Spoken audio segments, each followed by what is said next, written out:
Has an AL East matchup. It's the New York Yankees and the Toronto Blue Jays. First pitch coming your way next.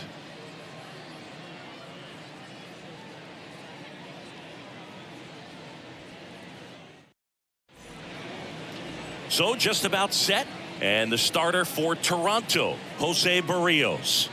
He's had his ups and downs in his career as his ERA is just over 4, but this is a guy that's not afraid. He's going to take the ball. He's going to go out there and give it his best. And stepping in for the Yankees, Gleyber Torres. The second baseman, Gleyber Torres. The wind of the pitch. That misses, and we're underway.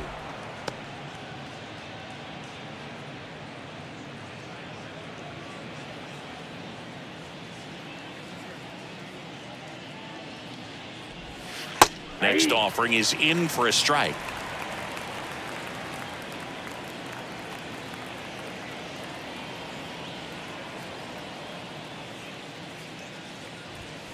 Late with the swing there. Well, he just threw that fastball by him, elevated, and if you're not looking up in that location, very difficult to catch up to, especially with that velocity. Swings through that one. It's a strikeout. Now one away. Now it's Aaron Judge up to the plate. Put that 600 slugging into context. The league average usually in the low 400s. And he swings and misses at the initial offering.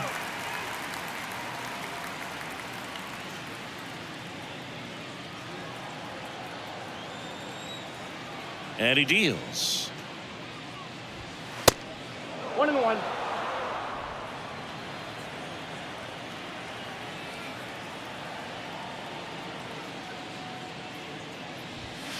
Way high with that one. Now 2 balls and a strike.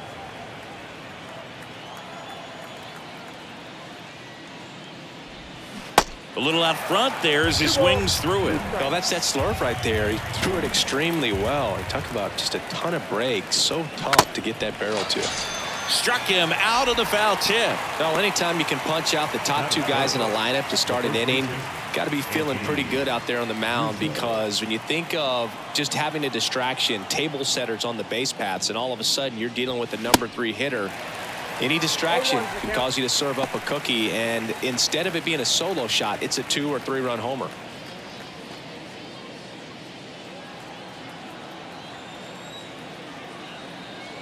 And the 0-1.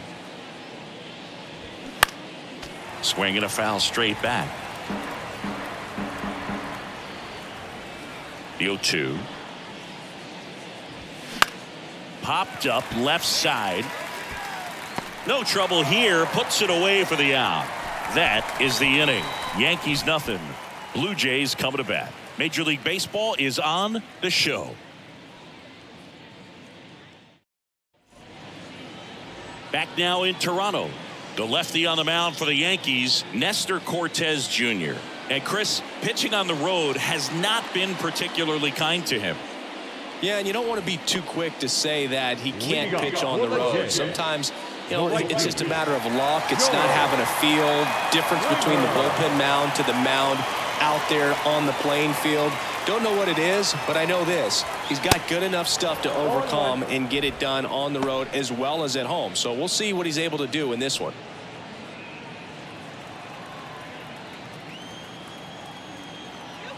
And here it comes. That's a ball.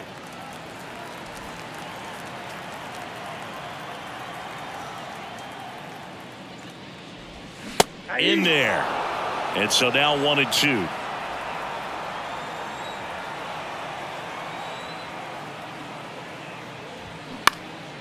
Left field. Hicks right there to make the grab. 1 down. Batting second, the shortstop, Bo Bichette up to the dish. What a season it's been for him. He has supplied a lot of power and that average.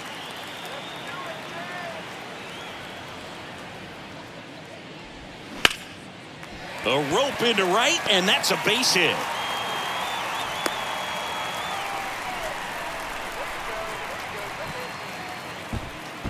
Batting third. And here is Matt Chapman to first, and they've got him picked off. To second, and he's out.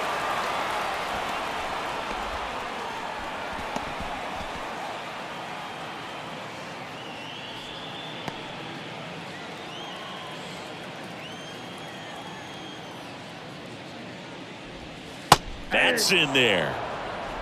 All ones the count.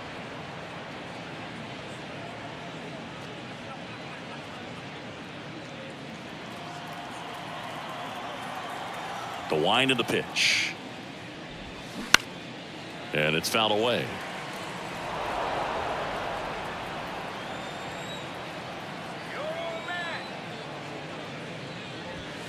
And 1-2. I don't think he was trying to miss by that much in an 0-2 count. Just tried to overthrow that pitch.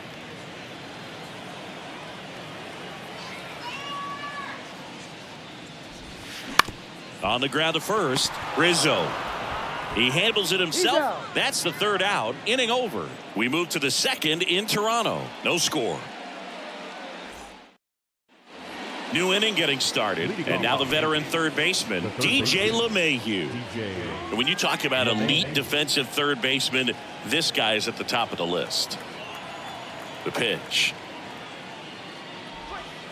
That's inside. This guy plays third base like he's a shortstop, and he welcomes the difficult play, can throw from so many different angles, and makes really tough plays look very easy. The 1-1. So what are the skills you look for that make a really good defensive third baseman that elite? Well, Boog, one of the things I think about immediately are just the feet. Does he have good feet? Is he able to quickly react? And when you have good feet, you've got soft hands. And soft hand defenders are able to make tough plays look easy. Swings and misses, struck him out. Thought it was a pretty good pitch. Top of the strike zone. We're seeing more fastballs in that location. Hitters, especially with 2 strikes, have to be ready to pull the trigger.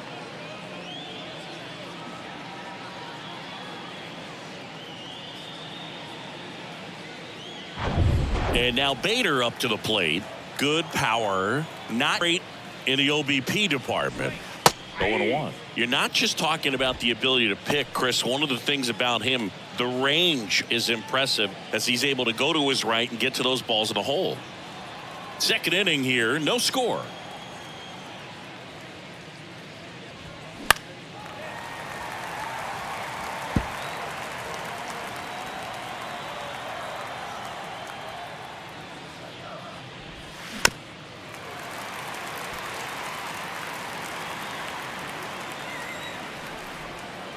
The 0-2. Swing and a miss for the strikeout. Some high cheese for strike 3. Well, he's really dialed in, and this offense is going to have to do something to try to break that rhythm. Maybe it's square around the bunt, step out of the box, agitate him a little bit, do something that just changes what's happening right now, because at this pace, it's going to be a long game, so you got to figure it out quickly.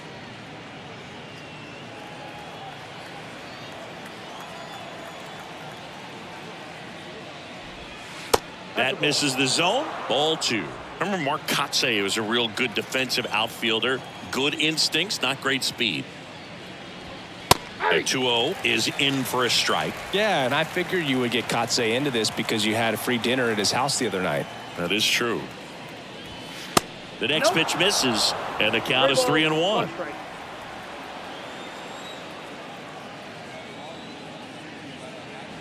And there's ball 4. One of the things about that 2-out walk, the base runner over at first base is going to have a very aggressive secondary lead. So a ball down the line or into the gap will produce a 2-out RBI, and those are the best. That is, if you are the offensive side of it. Anthony Volpe stands in with 2 away as he takes a ball.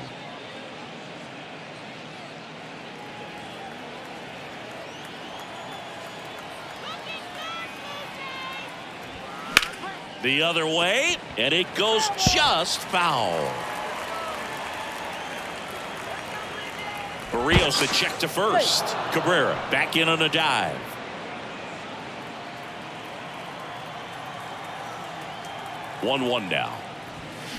fouled off. He was late.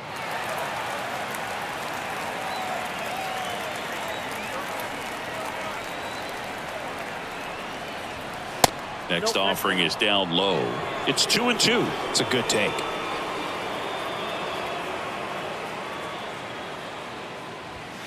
And a swing and a miss. And that's that. The Yanks lead one.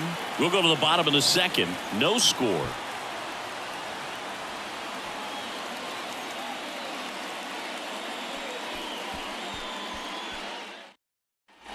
Back here at Rogers Center, here's the center fielder, Dalton Varsho.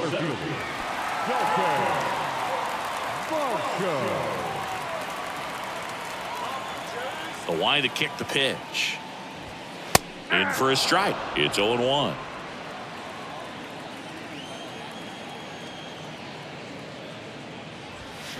He swings and fouls one off.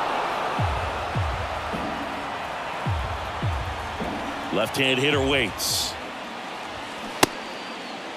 Varsho checks his swing. Appeal down to third. Nope, he held back.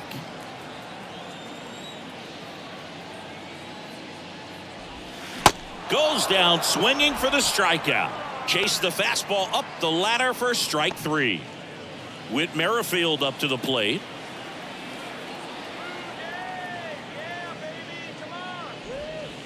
And the first pitch misses for ball one. Cortez, he has a reputation, I don't know, maybe a knack for working himself out of tough situations that he finds himself in. You know, you like that in a relief pitcher, but when you have it for a starting pitcher, a guy that can get out of a tight spot, that is pretty valuable.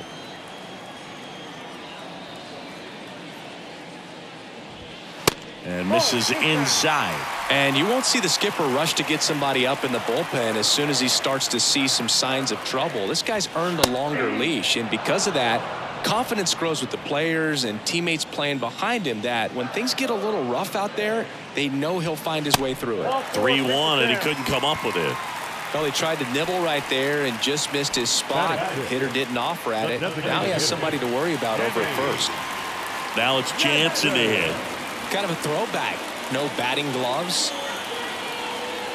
How much of the ability to do that in a tight spot is the mental approach? I think it's very much being able to have laser-like focus, slow everything down, stay right in that moment, pitch-to-pitch execution, and focusing on that catcher's mitt. And that clips the inside corner. Snap throw to first. Merrifield dives back in.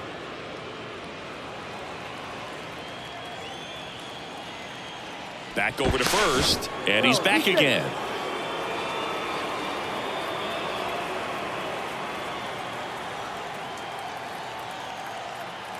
Again to first. And no luck this time either.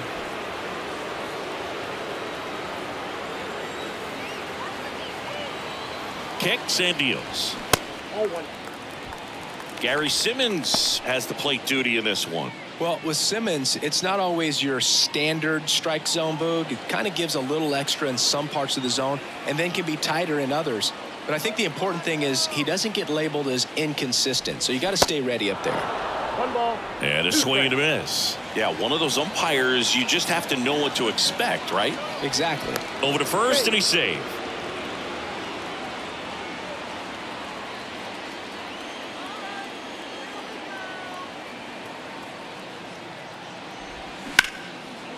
Nice stop. The throw over to Torres. What a double play that was. Inning over.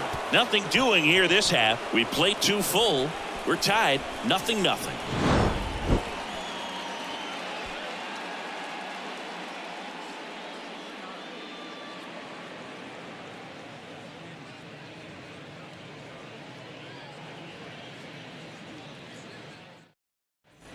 Well, here we go, top of the third, scoreless game. And now the catcher comes up to hit. Kyle Higashioka.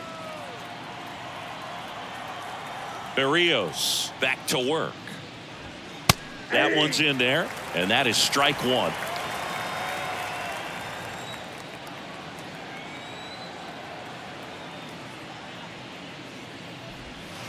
Now 1-1.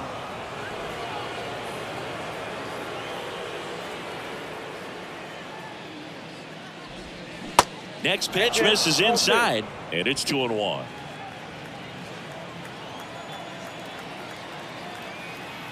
Kicks and fires. And a 2-1 hammered but foul.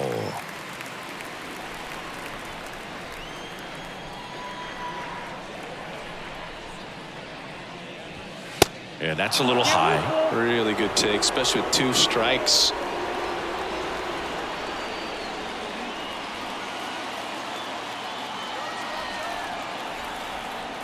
Three-two now. Fights it off. He'll see another.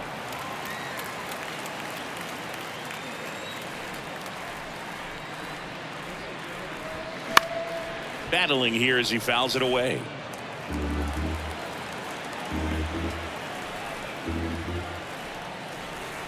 And a 3-2. Keeps the at-bat going with a foul ball. Right-hander kicks, deals. Stays alive.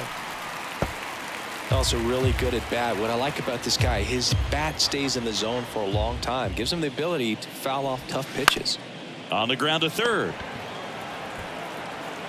Chapman over to first in time. 1 up, 1 down. Batting none. The lefty, number 34. It's Aaron Hicks now. Hicks.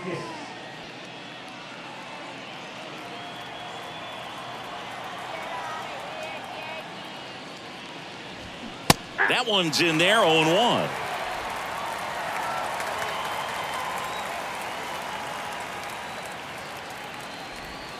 Just off the outside part of the plate. The pitch.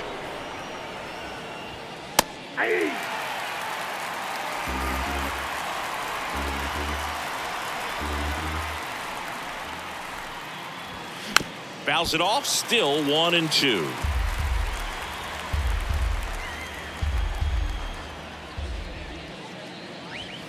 And now 2-2. 2 balls, 2 strikes.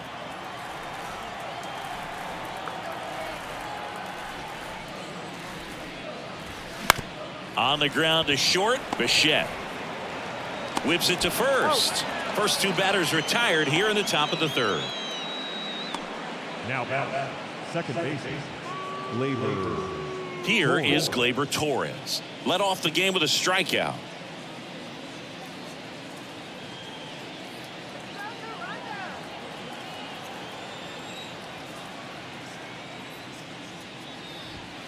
First pitch doesn't find the zone.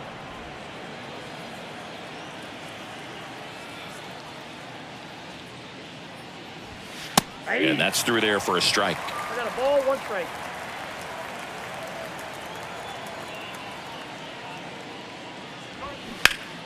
The 1-1 is fouled off.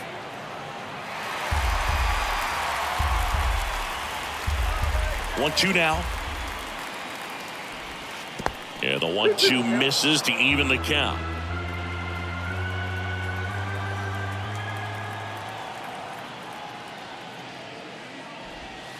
Just off the inside edge. Aaron Judge waiting to hit for the Yankees.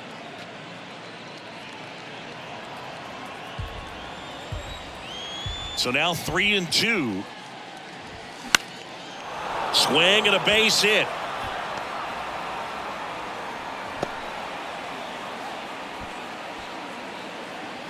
Now batting, designated hitter, Aaron. Here comes Aaron Judge. He struck out swinging at his first at bat. All around, I think if you asked anyone in this organization who's the best hitter in the lineup, they would say him.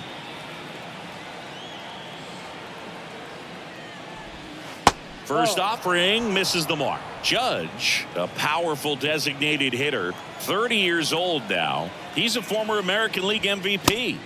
Next pitch is downstairs.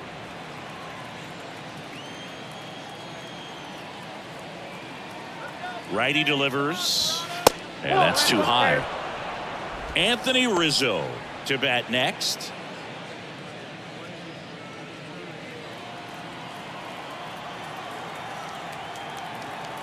Three-0 down.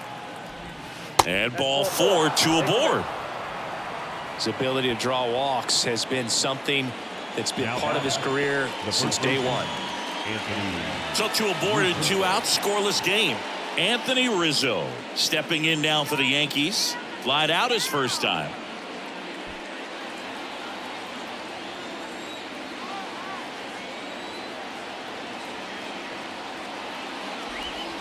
And a good eye there. First and second, 2 down.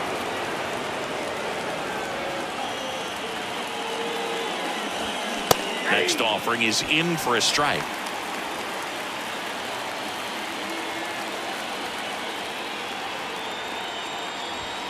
And another ball. And that's a pitch early in this game. He needs called for a strike. Struggling with command issues. He's got to get a little help from the umpire. 2 balls and a strike. Here it comes. Upstairs. DJ LeMahieu in the on-deck circle. Laboring here. About to throw his 30th pitch of the inning. Edge of the zone for a strike. And it's 3-2.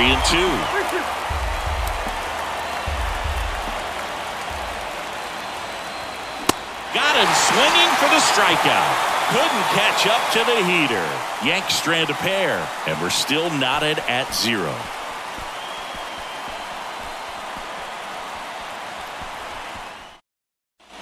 Welcome back. Digging in, Alejandro Kirk. The catcher, Alejandro. The wind and the pitch. Ball 1, no strikes. Kirk measures 5 feet 8 inches, hitting 7th in today's lineup, and he's a native of Mexico. Next pitch is outside.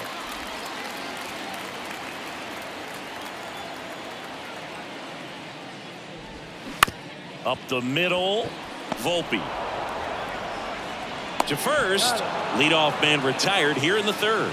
Good fade and sinking action of that changeup got that hitter to roll over. Up to the plate is Brandon Belt.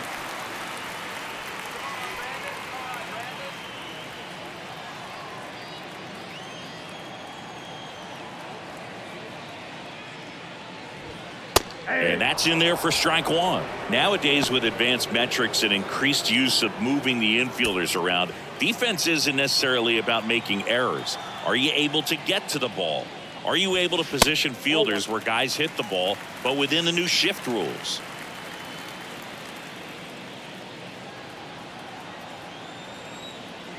The 1-1. On the ground. Tosses to first. Yeah, they get Belt for the out. And an area that goes unnoticed is the coach that's responsible for positioning, and then the research person that's providing the information. So what we're seeing in baseball, so many more people behind the scenes that are contributing to the success between the lines. Lined, and that's a base hit.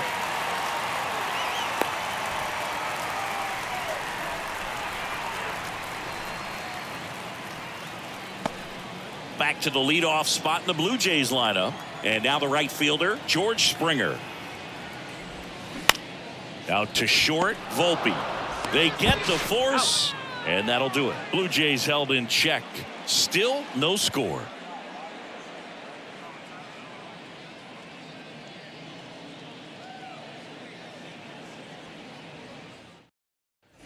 And welcome back. Now the third baseman, DJ LeMahieu. DJ LeMahieu. Here comes a pitch. There's the strike.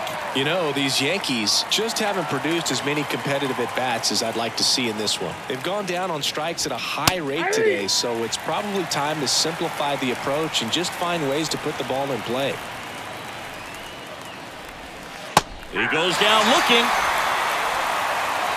Just absolutely rolling on the mound. He's looking very much on his game in the early parts of this one, Boog. Fully on the attack with these hitters. That's 7 strikeouts already, so he's got a good pace going, no doubt. And next for New York, Harrison Bader. Hard ground ball, base knock.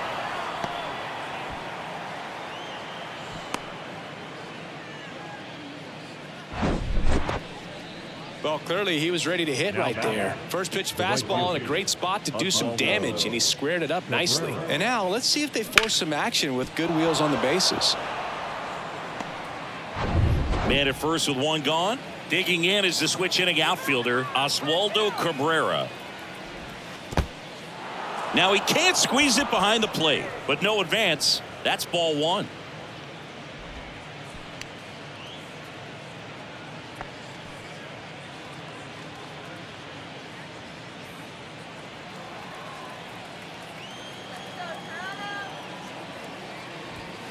Next pitch is outside. Chris, with that distraction and a speedy guy at first, he's in a favorable hitter's count.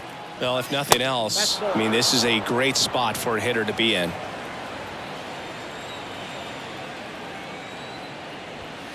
Pitch is in there. Strike one.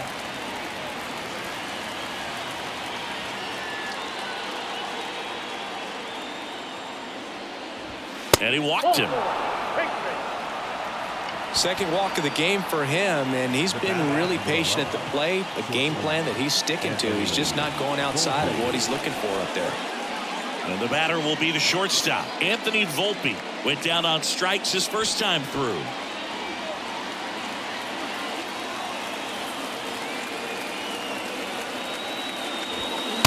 In there for strike one. He's pitching well, but not throwing a ton of first pitch strikes. Usually doesn't work out for success, but you can never predict baseball. 0-1 now.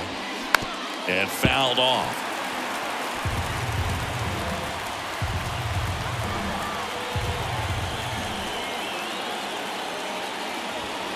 That misses, and it's 1-2.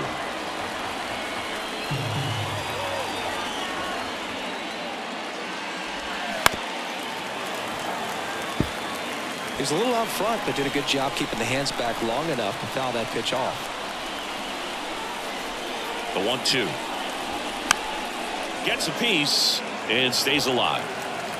Runners at first and second with one gone.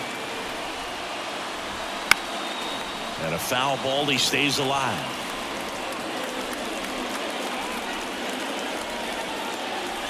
The 1-2. Just misses the mark outside the zone. Man, oh man, I don't know how you take that pitch. That's as close as it gets. That one in the dirt. 3-2 now. Kyle Higashioka up next. Way to lay off that pitch down. The kick, the 3-2. Spoils the two-strike pitch, and he'll see another.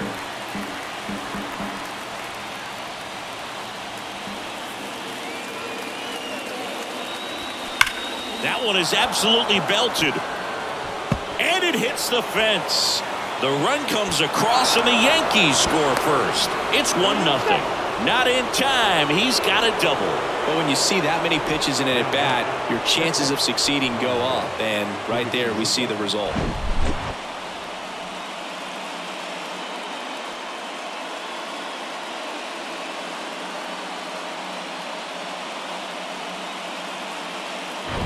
Kyle Higashioka stepping in now for the Yankees. Grounded out his first time up. Softly hit to third.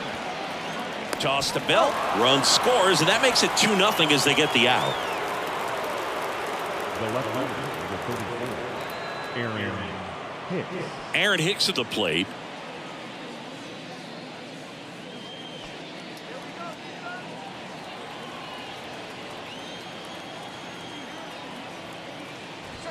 First pitch, and that's in for a strike. Well, I know they've gotten out to an early lead, but you don't want to take these opportunities for granted. With 2 outs, still lock in with a quality at bat, drive in that run. You may not have another guy in scoring position the rest of this ball game. Toss to Bell, and Hicks is out. Inning over, and it could have been worse. So it's 2 runs on 2 hits, no errors, and a runner left. On now to the bottom of the 4th. It's the Yankees 2 and the Jays 0. Ready to go for the last half of the inning. And the batter now, Bo Bichette. This guy makes great contact. One of the best in the game at putting bat on ball. He's got such quick hands, and he's gaining pitch recognition. That keeps him square to the plate. There's a good chance that his bat stays in the zone a long time, and that produces solid contact consistently.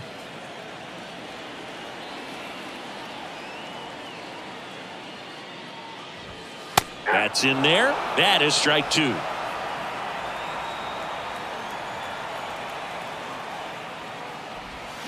And now 1-2. Here's a 1-2. Fouls it back with 2 strikes. The pitch. And a ball evens the count. This guy's a fun guy to watch taking at bat. He just battles up there. He doesn't take a pitch off at all. Makes it so difficult on the pitchers out there. You can tell they get frustrated with how long it takes to put him away. And down on strikes. Leadoff hitter retired in the 4th. Well, not much you can argue with there as a hitter. That pitch was dotted on the inside corner of the plate. I think even if he swings the bat, it blows him up and not really able to do anything with it anyhow. I think if you see that early, then perhaps you can pull those hands a little bit tighter and get the fat part of the bat to it. But I'd say overall, you just have to tip your cap on that one. Great execution. Chapman in the box with 1 away as he takes ball 1.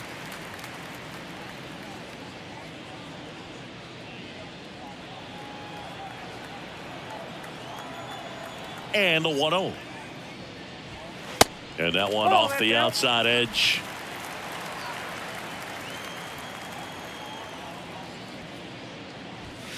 That misses. And now 3-0. I got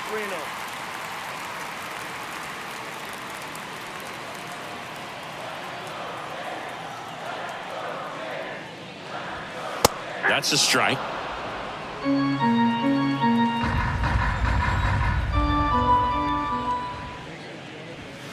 The 3-1 in for a strike, full count. 3-2.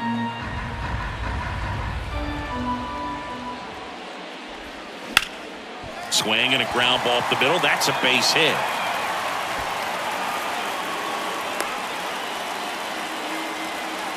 The center fielder, number 25, Dalton Varsho.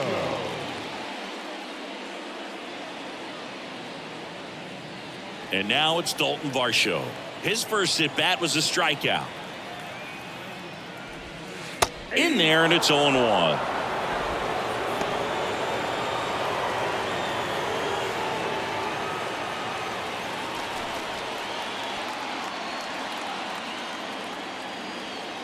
And now the lefty comes up empty. That's strike 2. Well, the hitter shows the pitcher that he's willing to go after that pitch down in the zone. So perhaps he'll come back to it, still try to get that ground ball double play. The punch out there, 2 gone. Well, just excellent location on that inside fastball. Really locked him up. And as a hitter, it's not typically what you're looking for. You're trying to protect away and then in, so you can be a little bit tardy with 2 strikes. Hard to tell if he was fooled or if he thought it would be called a ball, but either way, that's a really nice pitch. Whit Merrifield getting ready to hit. And that's in there for strike 1.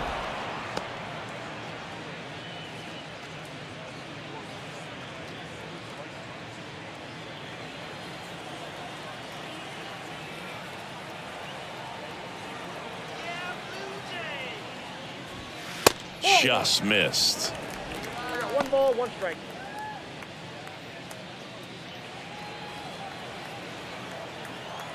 Step off throw to first, and he's back in standing.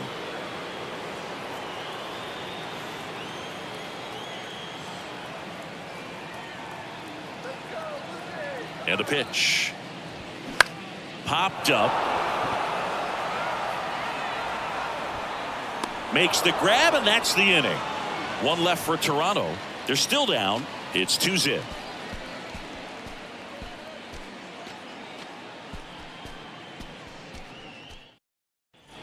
We go to the top of the 5th. Here comes Gleyber Torres. The right-hander back to work. And there's a foul ball.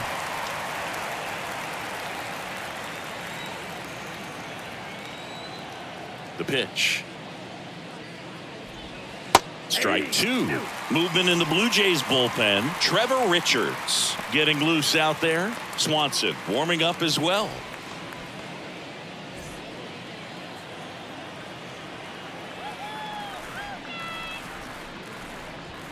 Next one is off the plate.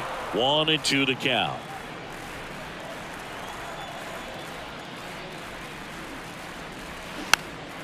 Swung on, popped up on the infield, and there's one down. The batter, number 99, designated hitter, Aaron Judge. And now big number 99, Aaron Judge. He's a guy who does it all. With the lack of contact in today's game, this guy hits for contact, so he delivers average, but there's on base and slugging too. And that one just misses. A ball and no strikes. Early in the count, you have to be real careful because of that power. But then if this hitter gets a strike or two on him, he's still very comfortable. And because he has the ability to get the barrel to the baseball, he's a threat deep into the count as well. Next offering misses, and it's 2-1.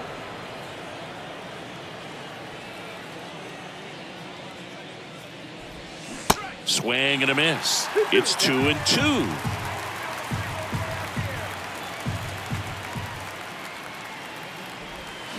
Swings and misses. It's a strikeout. Had him way out front of the slurve. Now batting, the first Anthony baseman, Rizzo steps to the plate. Rizzo.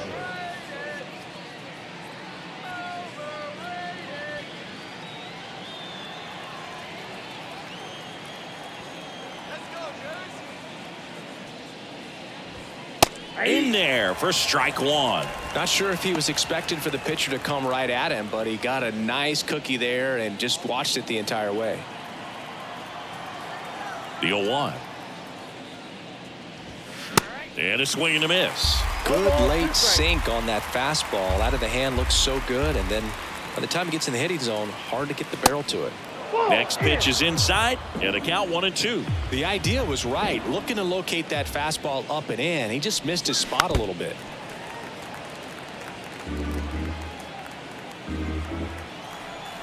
Left-hand batter waits. Just off the outside edge. 2 balls, 2 strikes to count with 2 outs. Bounce to the right side, and that's just foul.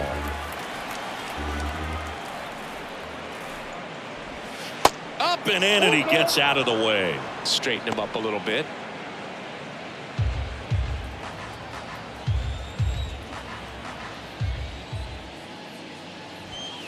Got him looking. And good work there as he gets a 1-2-3. So the Yanks go in order. They're up 2-0.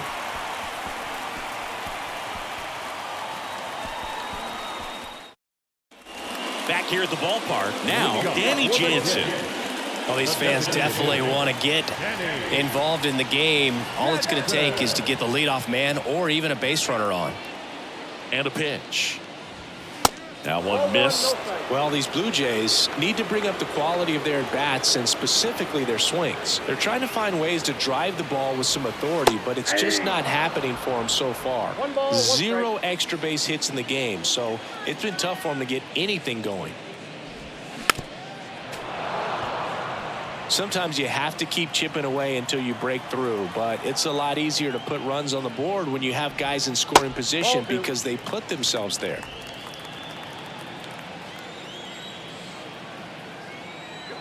And he deals. 3-2. Now in this 3-ball count, down in the ball game, you've got to be very selective. Take your walk if they'll give it to you. 3-2. Knocks that one away, and we'll do it again. Well, you can't really adjust your game plan for that last pitch. Guy hasn't thrown it very much. You got to focus on the stuff that he's throwing up there most of the time. Out to short. Throws to first. And the leadoff man set down in their half of the 5th. Now batting, catcher, Alejandro. And here's the catcher, Alejandro Kirk. Grounded out to short in his first trip.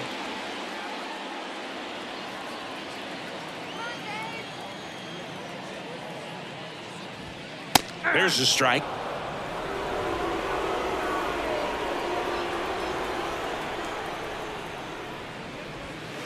And that's in the dirt. 1-0.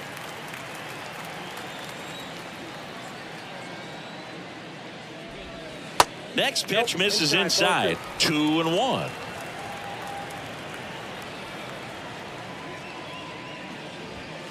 Strike on the inside corner. 2 balls, 2 strikes. Set down on strikes. Called strike 3 on a fastball up in the zone. Wow, that's a tough call for the hitter, but the pitcher will take that all day long. Not quite in the strike zone, but he found a spot that the umpire is going to, at least for now, allow him to get that call. So hitters are going to have to make an adjustment, but pitchers are going to learn from those things and really try to exploit them if they can.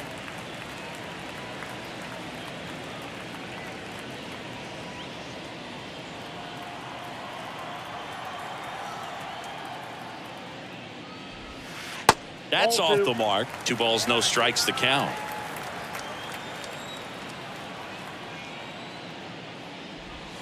That clips the corner. In today's game, not that many fastball counts, but hitters still in the back of their minds, they're looking for one. 2-0 changeup call right there. Excellent pitch selection to go with. That one in for a strike. 2-2. Looking sharp, just a strike away from 5 shutout innings. The next offering misses, and now it's 3-2. No, he's not afraid to fall into a 2-strike count. Knows the strike zone very well, so much. And down on strikes he goes, and that will end the inning. Down in order go the Blue Jays. They trail it here 2-0.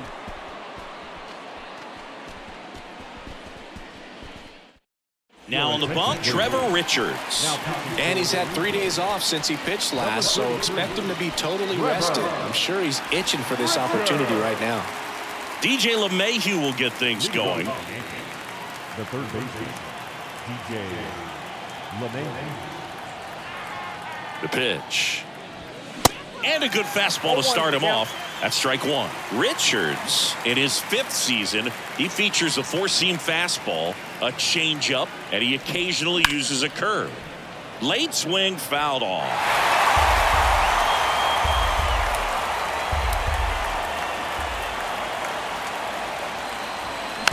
Chopper right side. Sends it to first, and that's 1 out as they get the leadoff hitter in the 6th. The center fielder, number 4, Harrison Bader stepping in now for the Yankees. Good contact guy, good defender. You talk about elite defensive players, especially in the middle of the diamond, and this guy is at the top of the list. And ball 1. And you played behind guys, and they loved having your speed out there defensively. One of the things that we talk about is how much pitchers enjoy having those elite defenders behind them. That's a base hit. So they get a man aboard with a 1-out single. Right there, does a great job of staying in the big part of the field. Man, there are a lot of hits there.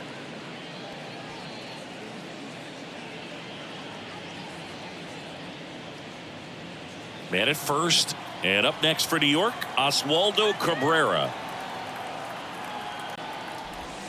First offering, and it just misses. Boog, and the one thing about that is speed never goes in a slump, and defense shouldn't either. Hitting-wise, you can struggle, you can lose your mechanics, but the thing that you can do consistently every single game is runner on the go. Swing and a high fly ball to left. Merrifield makes the grab, and there's 2 away.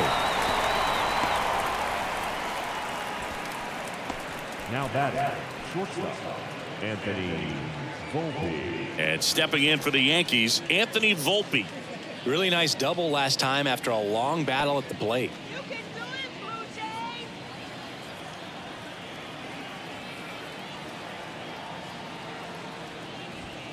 Jays! Swings through that one. 0-1. You tie a guy up like that, you're feeling like you are in command.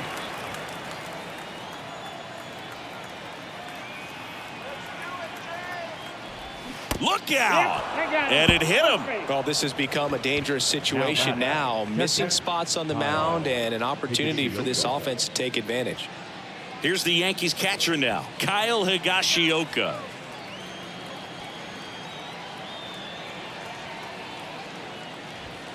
And the first pitch misses for ball 1.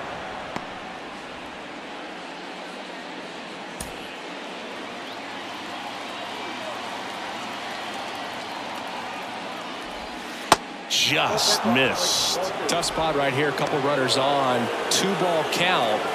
You can't nibble, but you have to execute and finish your pitch. If you leave something out over the plate, it's going to bring in some runs.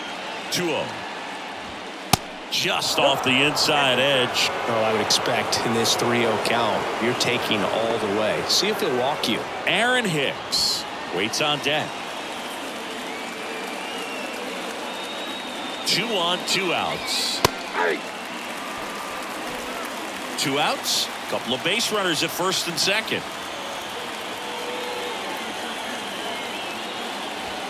That one clips the outside corner, and it's 3-2.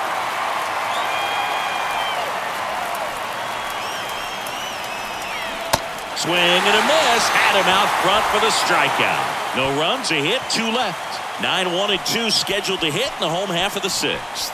It's the Yankees 2 and the Jays nothing.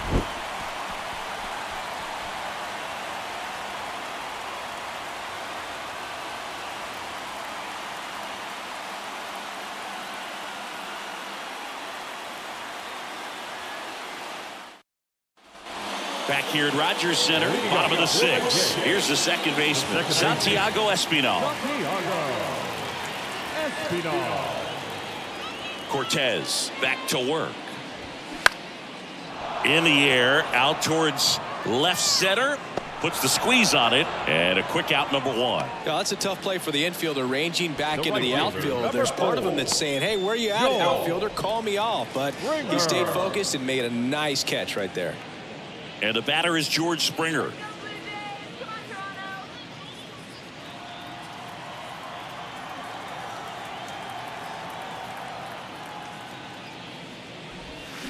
He swings and misses at the first pitch. 0-1.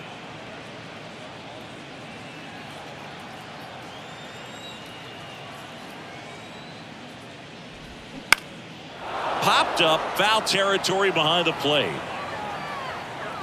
Higashioka makes the grab, and there's 2 down. The batter, number 11, shortstop, Bo Bichette. And next for Toronto, Bo Bichette. He's controlling things out there on the mound, not messing around at all. He's been in attack mode since the very start. And that's outside.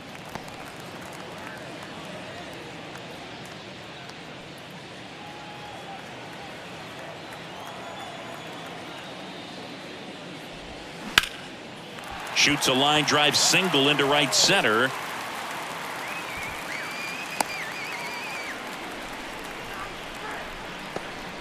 Now batting, third baseman. Here's Matt Chapman. Chapman, 29 years old, and he's a former Gold Glover in the American League.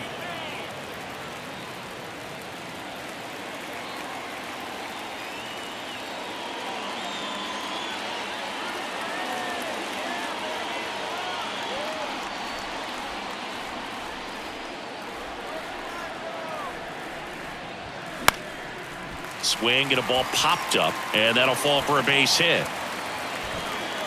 Throw in holds the lead runner at second. 2 on now with 2 away.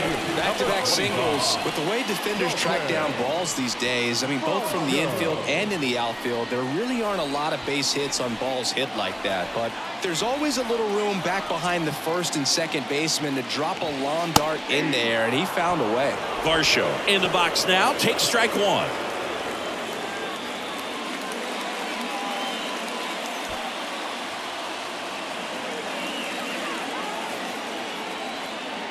Two outs. Popped up on the left side of the infield. LeMahieu makes the grab, and that'll end the inning. Blue Jays leave a pair. They trail things here 2-0.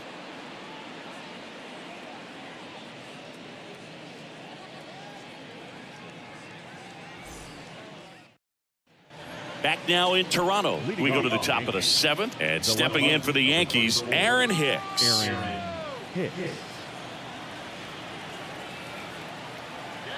And the pitch. Fastball gets the inside corner at the knees.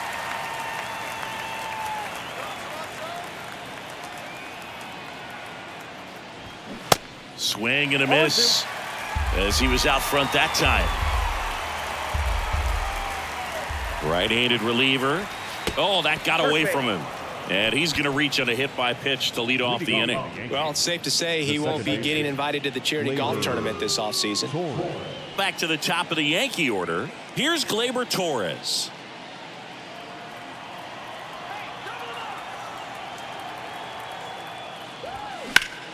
That one out to right.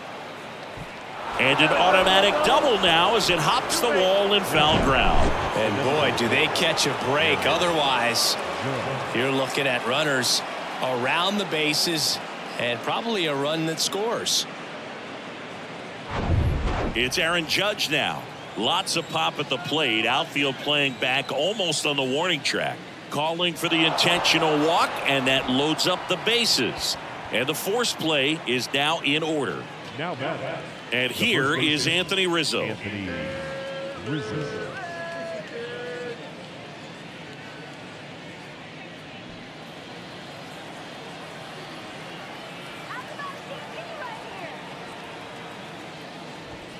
And the first pitch misses for ball one. Well, this is a tough situation with the bases loaded, but the healthiest mindset is just try to get outs, one hitter at a time.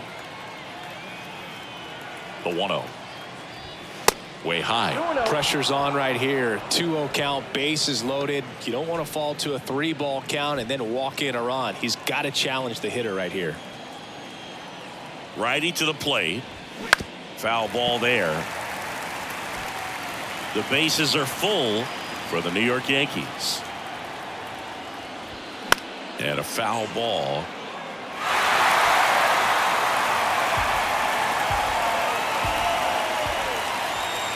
And a pitch. That misses the zone. Counts full, 3-2. This is a really good feeling for a hitter. At this point in the ball game, you know that they don't want to walk you, so you're going to get a pitch to hit. You just better not miss it. Right through there, got him. One gone here. Well, they've had a great plan of attack for him tonight. I mean, finding all the holes in his swing and his approach, just frustrating for him up there. You strike out a guy 3 times in a game, I think that guy's got to go back and really study some video with his hitting coach, figure out how they're beating him, make this adjustment really quick, because word will get around the league in a hurry. On the mound now, Eric Swanson. He last pitched 2 days ago. Now it's LeMahieu up to hit. And this is a big opportunity for him to pick up his teammate right here.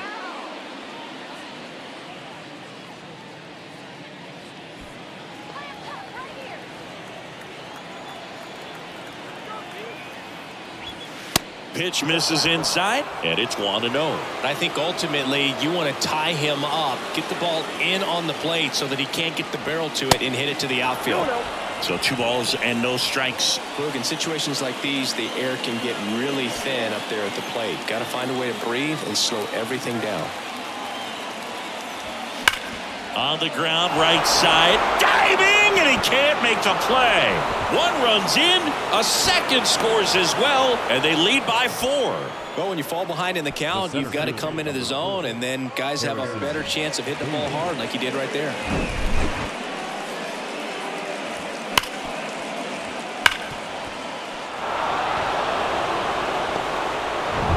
Harrison Bader stepping in now for the Yankees.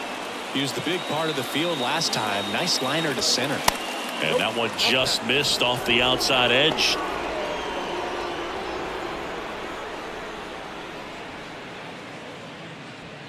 First and third, 1 down.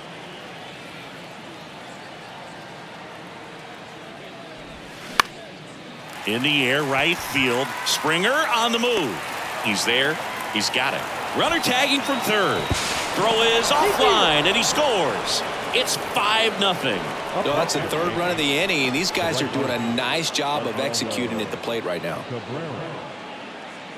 Oswaldo Cabrera stepping in now for the Yankees.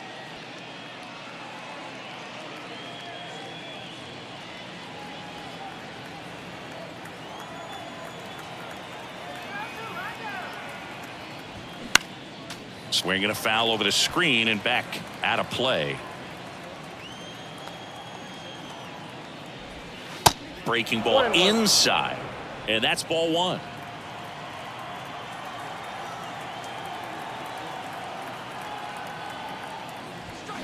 Good eye right there. 2 balls, 1 strike.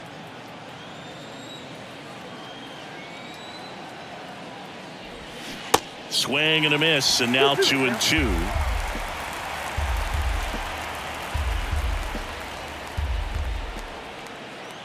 The pitch.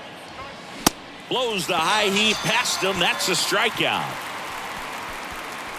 So they get 3 runs, only 2 hits, no errors, and a runner left. Midway in inning number 7, and it's time to stretch. It's the Yankees 5 and the Jays nothing. Bottom of the inning, and now for the Jays, Whit Merrifield. No left fielder. Whit Merrifield.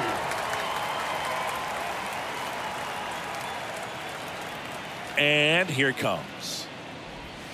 There's a strike. I really like how he's been attacking hitters early in at bats. He's thrown strikes on the first pitch to over 70% of the guys he's faced in this one. Strike 2.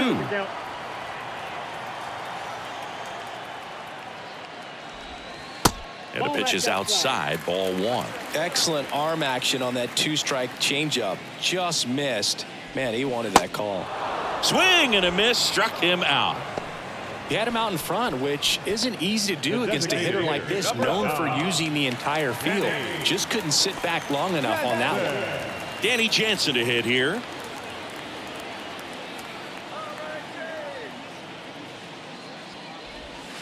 First pitch just misses. Definitely a frustrating day for the offense, but when they look at it, this guy's had his best stuff. He's painting the corners, working on the edges, and changing speeds. Just a difficult one. You tip your cap. Next offering is in for a strike. Tonight, his slider has been really impressive. I mean, tight spin. Seems like the hitters aren't picking it up out of the hand. Swing and a miss. And the count 1-2.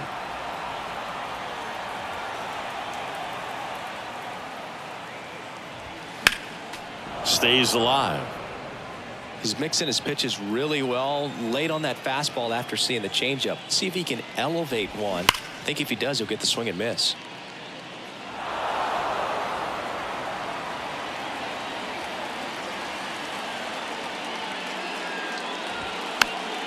Fights it off. He'll see another.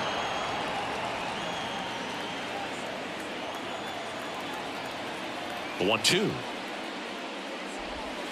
Good eye right there. Recognize that changeup right out of the hand. Just spit on it.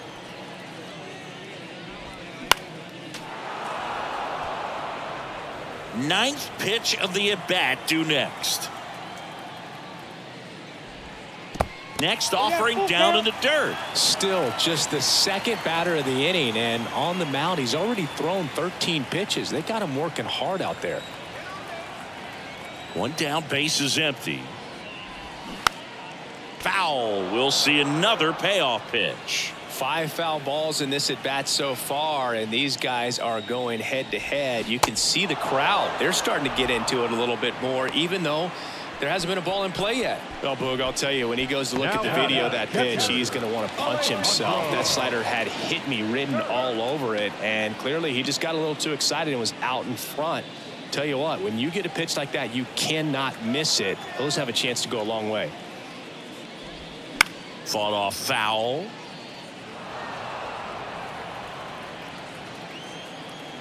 Two down, nobody on. Swing and a miss, and he was fooled. Good pitch right there. Tied him up on the hands. If I'm out there on the bump, I'm going right back in there. Foul ball still 0-2.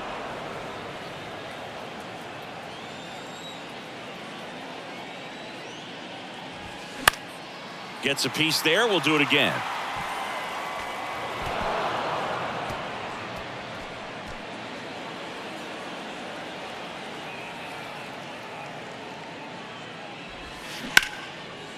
Short hop liner, handled it short. Throw to first, out with room to spare, and that's the inning. Nothing doing for the Blue Jays. It's 5-0.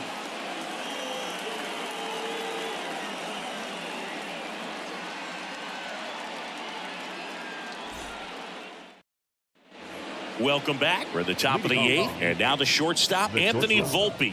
Anthony Volpe. The pitch.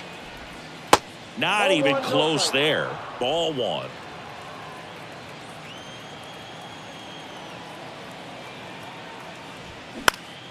Next offering is fouled back.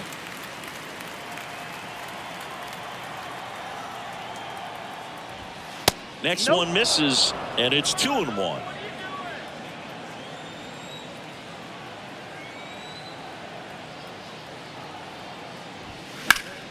Foul back our way, and that's out of play.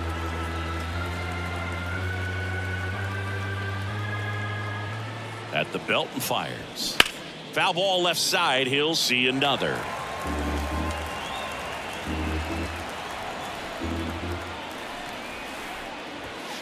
Next pitch misses. 3-2 now.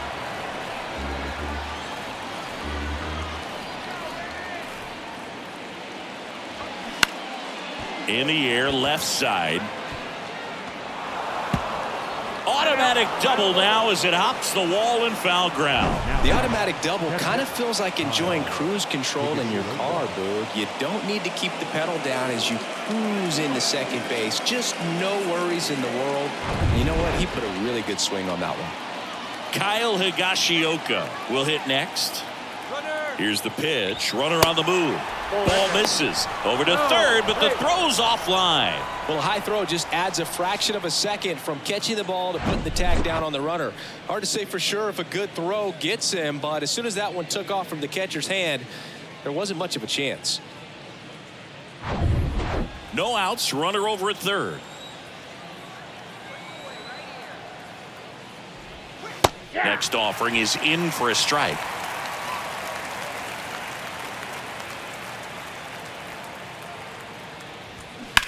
Swings here and blasts one left field. Merrifield ranges back. That one is gone. He sends a rocket to left, and they add a pair. It's 7-0.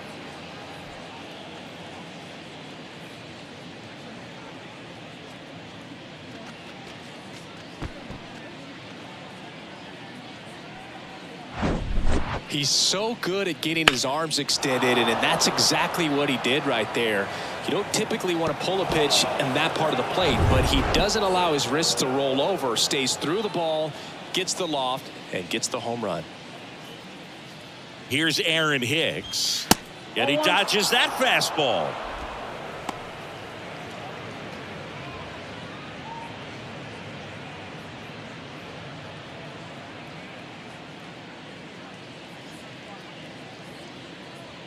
The 1-0. And that one wrapped foul.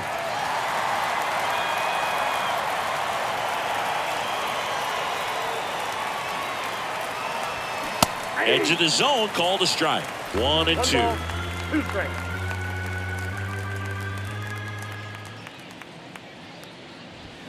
Swing and a miss. Couldn't hit the fastball at the knees. Now back. So the batting order turns over. Gleyber Torres up to hit.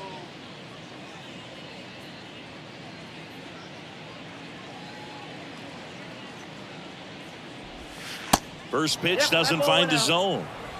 Still only 1 out here in the inning. The next pitch misses. 2-0. 2 balls, no strikes.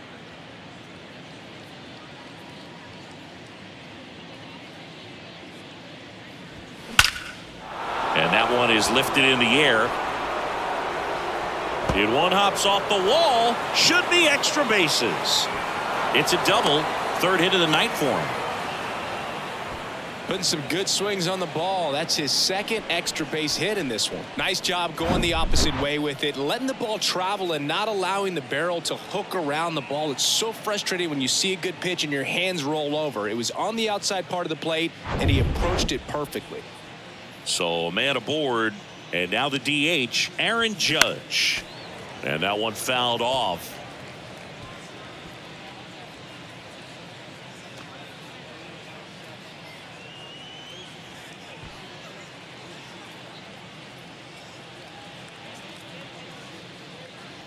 Here comes the 0-1. And Judge spoils that one. Runner at second here, 1 gone.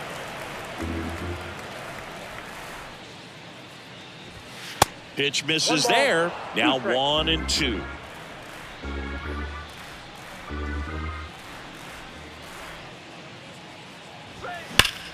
Line drive, and that should be extra bases. Torres coming home. The throw into second. He pulls into second, and a run comes in to score. Now batting, the first baseman. Fastball pretty much middle, and that's what you fall asleep dreaming about as a hitter. So no surprise he put a great swing on it. Out of the bullpen for the Jays, Anthony Bass. And with the big deficit on the scoreboard, he almost has to just put that out of his mind. Every outing matters for relievers and their numbers, but I think it's tough to get up for this type of appearance the same way you would for one in a close game.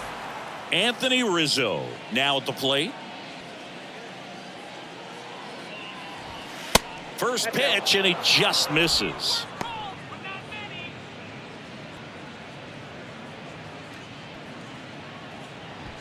One out and a runner at second.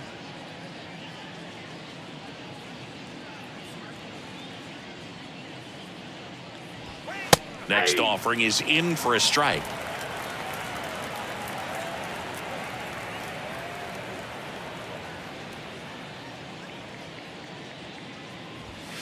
In there for a strike at the top of the zone.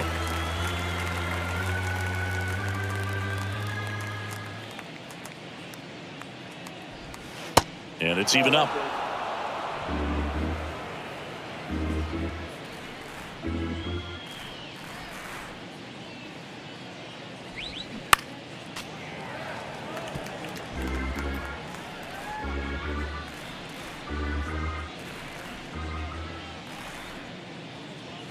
Runner leads away at second. Still 2-2 after the foul ball.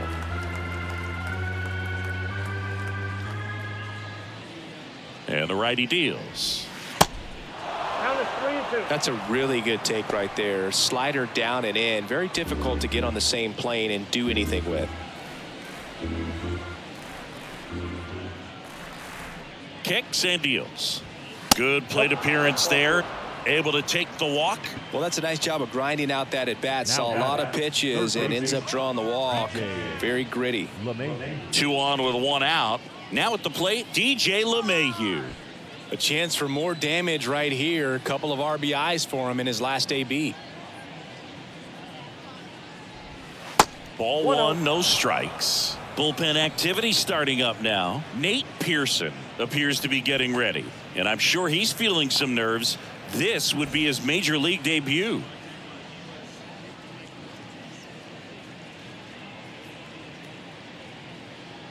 And the 1-0. Swing and a ball popped up. Espinal on the move. And it's caught for the out. Up next for the Yankees, the center fielder, Harrison Bader.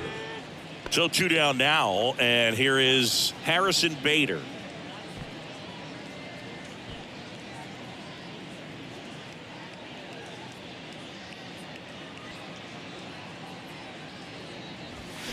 First pitch, and that's in for a strike. 0-1.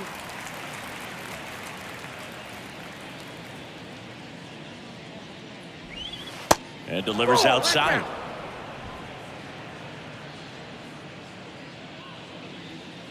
Here's a 1-1. Foul ball.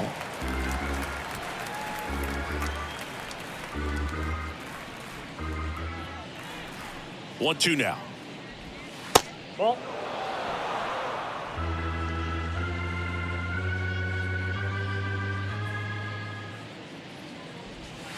And now it's filled up.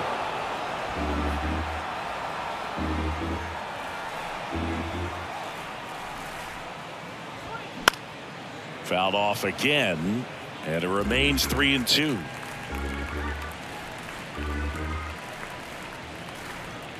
Right-hander kicks, deals. Keeps the at-bat going with a foul ball. 8th pitch of the at-bat coming up. Got him. Good job at damage control right there. 3 runs on 4 hits, no errors, but 2 are left stranded. Last half of the 8th coming up. It's the Yankees 8 and the Jays nothing.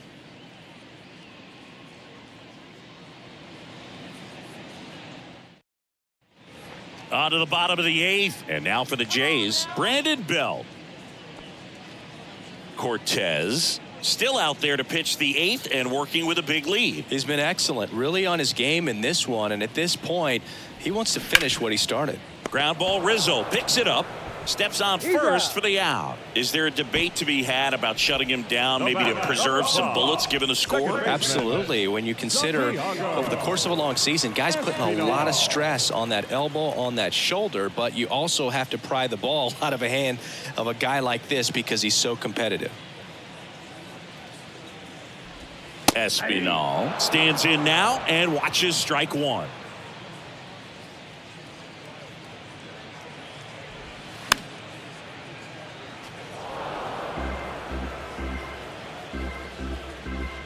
Oh, and 2 now. Goes down looking. Well, it's just a great job of playing catch with the catcher. Exactly where the catcher set up is where he threw that pitch, and probably fooled the umpire a little bit because there was no budge at all.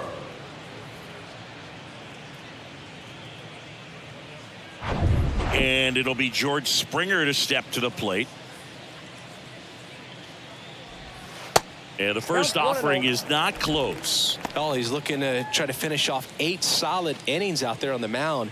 He's just getting to 100 pitches right now, man. It's been so impressive. He's been really good in this one. The wide to kick the pitch.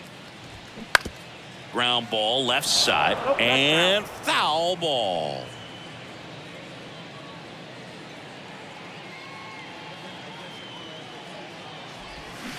Swing and a miss. Slider right there. Clearly he was sitting on a fastball right there and just ended up out in front of the slider. Hey, you can't fault him for his commitment. Now he's just gonna have to battle with 2 strikes. Here's the 2-2. Struck him out looking. 1-2-3 go the Blue Jays, and they're on the short end of an 8-0 score.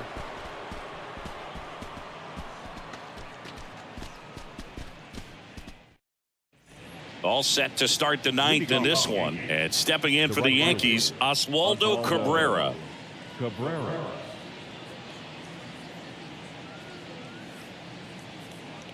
Bass back to work. Out towards right center field. Springer racing after it. Can't get there, and now maybe extra bases. Throws to second, and that's a leadoff double. Oh, that started and ended pretty quickly. No messing around right there. Tried to get inside on him, but he was ready for it. Just kept his hands in and turned on the pitch. Quick bat through the zone.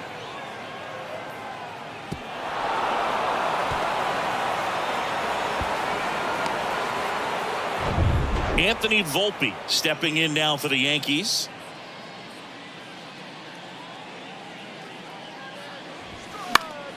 And first offering is fouled off.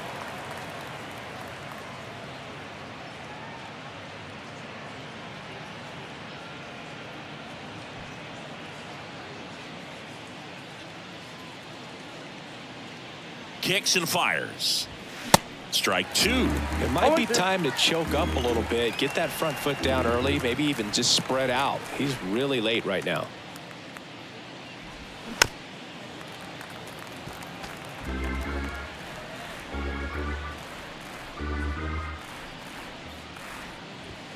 Fastball, and he gets out of the way.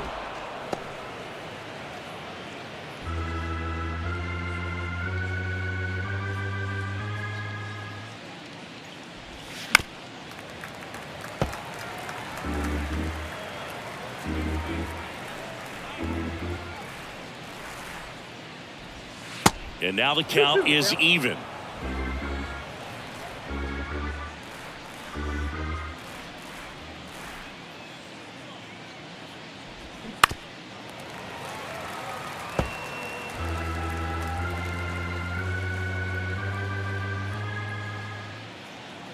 Righty delivers. In the dirt, blocked. Kirk throws to first in time. Now 1 gone in the 9th. That's about as nasty of a splitter as you'll come across, especially in terms of movement. I mean, that thing tumbles out of his hand and just drops off the table at the last moment. If he keeps it down, it's just so tough to put wood on.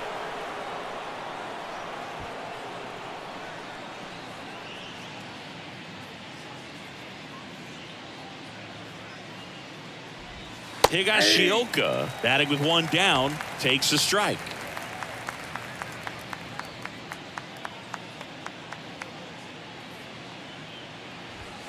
Next offering is in for a strike. Well, you can't expect to get a great pitch to hit with an open base and a runner on second. He's going to have to really tighten up his sights here, make sure that he can barrel up the ball. Dives, but it kicks off his glove. Gets it there in time, though, and they come away with an out after a tricky start to the play.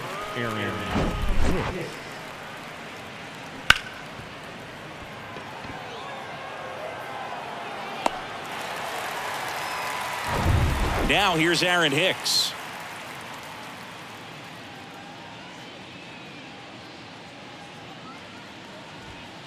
First offering misses the mark.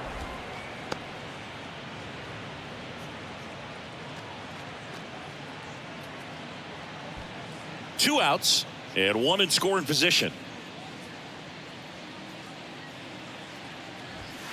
The next offering misses, and it's 2-0. 2 balls, no strike.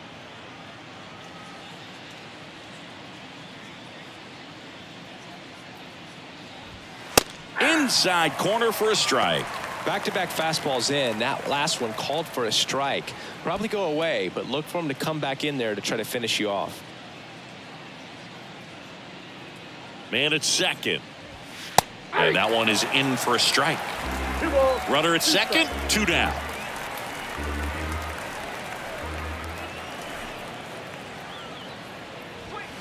And it's filled up. Gleyber Torres on deck for the Yankees.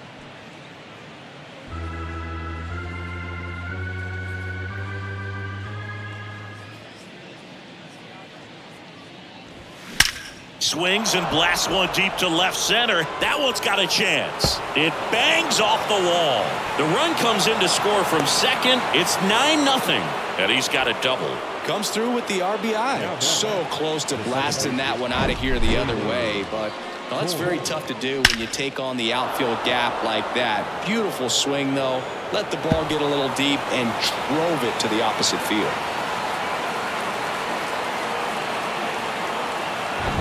Gleyber Torres up to the plate.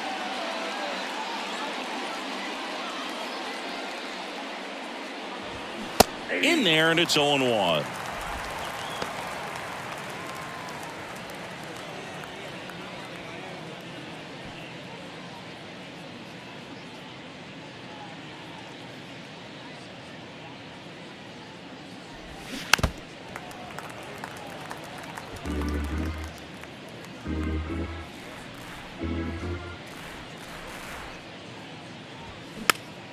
Swing and a pop-up.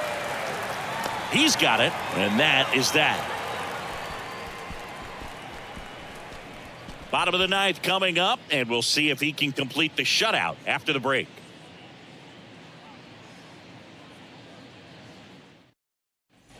Bottom 9, and now for the Jays, Bo Bichette. The shortstop.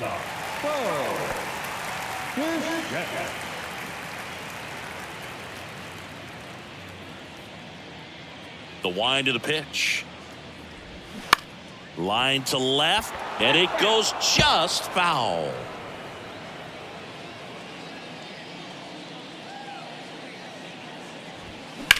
That's hard hit on the line.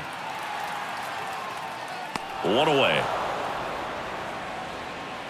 The batter, the third baseman, Matt Chapman. Now it's Matt Chapman.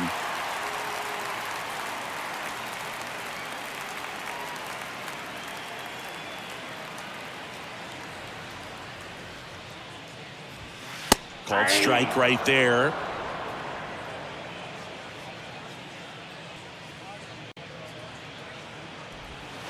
And that's downstairs and outside. 1-1. Ball to strike. And another ball.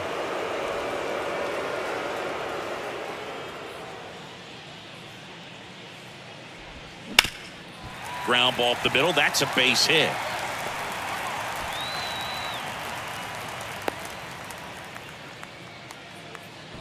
That's back-to-back singles for him. Timing on the swing was good, able to shoot the ball up the middle. Didn't square it up as much as he probably would have liked, but that's a good approach paying off. And here comes the Yankees manager to the mound. Pitching change coming. Nestor Cortez Jr. departs, and he was excellent. Really controlled this game on the mound, and we'll have a new arm for you in a minute. Number 76 comes on now. He's pitching on 2 days rest. Number 76, Johnny Brito.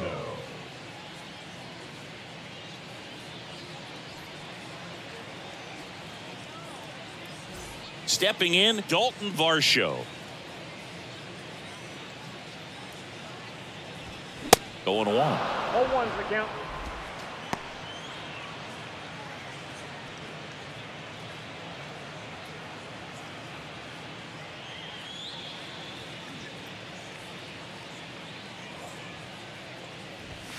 And there's a ball. Well, he's so great about hitting the ball the other way. He gets those arms extended. So right there, just trying to straighten him up a little bit so he doesn't have as much outside plate coverage.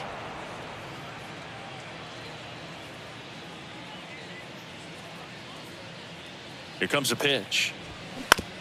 Grounder off the pitcher. Can't pick it up with the bare hand.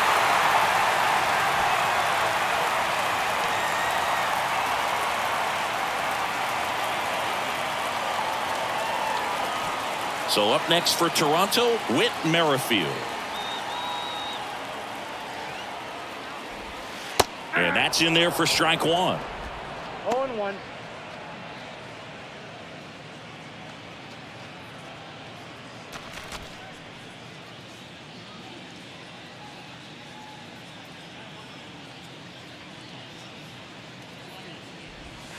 A little bit low. Good miss with that changeup away. He needs a ball on the ground for a double play. Minimize the potential threat right here. On the hitter's side, nice job of laying off that pitch. And he deals.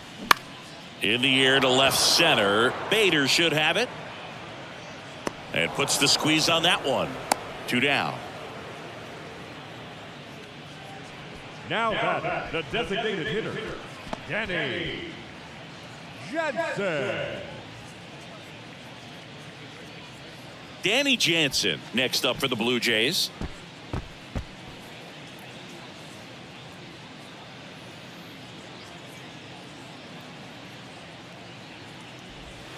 And that one almost got him.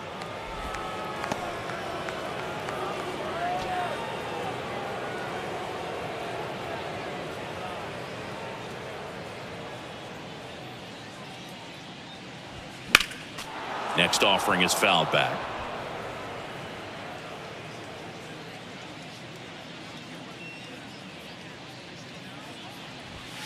They're down to their final strike.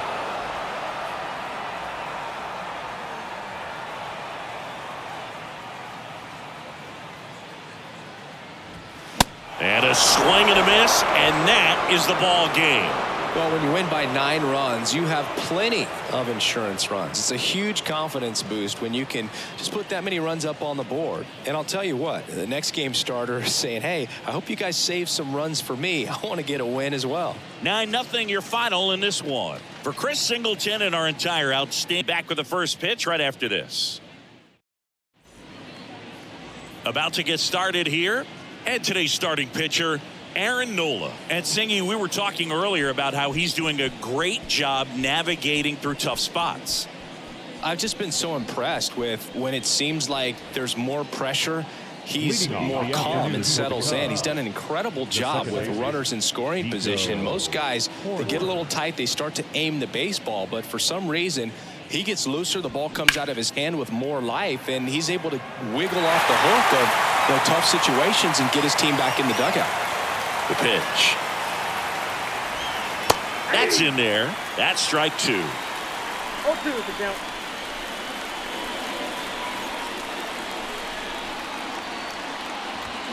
Swings through it, and that's a strikeout. No, there's a small sigh of relief right there. I mean, just to keep that speed off the base paths. It's not just the pitcher. It's other guys that have to think about it. From your infielders have to think about that runner potentially stealing, but also be in position to make a play. As an outfielder, you're thinking about a base hit to the outfield. I got to get to it quickly to try to keep this guy from taking an extra base. So I think everyone just a little more relaxed that he didn't reach base. That misses the zone. 2 balls, no strikes.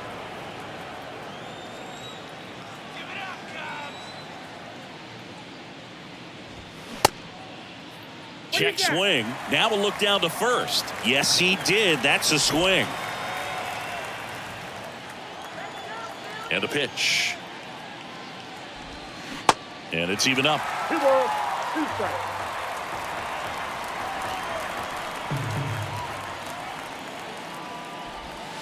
And a swing and a miss.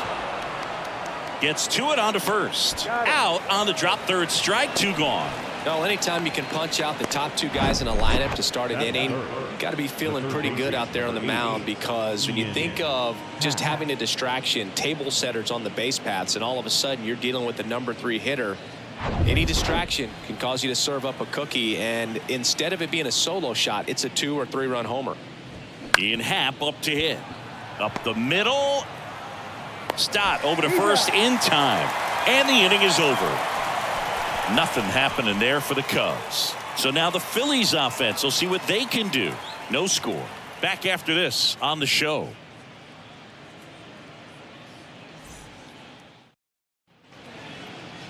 Back here in Philadelphia, and starting in this one, Jameson Taillon. And Chris, he's a guy that gets better when things get tough. Yeah, he's definitely had a struggle so far this year, as evidenced by that inflated whip, but he's going to have to find a way to limit the base runners, put his team in a position to win a ball game. So we know he's prepared. We know this guy's a competitor, and we'll watch how he works in this one. We go to the bottom of the 1st. This is Bryson Stott. And a pitch. And that's in for a strike. 0-1's the count.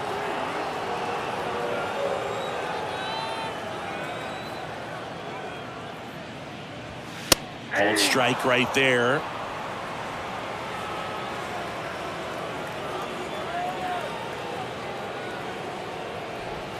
Goes down looking for the strikeout. Strike 3 called, and a slider at the knees. Tunneled that pitch. Thought it was going to be a slider breaking in off the plate, but it hugged the corner. And at that point, when he recognized it, it was just too late.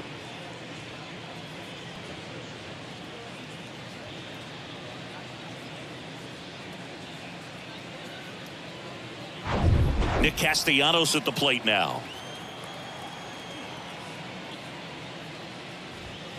Just missed. Outside.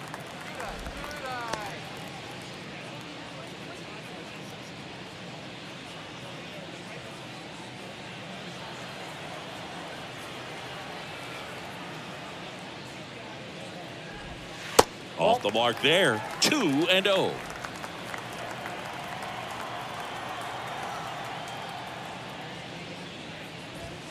Misses with the 2-0, and he's fired 3 straight outside the strike zone. Right-hander kicks, deals.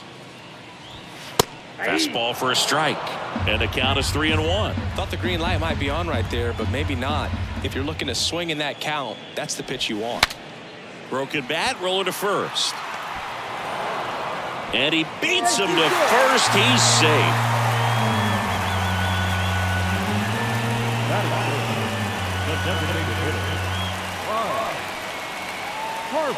Here's Harper now. This is another guy capable of hitting tape measure home runs.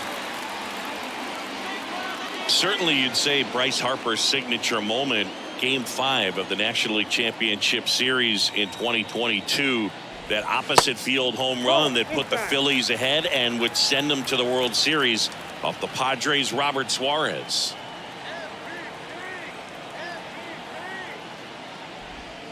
And that one wrapped foul. Well, he missed a hittable off-speed pitch right there. Not sure exactly with the timing. Sometimes you get a backup breaking ball. You're expecting it to make its move at the end. It never does. and you're tied up.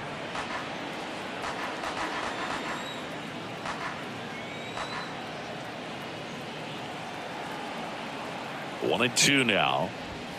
And a ball evens the count.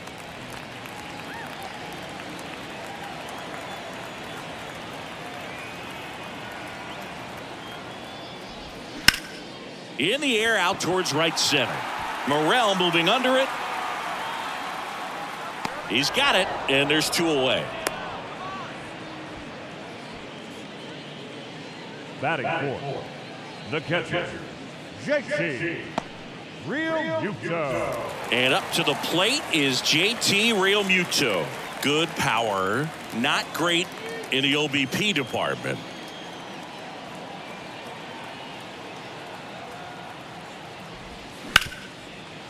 Hard hit right side. Fires over to first. And Realmuto is out. Out with room to spare, and that's the inning. We played one here in Philadelphia, and there is no score at Citizens Bank Park.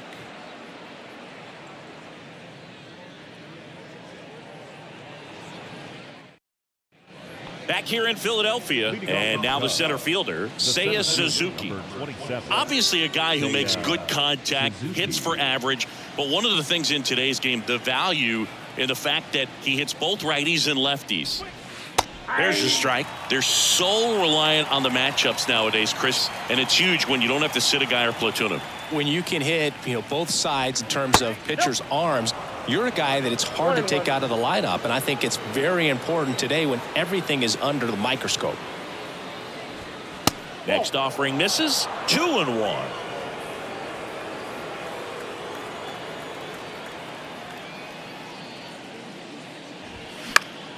In the air, foul off first. He's got it, and there's one down. Good hard fastball up in the zone right there. They look really good coming in, but so hard to get on top of as a hitter. Trey Mancini now. When Nola was in college at LSU, he got a chance to play with his brother, Austin, who was the team shortstop, and as well his roommate was Alex Bregman.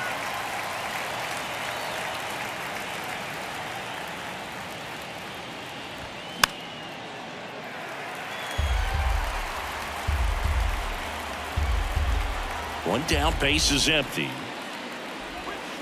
And 1-2. 2 strikes.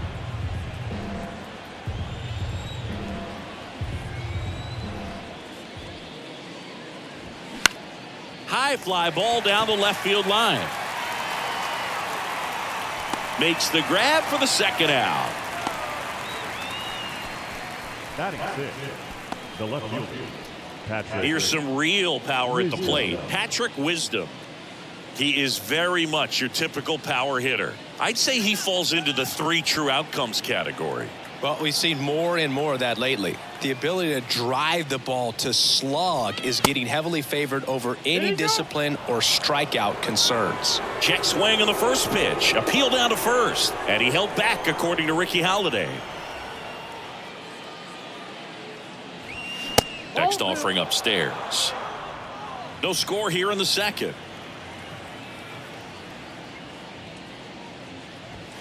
And that's in for a strike. The wind and the pitch. Next offering misses down and away.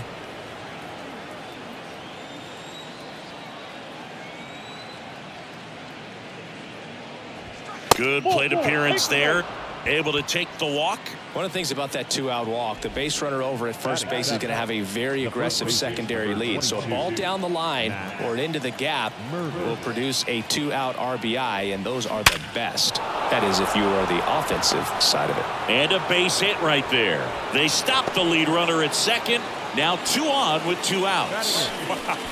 So important to get into the fielding position after you deliver that baseball. That is a scary one. Watch your lips. Now it's Yan Gomes. First pitch just misses.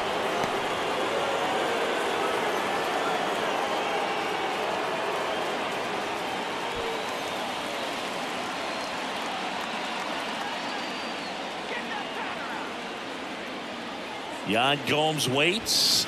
Top of the zone, and it's called a strike. Wisdom, the lead runner at second. Mervis on at first with 2 down.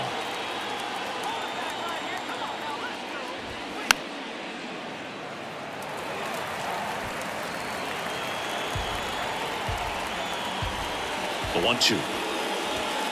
Off the outside edge, and now the count is 2-2.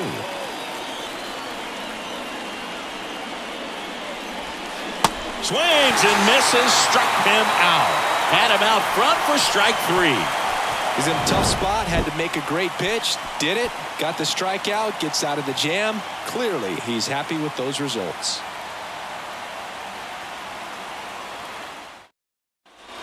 Bottom half of inning number 2. Kyle Schwarber comes up to hit here. He's not going to get cheated up there. No, he's not. He's looking to do damage with every swing he takes.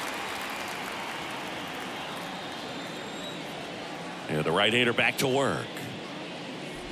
What a year 2022 was for Kyle Schwarber. He won the Silver Slugger, led the National League with 46 home runs. The only guy in the majors that hit more home runs than him, Singy, was Aaron Judge. And that gets down for a base hit. Just kind of sliced that one into center. Batting 6, the third baseman. And now it's Alec Bohm. Yeah, and that mechanics adjustment that he made in 2021 with the Nationals, as we saw it start to pay off then, really took flight in 2022 with the Phillies. And every time he swung the bat, it seemed like there was going to be good contact in the strike zone. One of those bats that just seems like it's in the zone for a long time. In there for strike 1. Chris, one of the other things to consider in terms of his adjustments with the Nationals, his hitting coach in Washington was Kevin Long. Well, Kevin Long ended up being the Phillies hitting coach in 2022. Strike 2.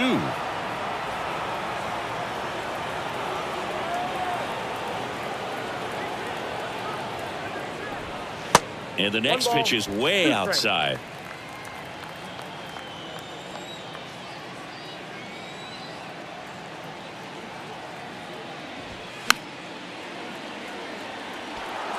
You could see he was trying to stay back long enough to handle the off-speed pitch, but just a little tardy on the fastball. And a ball and 2 strikes. On the ground, a short, could be 2. Takes it himself for 1, and that's 2. Really nice job up the middle just to take it himself. You know what? Take all the guesswork out of him. He let his momentum carry him into a really strong throw to first for that double play. Brandon Marsh steps to the plate.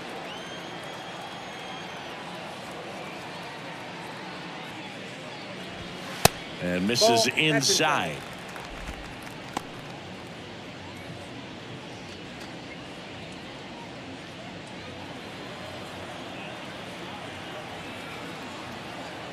The 1-0. Started after it. Appeal to third. And that's a swing, according to umpire Matthew Ross.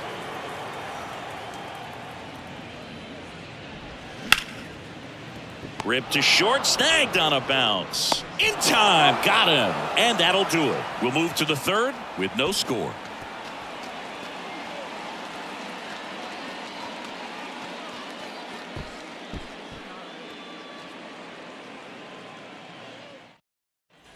Welcome back. Top half of the third inning. And the batter now, Christopher Morel.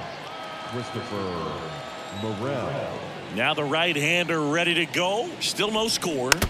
And first offering is fouled off. And the righty deals. Line drive, base hit. So a runner aboard to start the inning.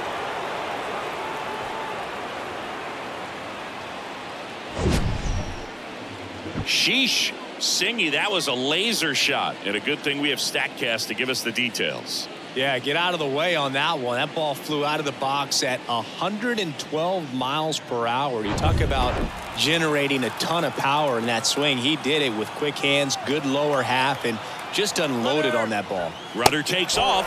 There's a ball. Throw. Tag. Ow!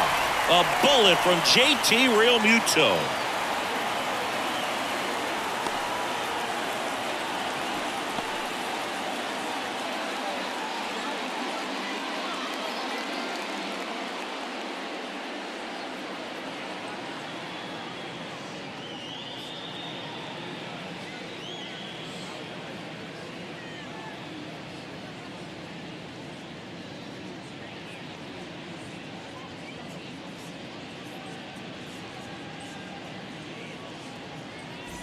Top of the third, no score.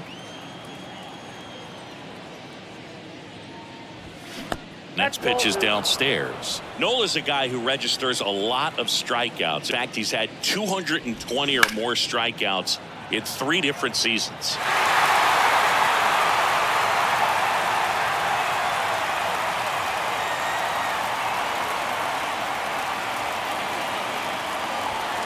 Two-one pitch is in there, and the count is even. And one thing about Nola, Boo, just outstanding command, really sets up that breaking ball to expand the zone to get hitters for that swing and miss.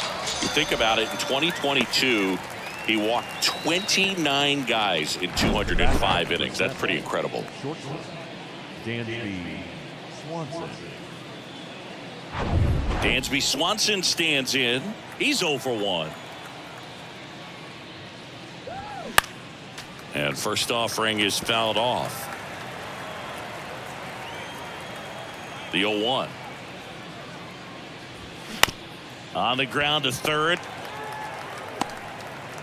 To first, but it pulls him off the bag. Well, kind of the story of their season so far. Things just not clicking into place. Fundamentals on all sides of the ball are lacking, and it's tough to win games at this level if you're not playing clean baseball as a team. Ian Happ will hit next. The Happ Daddy. Happ measures 6 feet even, hitting third in the lineup, and he's a former National League Gold Glover. Nola throw to first. Swanson back easily.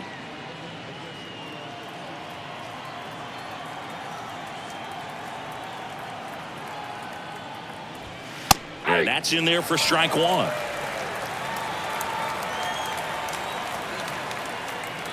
The kick and the pitch. Runner goes. Line drive. That's a base hit out into left center field. And that'll put runners at the corners with 2 away.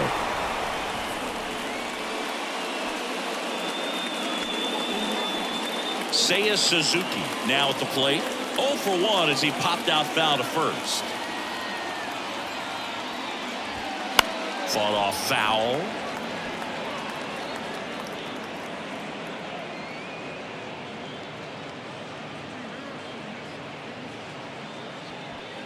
Swanson at third. Happ at first. 2 out of the inning.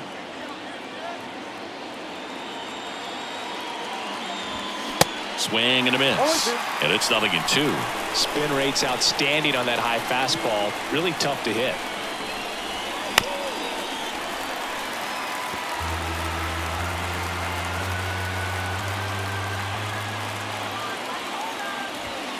Going to count 1 and 2. 2 strikes.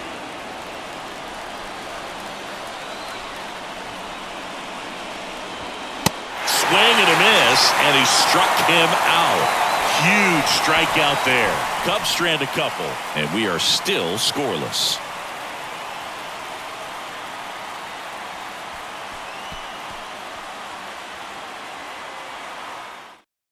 Now into the ball game on defense. Number 40. He takes over in right. Cody Clemens stands in for the Phillies. The first baseman, Cody Clemens. The pitch. And ball 1.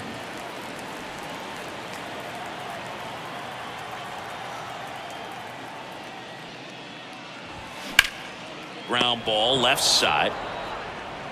Fires across the diamond. Leadoff hitter gone in the third. The shortstop, Edmundo Sosa. Edmundo Sosa stands in for the Phillies. We talk about guys with good speed, and definitely he has it. But pushing the offense aside for just a second, Chris, it's the defensive side that I think the speed factors in the most. Ball 1, no strikes. Well, he gets to balls that get by most people at that position. Just really impressive because there are certain times the ball comes off the bat, automatically that team that hit it thinks that they've got a base hit or they may have extra bases, and he just takes it away. The batter, number 5, second baseman. Back to the top of the lineup, and stepping in is the speedy Bryson Stott. Caught looking his first time up.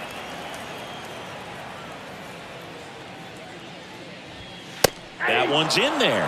That's strike one. And what makes him even quicker is the fact that he's so dialed in on the pitch as it's moving through the hitting zone. He can see how that hitter's lined up, what he's trying to do, and where that pitch is going to end up, which gives him that really quick first step, and that's why he makes so many great plays. Now a screamer into the outfield. Base hit. Big knock there to keep the inning alive and an opportunity to put something in the gap and give the Phillies the lead.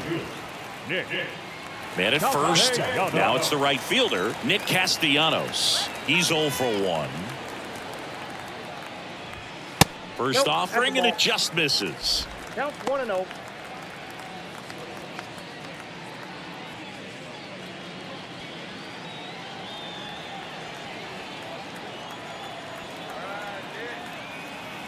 The 1-0. Line drive. That's a base hit. Lead runner makes the turn at second. Lead runner gets the stop sign at third. It's a 2-out double, second and third now. 2 consecutive base hits for these guys here. Nice line drive to the pull side right there, but he didn't spin off of it. That's the key. You still have to extend through the baseball in order to hit a line drive like that. So 2 on with 2 away. Here's Bryce Harper.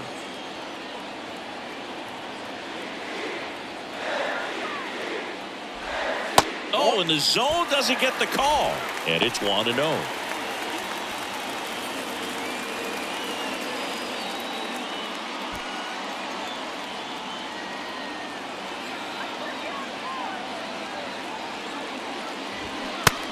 Big swing and a miss. Well, he knows they don't want to give him anything to hit, but when you've got opportunities to drive in runs, you've got to expand the zone. He's capable of going out there and doing damage with it.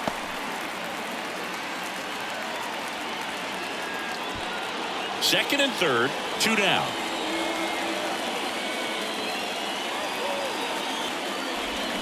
Swing and a miss. And that's strike 2. Guy out there sees a power hitter take that kind of swing. He's got to be thinking, is this guy trying to set me up? Now let's see if he can make an adjustment. And that's a strikeout looking. Huge called third strike against a big bat to end the inning. Phillies leave a couple, and we're still knotted at 0.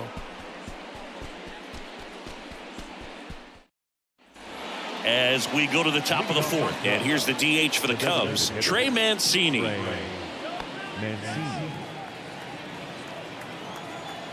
Nola back to work. Ball 1 on a pitch inside. You know, these Cubs, as this game goes on, have to be more disciplined at the plate. So many of their outs have come from weak contact on pitches they're chasing outside of the strike zone. You can't do much of anything with those locations, and that's been true again today. Next offering is in for a strike. And as a pitcher, when the hitters are swinging at everything, you feel no need to challenge inside the zone. You just keep working the corners and expanding that strike zone and beyond, and they just keep eating right out of your hand. And there's 1 down. Now left field, Patrick Wisdom. So up next, Patrick Wisdom. Scoreless here, but now he's got to deal with a guy who's got some power. Got to be careful when you're talking about a hitter with this type of slug and these type of home run totals. First pitch, and that's in for a strike. Singy Wisdom's a guy with big-time power. In 2021, he broke the Cubs rookie record for homers in a season as he surpassed Chris Bryant's total of 26. He came up with 28 home runs. In the air, right side of the infield. Clemens on his way over, brings it in, and there's 2 down. Now the first baseman, Matt. And now the first baseman, Matt Mervis. Really nice swing in his last at bat. Shot a line drive into center field.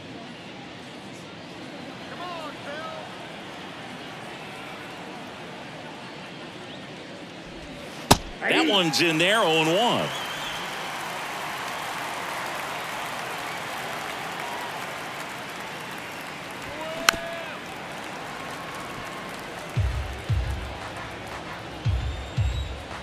And the right-hander deals. Got him. And good work there as he gets a 1-2-3. Cubs are down quietly. Still no score.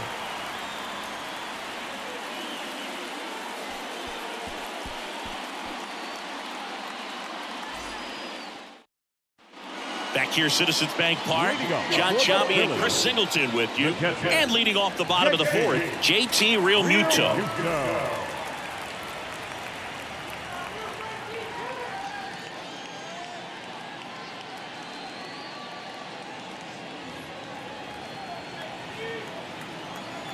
The wind of the pitch. And a good fastball to start him off. That's strike one. He's pitching well, but not throwing a ton of first pitch strikes. Usually doesn't work out for success, but you can never predict baseball. That one fouled hard the other way.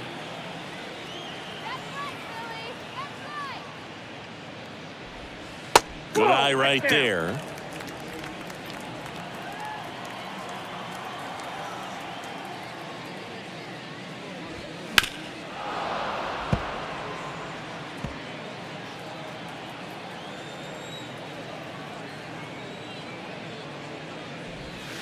That one off the mark, 2-2.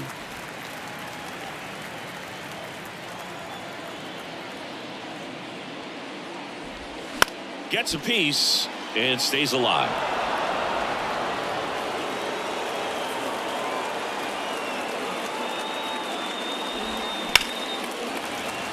That's a hit.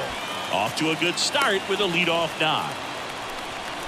He was all over that one. Pitcher's away, and he did exactly what you're supposed to do with it. Drive it the other way. Just go with the pitch. And now they've got some speed on first, so we'll see if they try to get him into motion. Kyle Schwarber stands in for the Phillies. First pitch, and he just misses. Ball one, no strike.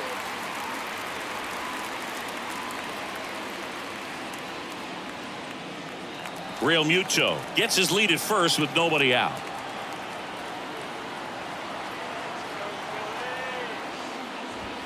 Next offering is in for a strike. Ball one strike.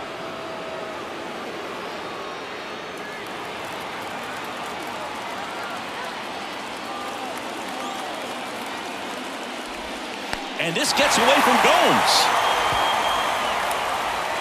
And now a man into scoring position. This is something that'll happen to him from time to time behind the dish. The defense is a part of his game he's trying to improve, but right there just couldn't squeeze it, and it cost him.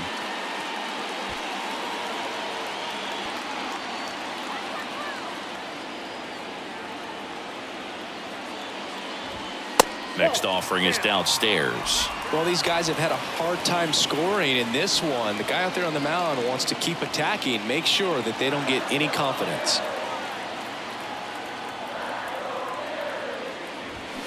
Check swing went around. 3-2 now. No outs. Runner on second.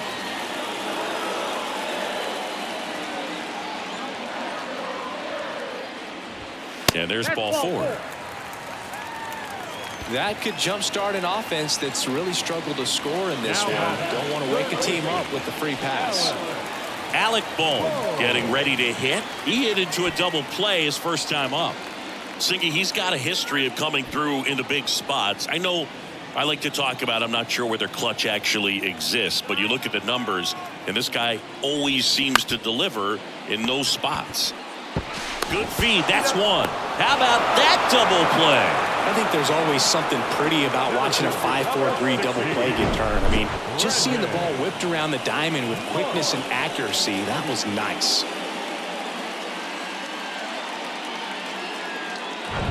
And digging in for Philadelphia, Brandon Marsh. 0 for 1. He grounded out in his first at bat. That's in there, and that is strike one.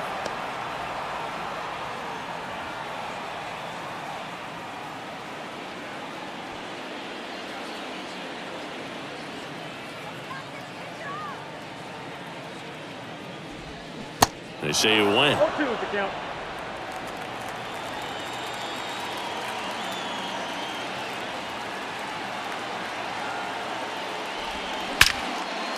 Lined into left center. Should be extra bases. And they'll score first. It's 1-0. And into second easily with a 2-out double. Love how he let that ball travel, trusted his hands. Nice job of going the other way.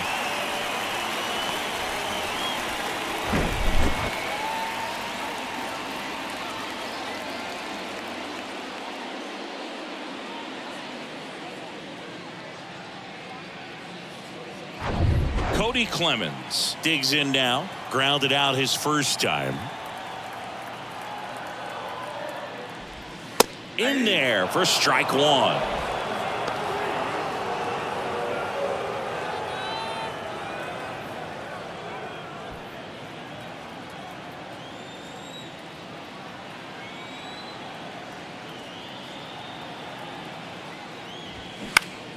Next offering is fouled back.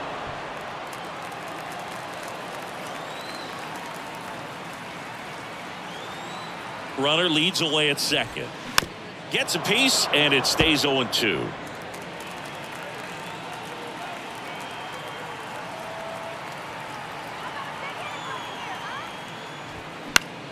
Swing and a pop-up in foul ground. Makes the grab, and the inning is over. But a run will score in the inning on this RBI double. It's now a 1-0 ball game. You're watching Major League Baseball on The Show.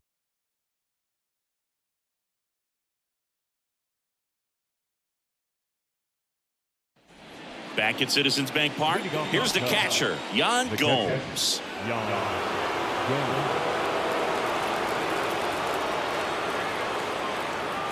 The wind of the pitch. In the air to left center. Schwarber makes the grab, and a quick out, number one. So digging in, number 40. Came into the game on defense, so his first trip to the plate here. He's controlling things out there on the mound, not messing around at all. He's been in attack mode since the very start. Swing, and that ball smashed on a line. He dives, but can't hang on. That's a base hit. And the tying runs at second base with a double. Went up there looking to be aggressive and got something he could handle. First pitch fastball in a great spot to do some damage, and he squared it up nicely. Now a pretty big at-bat coming up with a chance to even this ball game up. Back to the leadoff spot in the Cubs lineup. Here's Nico Horner. In there, and it's 0-1.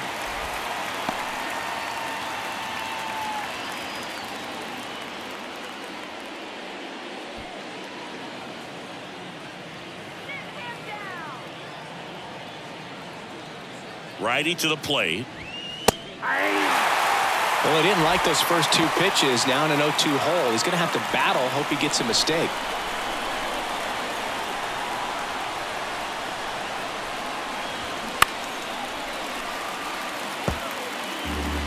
Runner at second here, one gone.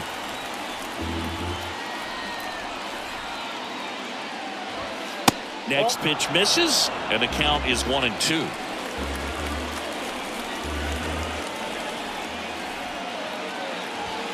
Goes down looking. Well, even if you don't feel great about it, you got to swing the bat with 2 strikes in this situation. You've got the tying run out there in scoring position. Just put the ball in play. Maybe something good will happen. It just didn't look like he understood the situation. And next for the Cubs, Dansby Swanson. And the first pitch misses for ball 1. Counts 1-0.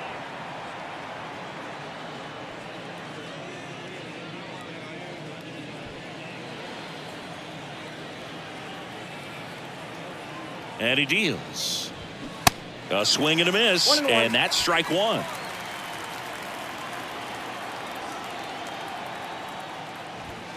Good eye in that spot. 2 outs and 1 in scoring position.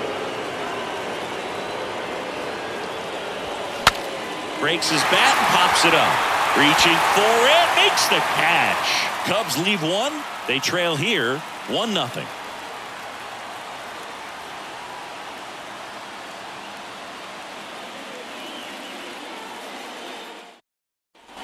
And welcome back. Here's the shortstop at the plate, Edmundo Sosa.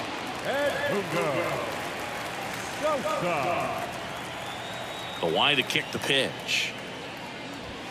That one misses. Ball one. Well, these Phillies doing a good job of simply getting the bat on the ball in this game, and the numbers back that up. The numbers tell us they're averaging more than a hit every inning, and they've only struck out twice, so they keep finding ways to put their bat on the ball. And there's one away. Now that second baseman. And now it's going to be Bryson Stott.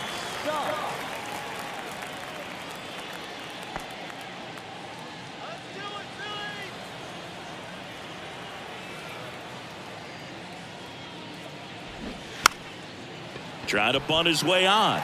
And it goes just foul. Well, you can't really adjust your game plan for that last pitch. Guy hasn't thrown it very much. You got to focus on the stuff that he's throwing up there most of the time.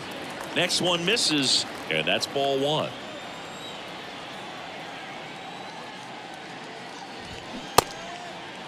Checks his swing. Appeal down to third. And Matthew Ross right on it, says he held up. The 2-1. Just missed. Well, he's so great about hitting the ball the other way. He gets those arms extended. So right there, just trying to straighten him up a little bit so he doesn't have as much outside plate coverage.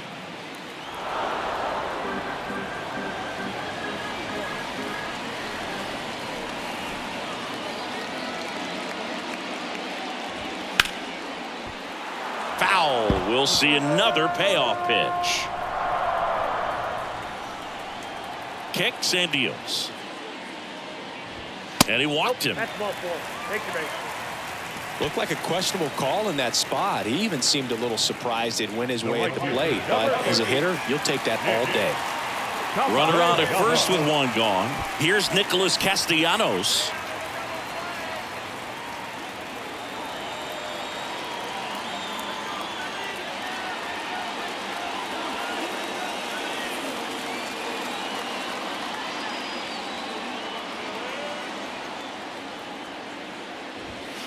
And that's outside. Stop. The runner at first with one gone in the inning.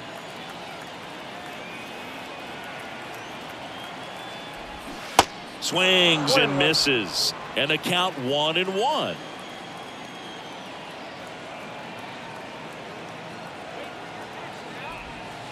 Outside.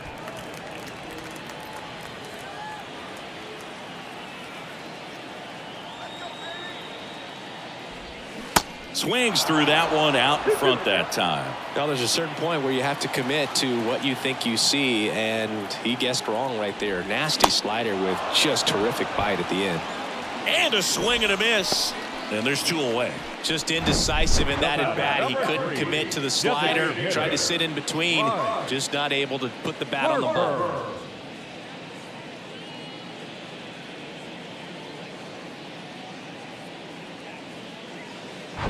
Bryce Harper to the plate.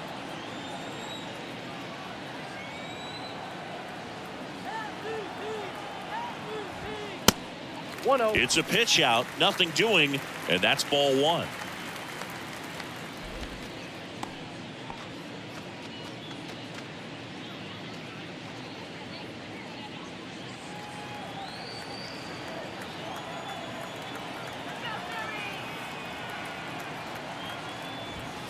So 2 balls and no strikes. Chris, with that distraction and a speedy guy at first, he's in a favorable hitter's count.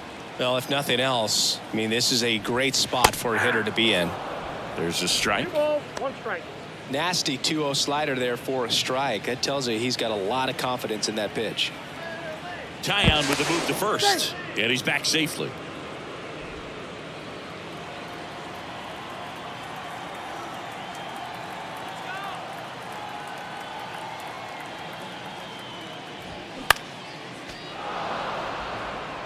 Instead of letting the hitter get his arms extended, tied him up a little bit, slightly up, slightly in.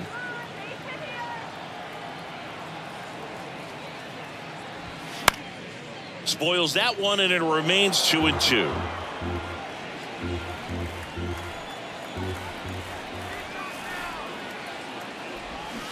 And a foul ball. He stays alive. It's so hard to slow yourself down when you see that juicy breaking ball, but the most success happens when you try to take that right back up the middle approach.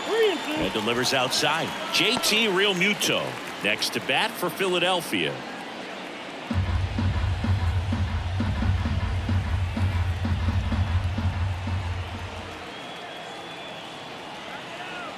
Left-hand batter waits. Battling here as he fouls it away. Ninth pitch of the at-bat due next.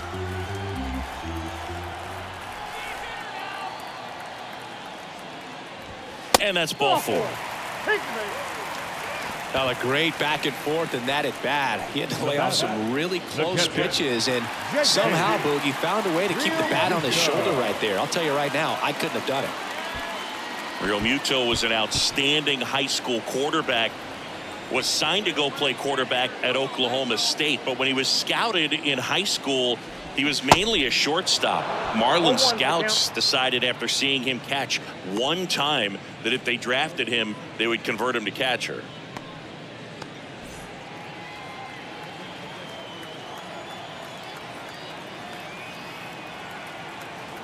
And the 0-1 comes up empty. That's strike two.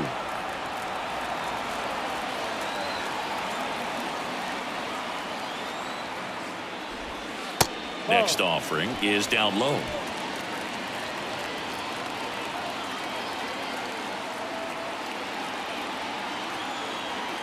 And the pitch. Foul ball, still a 1-2 count. First and second, 2 down.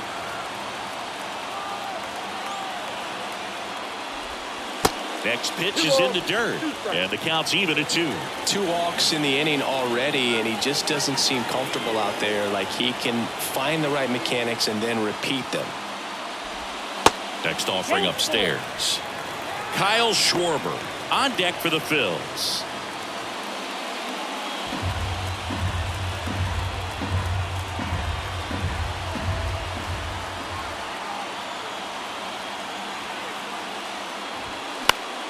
Fights it off. You'll see another.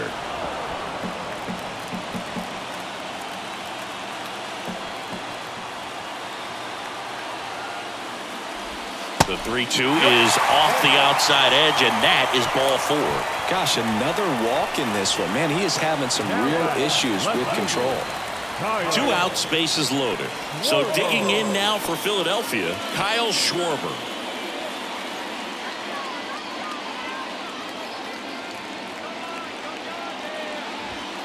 There's a strike. Tough situation right here. It's so important as a pitcher to get ahead in the count as he did right there.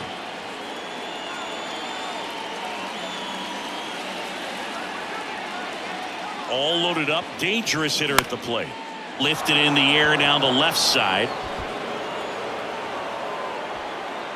Squeezes it, and that'll do it. Phillies leave them loaded, but they lead it 1-0.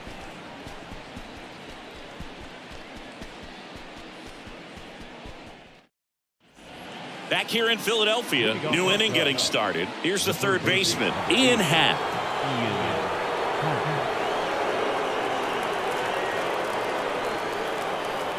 Nola back to work. Tap to first.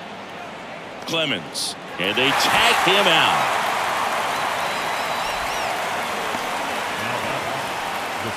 And next will be the cleanup hitter, Seiya Suzuki.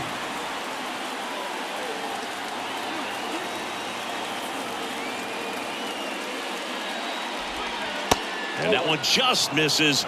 A ball and no strikes.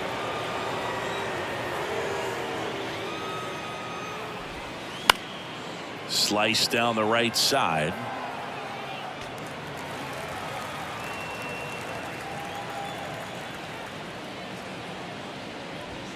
They say it went. 1 ball, 2 strikes.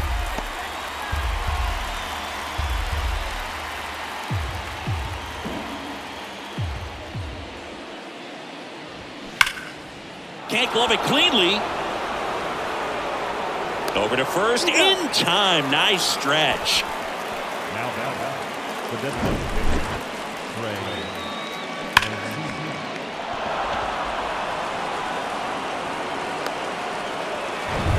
And up next for Chicago, Trey Mancini. And that's in there for strike one. Mancini, 31 years old, and he's usually a first baseman, but today he's the designated hitter.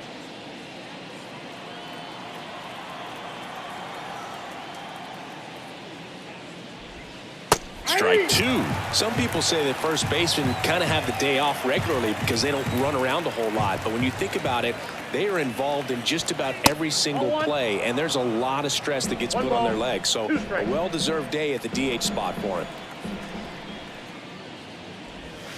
And down on strikes he goes. And the Cubs go 1-2-3. Nothing doing for the offense that time. 6, 7, 8 due in the bottom of the sixth. It's the Phillies 1 and the Cubs nothing.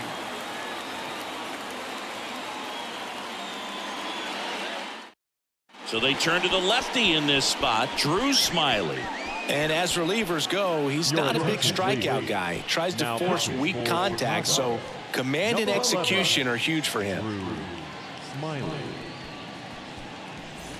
Well, one-run game. Now here is Alec Bohm. Third baseman, Alec Bohm.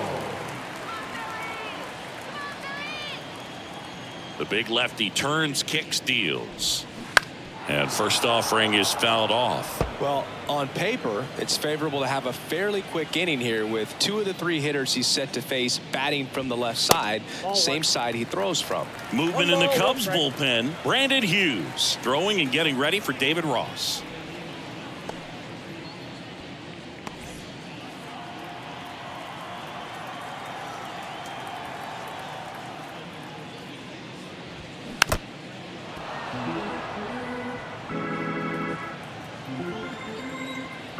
And a pitch.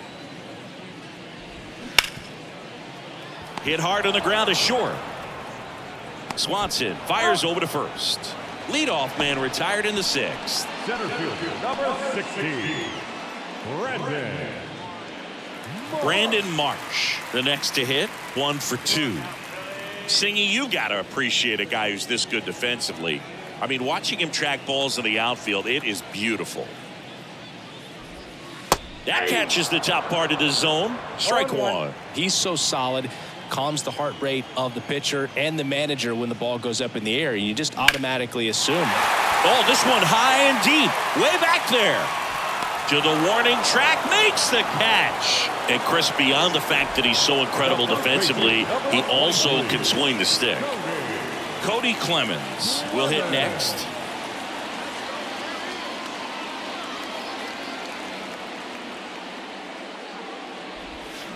On the outside corner, strike one. All ones the count.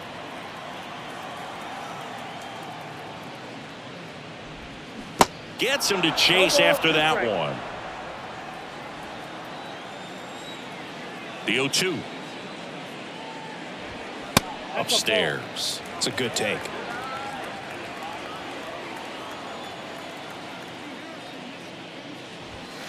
Pitch misses there, and it's 2-2.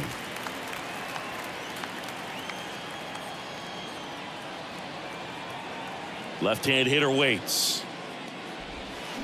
Swing and a miss, struck him out. He swung over top of the curveball. Offense held in check there. We're through 6 full. It's the Phillies 1 and the Cubs nothing.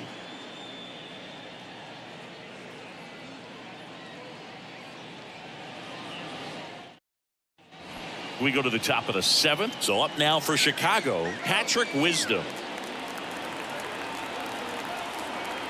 The pitch.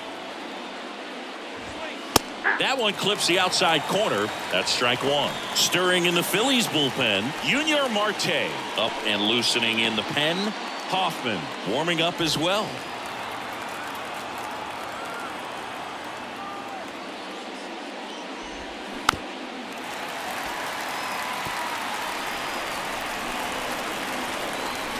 And the 0-2. And the pitch is outside, ball 1. Really good take, especially with 2 strikes.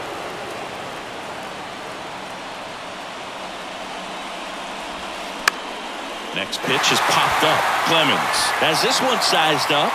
Makes the catch. And there's one away. That hanging breaking ball looks so juicy to the hitter, and nothing more frustrating when you miss that pitch and you pop out. He's going to have to think about that till his next at bat. Matt Mervis, the next Cub to hit. That one's in there, 0-1. Well, I'm impressed with that challenge pitch right there. Even with this slim lead, this guy's not afraid to go right after these hitters. Next one is off the plate, and it's 1-1. Just missed with that backdoor breaking ball. If he gets a swing and miss or called strike, 0-2 count. Instead, it's 1-1. Look for him to go back to that pitch later in this at bat. The 1-1 is fouled off. And a 1-2. Ripped on a line. And that's a fair ball.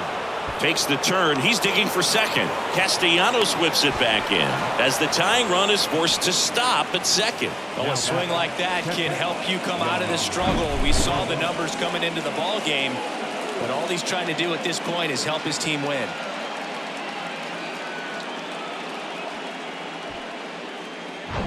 Man at second with one away. Here's Yan Gomes.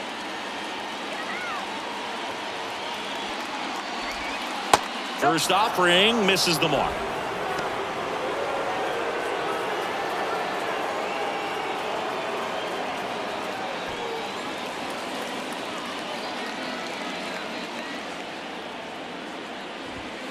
And that's outside. Appears they're working around him with the base open, Singy. Well, you know, these 2-0 counts, Boo, they're just not what they used to be, and we sound like old guys when I say that. But ultimately, this is a strategic game, and you expect to see this type of approach by the pitcher in this situation. That one in for a strike, 2-2.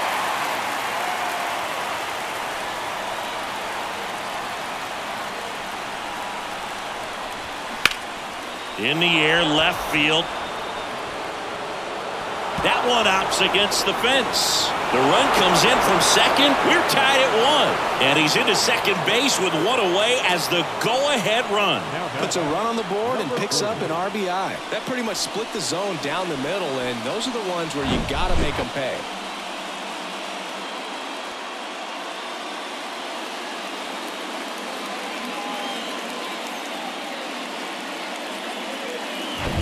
And now the right fielder, number 40, doubled in his first AB. And that's in for a strike. I really like how he's been attacking hitters early in at bats. He's thrown strikes on the first pitch to over 70% of the guys he's faced in this one. One out. The go-ahead run is at second. That one down the line and foul ball.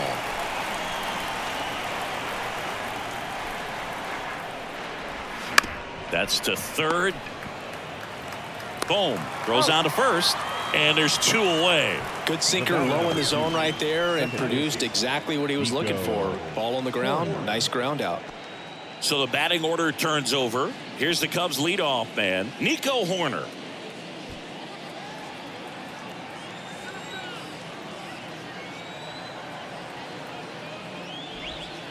Nope. First offering, and it just misses. 0-1, no strike.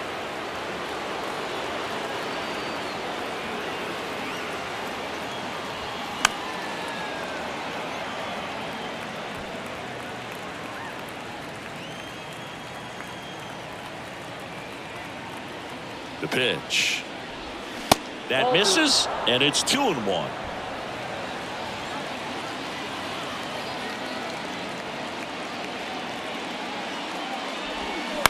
Bounced out to short. Sosa fires to first on the run. Out number 3. Cubs pick up a run on the RBI double. All even now at 1-1.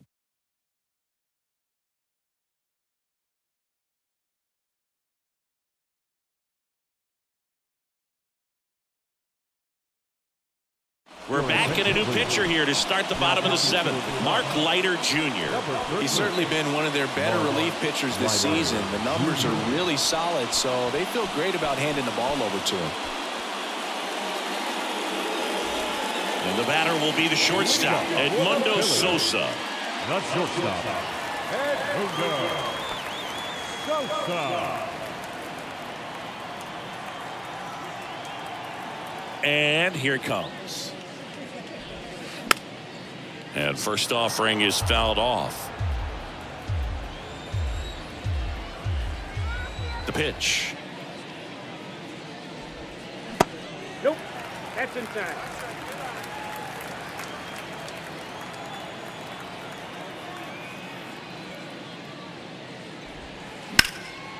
Now a fly ball to right center. And that should be extra bases. Around first, heading for 2. And he greets the new arm from the bullpen with a double. Well, that's how you respond. Leadoff man comes up, gets into scoring position. Now, there are several ways that they can get this run across.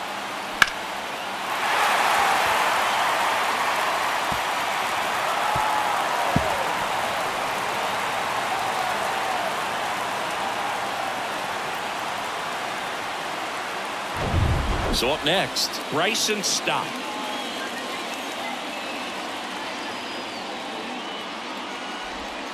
First pitch doesn't find the zone. As a pitcher, you know the runner on second is ready to push things with this speed. A base hit's probably going to be a big run, so you really have to execute on the mound.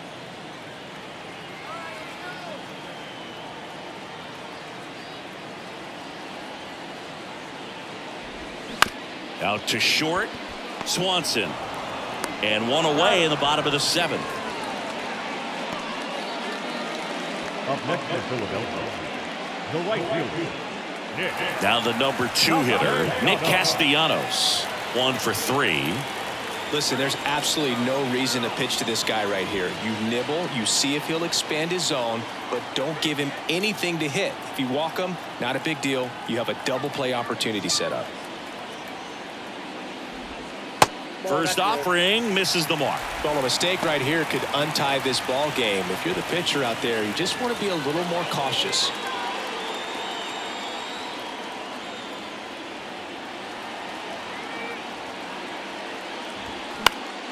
That one fouled off. Sosa, the runner at second with 1 away. Pretty good pitch to take a pass at in a 1-0 count. Just not able to square it up. The next offering misses, and it's 2-1. That two-seam fastball is usually coupled with a slider away, and when a hitter's conscious of the pitch in, it's hard for him to cover middle away, and that's where a pitcher can really finish off that batter. Swings and misses. 2 balls, 2 strikes. Big-time jam right there. I hate it as a hitter, but standing in center field, you can't help but chuckle a little bit. Comes the 2-2. Popped up right side. Mervis makes the catch for the 2nd out. Now back, the designated hitter, Ryan. And now here is Harper. He's a guy who does it all. With the lack of contact in today's game, this guy hits for contact, so he delivers average, but there's on-base and slugging too.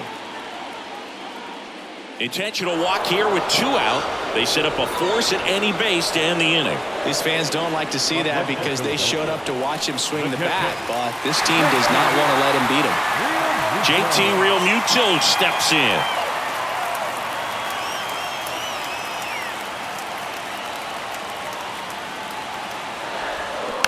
And a foul ball. 2 outs. A couple of base runners at first and second.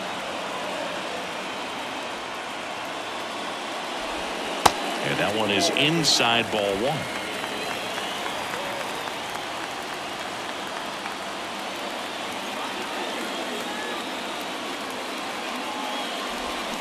Swing and a miss.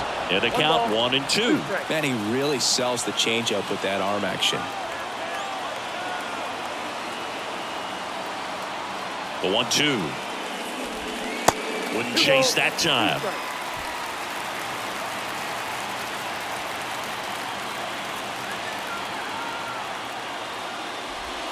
Pitch misses, and now it's 3-2.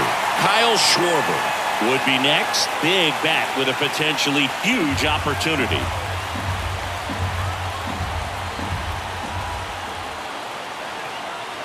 Here comes a pitch. Popped up. Corner under it. Makes the catch, inning over. Phillies leave a couple. Score remains tied 1-1.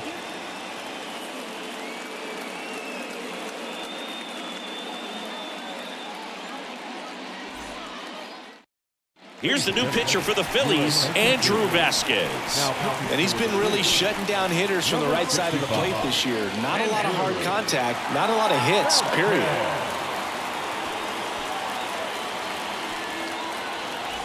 So up now for Chicago, Dansby Swanson.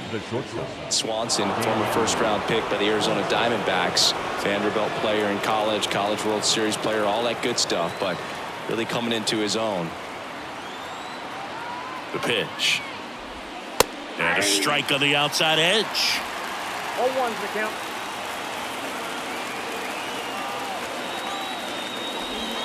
Next offering is in for a strike. Quickly into an 0-2 count. Both pitches were down in the zone. I think you set your sights a little bit higher because you'll have a tendency to chase if you look down in that area.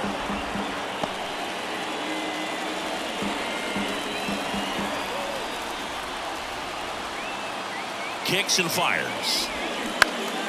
Popped up to the left into foul ground. Boom. Under it. He's got it.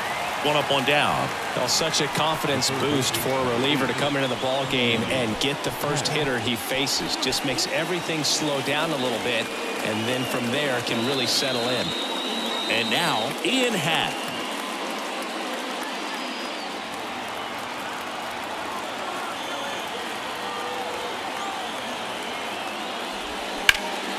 That one is absolutely belted. Marsh on a dead sprint, racing back, and it's caught just in front of the wall. So here's the cleanup hitter, Seiya Suzuki.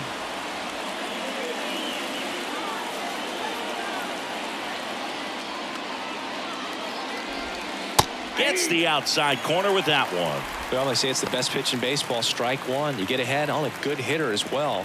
Gives you a little bit more confidence to move through the at-bat. At the belt and fires.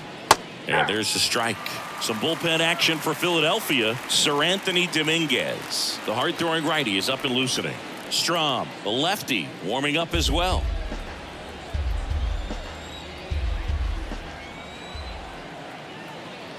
Oh, 0-2 now. Fouls it back with 2 strikes.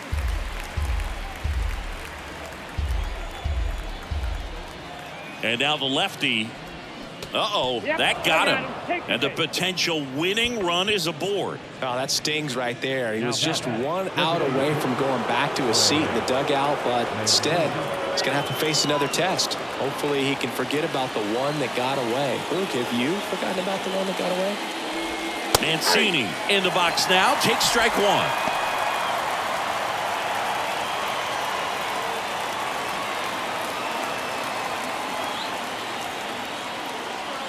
And he deals. Pop foul out of play off to the right.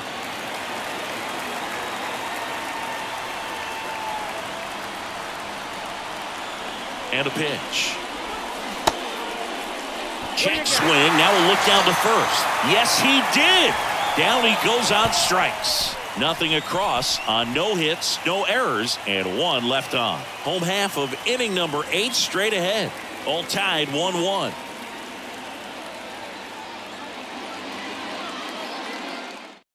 Brandon Hughes will take over here. The southpaw's been really good against left-handed hitters. Now it's going to be Kyle Schwarber. Got to be careful with this guy. He's got power. He can untie it with 1 swing.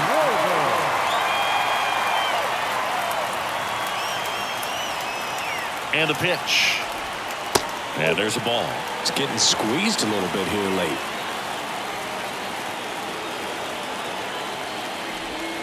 Next offering is in for a strike.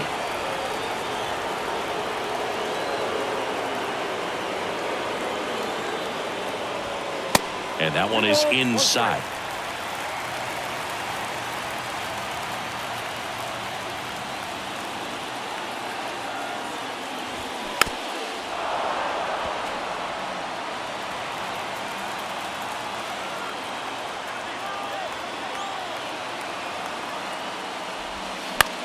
On the ground to third. And he beats it. That's a hit. Great try there. Oh, it's just such a tough play for a third baseman. Fielding on your backhand and then trying to get off such a long throw across the diamond with a quick enough release to get it there in time. Really only the best at the position can pull that off. And I think that extra step to set his feet cost him a little bit right there. Substitution now at first base. On a pinch run, Trey Turner. And now for the Phillies, Alec Bohm, known for his late inning heroics. Move over to first, trying to keep him close.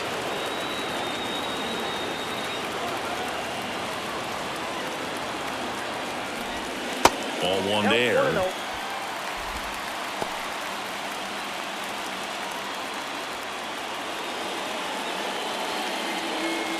The go-ahead run aboard at first. Nobody out.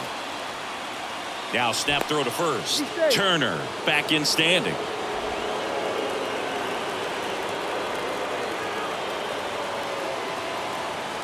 And the 1-0.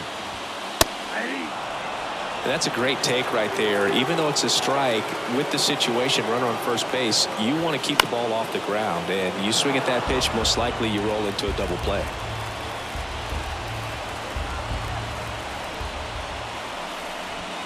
That just misses. Now 2-2. Man, oh man, I don't know how you take that pitch. That's as close as it gets.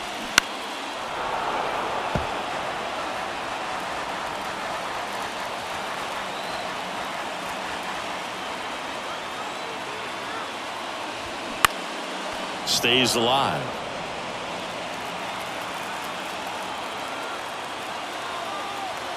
The pitch. Way high.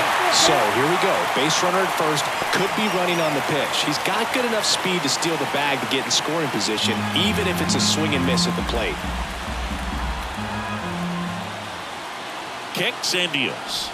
And ball 4, 2 aboard. Not the start to this inning he was hoping for on the mound. Now he's going to have to really dial it up against the bottom part of this lineup to get out of this jam. Making a move at first. Pinch running here. Dalton Guthrie. Brandon Marsh stands in for the Phillies. You know, this is kind of a tough matchup as a left-handed hitter facing a left-handed pitcher. What you tell yourself is I want to stay square to the plate. Try to hit the ball over the shortstop's head. Sack bunt towards third. Zips it across. Out on the sack bunt.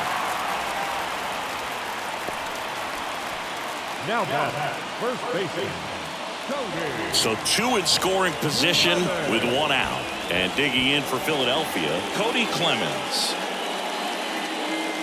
In the infield at the corners, don't be surprised to see them come home first and prevent that run from scoring.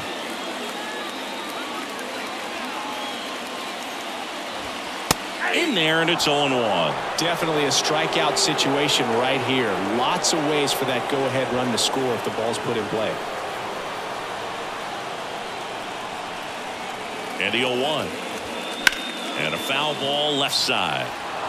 I think ultimately you want to tie him up, get the ball in on the plate so that he can't get the barrel to it and hit it to the outfield. Swing and a miss, struck him out.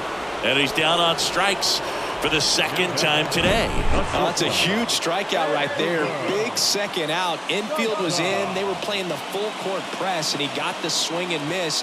Keeps this one tied. This next at bat should be a lot of fun. The odds of wiggling out of this just went up considerably.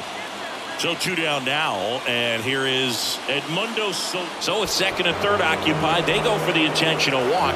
Base is now loaded, and there's a force at every base. Here's the second baseman, Bryson Stott.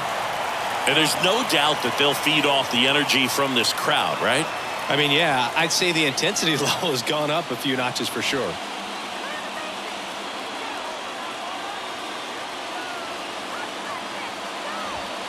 That catches the zone for a strike. 0-1. Turner on third. Guthrie on second. Sosa on at first with 2 down. Next offering upstairs. I got 1 ball, 1 strike.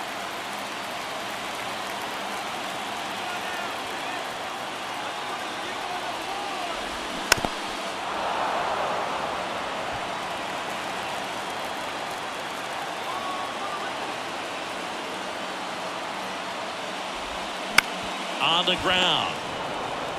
They get the force out to escape a bases-loaded jam unscathed. They leave them loaded through 8 full, all tied 1-1.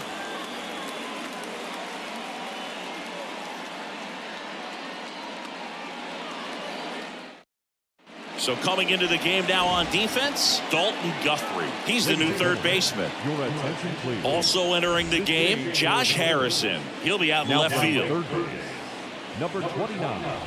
Now the left fielder, Patrick Wisdom. Well, look out here. He's going to come up ready to swing in this situation.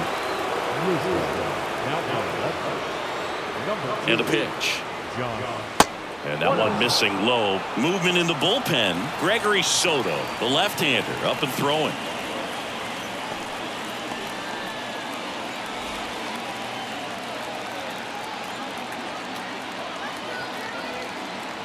The 1-0. Chopped out towards short. Sosa in plenty of time to first. Now one gone in the 9th. The first baseman, number 22. Matt. And next for the Cubs, Matt Mervis.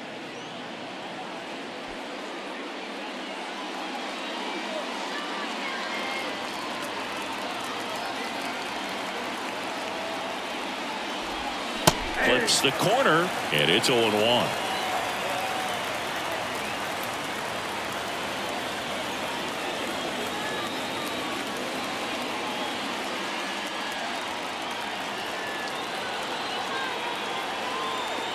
The pitch. And that one fouled off.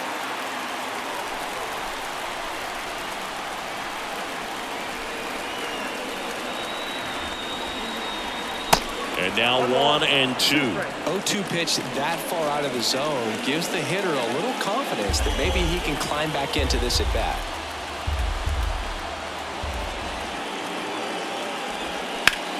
That's out to center field. Marsh hauls it in, and there's 2 away. Now back. Catcher. Jan. Here's the catcher to hit, Yan Gomes. Picked up an RBI in his last at bat. Still their only run of the game so far.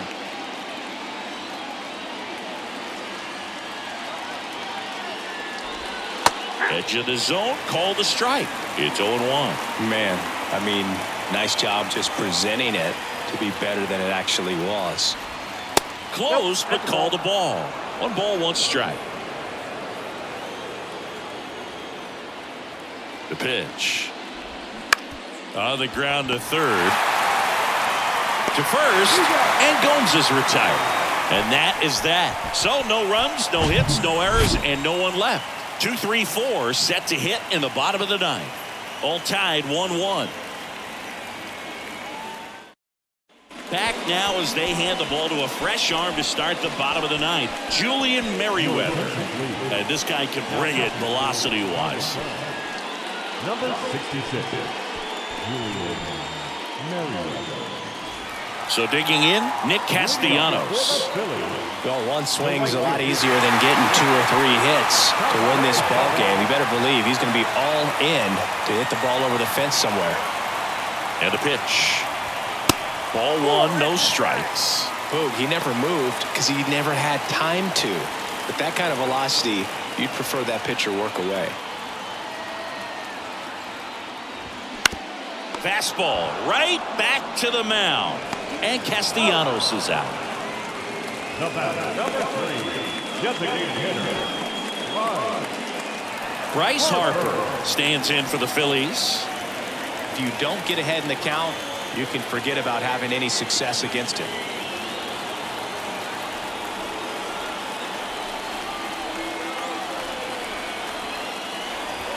And there's the strike. Late in the game, everyone gets a little tighter. Way to get ahead on a really good hitter right there.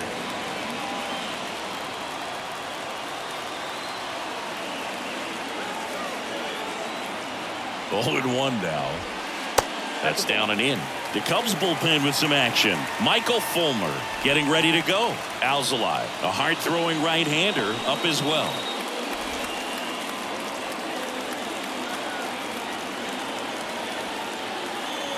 Righty delivers. Price swings and drives one deep to right. That's well hit. On the warning track and hauls it in. Man, I love that route. The ball was smoked. He knew he had to get back to the track right away. Turned his back on the infield. Got to the spot. Turned around and made a nice catch. Real Muto in the box here. Lets that one go for a ball.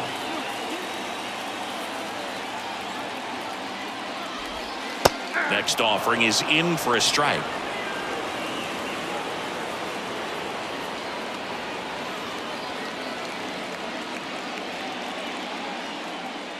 All tied up here in the last half of inning number 9. Swings and misses. Now 1-2. Just not able to catch up to that velocity.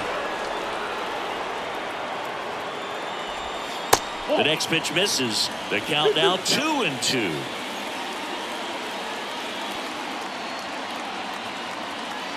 Right-handed reliever. That one missed. Recognize that changeup right out of the hand. Just spit on it. Josh Harrison up next.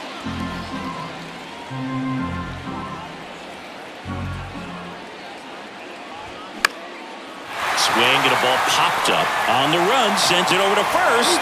Inning over.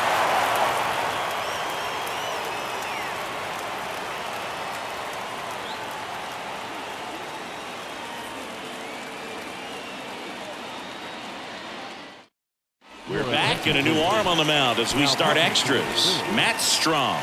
He last pitched 2 days ago.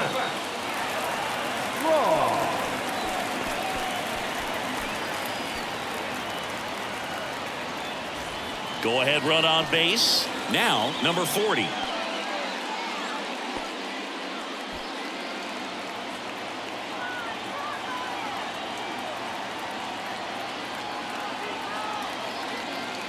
The pitch. In there for a strike at the top of the zone. Activity in the bullpen. Gregory Soto, the left-handed reliever, appears to be getting loose.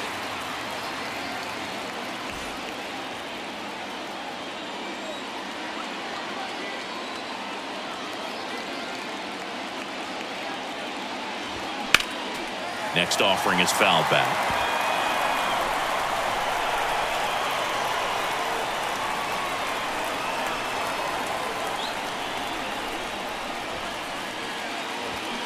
Got him. 1 out. Gosh, here it is. Hit it. 3-pitch strikeout. All fastballs. Man, he's got a lot of confidence in that pitch right now.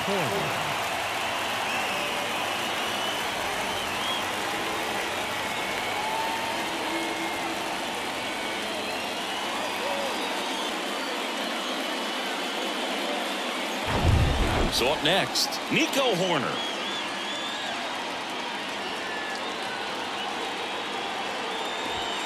That one inside. Ball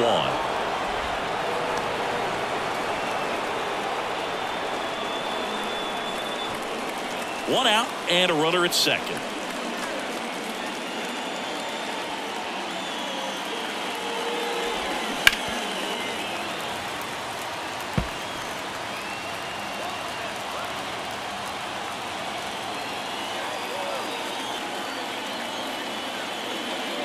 Here comes a pitch.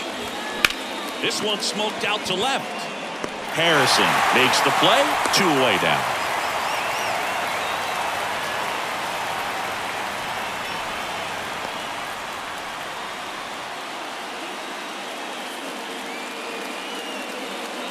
Now it's the shortstop, Dansby Swanson.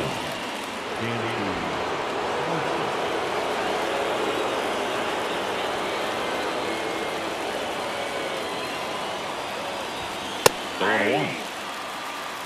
0-1. 2 down. Go ahead run in scoring position.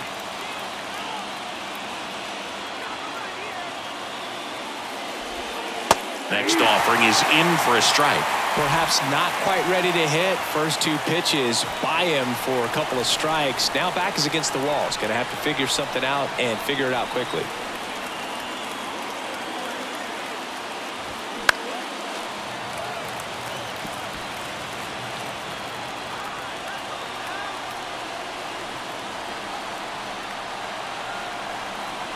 Man on second, 2 down.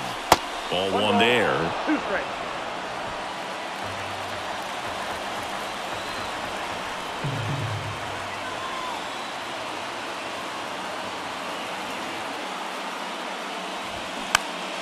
Fights that one away. Still 1-2.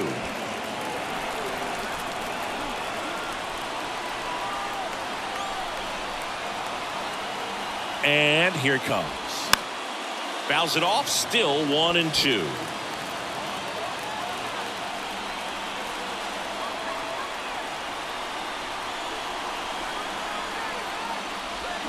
Swing and a miss. Struck him out. So no runs, no hits, no errors, and 1 man left. On to the bottom of inning number 10. All tied 1-1.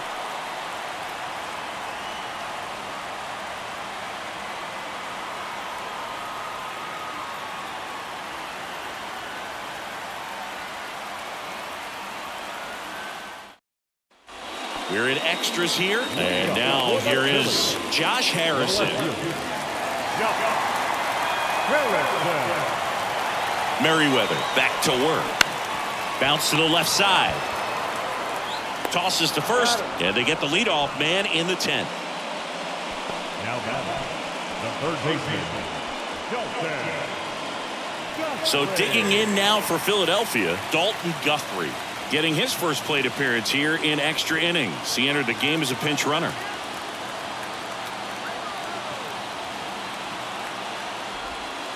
In there for strike 1. Movement in the Cubs bullpen. Michael Fulmer appears to be getting loose. Alzolay getting loose as well.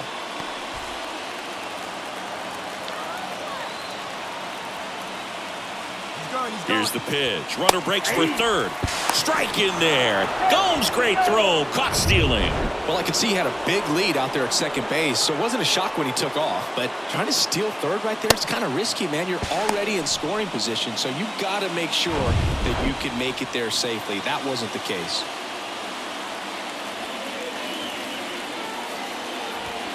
Some heat there at 98 miles an hour. 3 up, 3 down that time. On to inning number 11 we go. All tied 1-1.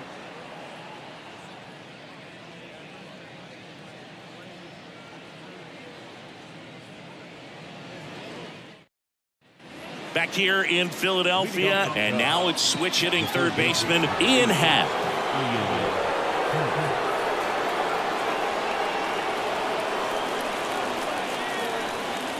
The pitch. Fouled off. He was late.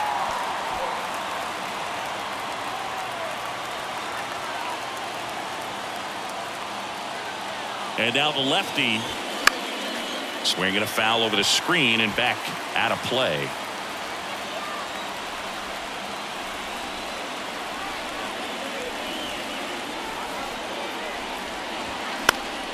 Knocks that one away, and we'll do it again.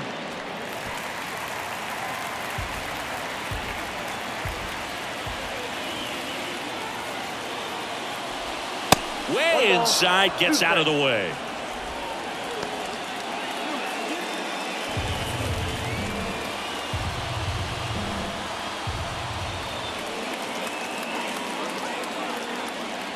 Here's a 1-2.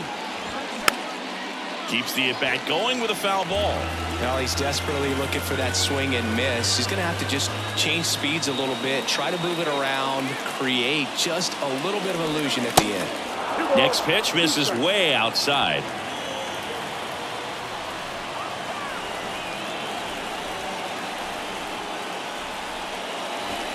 Just off the outside part of the plate. That's a really good take. Seiya Suzuki waiting to hit for the Cubs.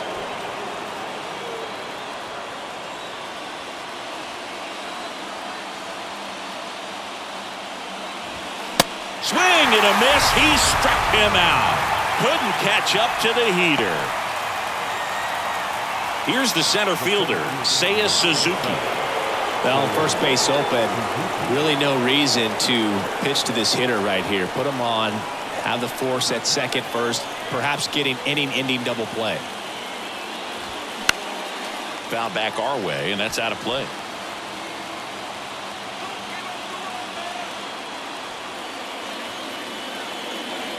Man at second. Check swing, no appeal. I got a ball, one strike.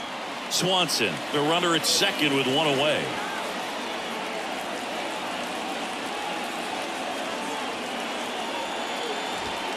In there. And so now 1-2.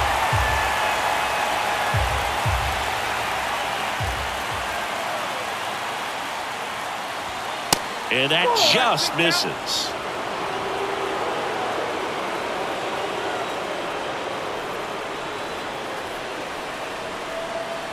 And he deals. And a swing and a miss.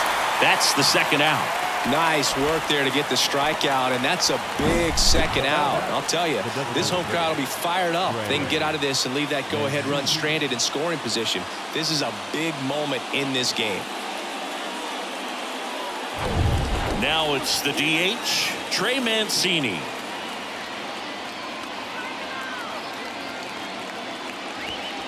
First pitch, and he just misses.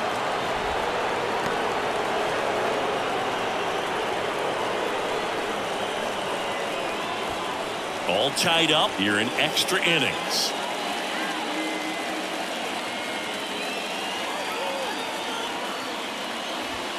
Next pitch in for a strike, and the count even at 1. Back-to-back fastballs in. That last one called for a strike.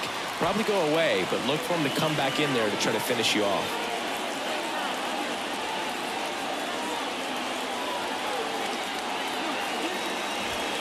Next offering misses. 2-1.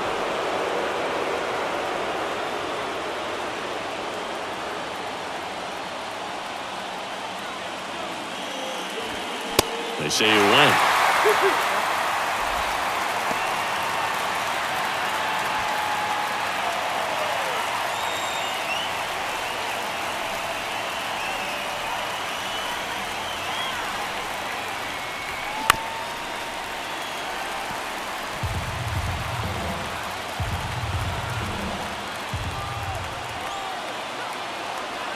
Here's the 2-2. Gets a piece there. We'll do it again.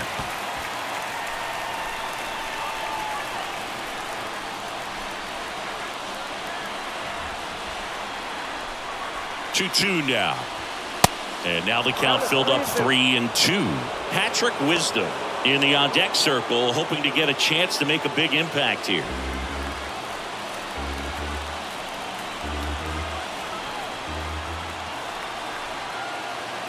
Runner leads away at second. Swing and a miss. And he's down on strikes. And a nice inning of work there as he sets him down 1-2-3. No runs, no base hits, no errors, and one left. One run can win it as we move to the bottom of the 11th. All tied 1-1.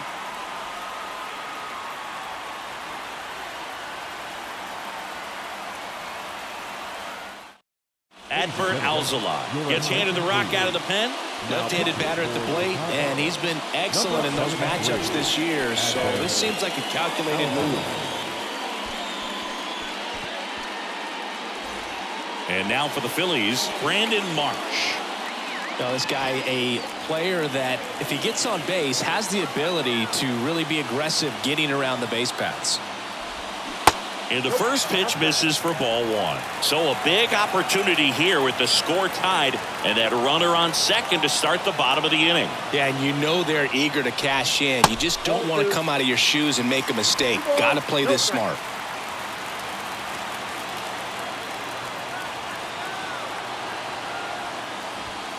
And downstairs. So definitely a little wild right out of the gate. Well, it can be a little tough coming from the bullpen mound to this mound, but you've got to find a way to get ahead in the count quickly. He hasn't. We'll see how this at-bat turns out.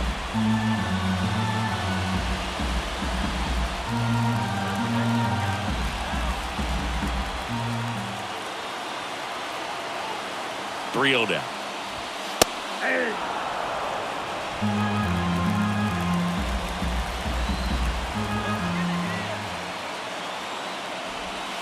Right through there for a strike.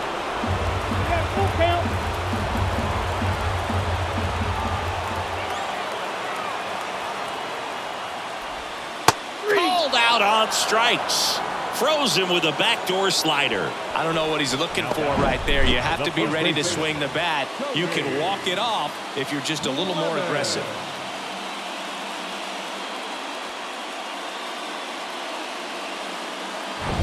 Cody Clemens stands in for the Phillies.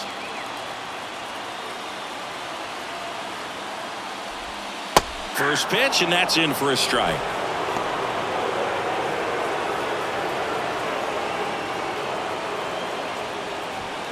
Winning run stands at second.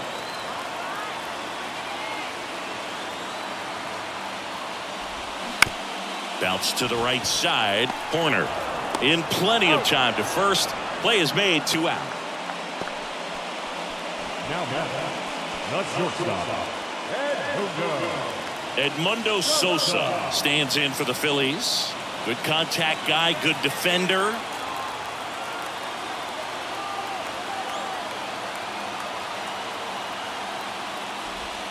And the first pitch misses for ball 1. If you're the pitcher, you've got to go right at this guy. It's the number 9 hitter in the lineup. You can't be afraid of contact in this situation.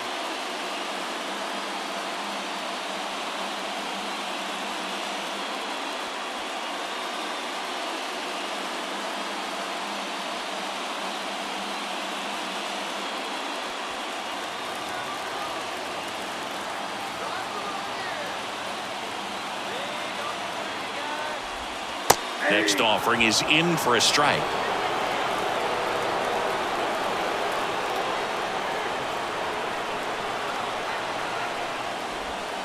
Slider misses outside. Last couple of pitches breaking balls away. I think he's going to have to come firm inside to be able to open up that location if he wants to go back there later in this count. Righty to the plate. He swings and fouls one off.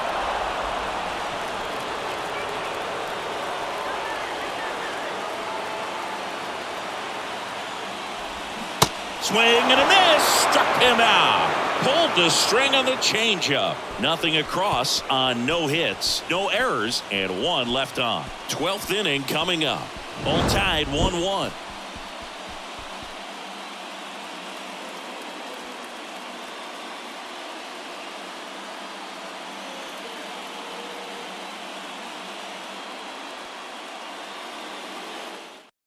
Back now, we're in extras. And there's a new arm on the mound, Gregory Soto.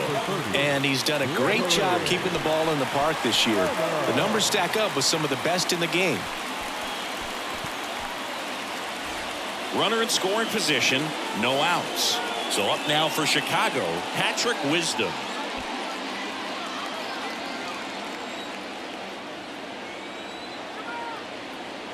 And a pitch. There's a strike. Good pitch right there. Anytime you can get one by a bat of this caliber, especially with runners on, it's got to give you some confidence out there on the mound that you can win this battle.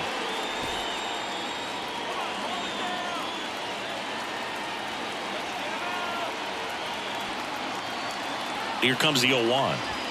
That clips the corner. Well, don't expect too many more high fastballs. This is a good sinker ball pitcher, and sometimes they can make mistakes trying to pitch up in the zone. Look for him to stay down around the knees to be effective.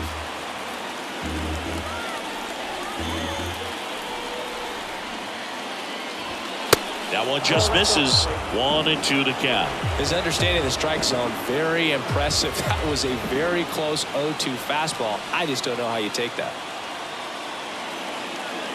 At the belt and fires. And now the count is even.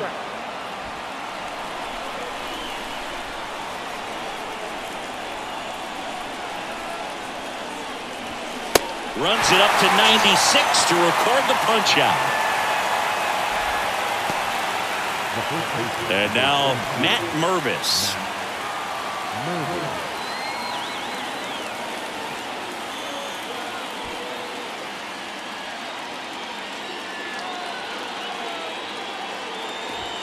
That hits the dirt. 1-0.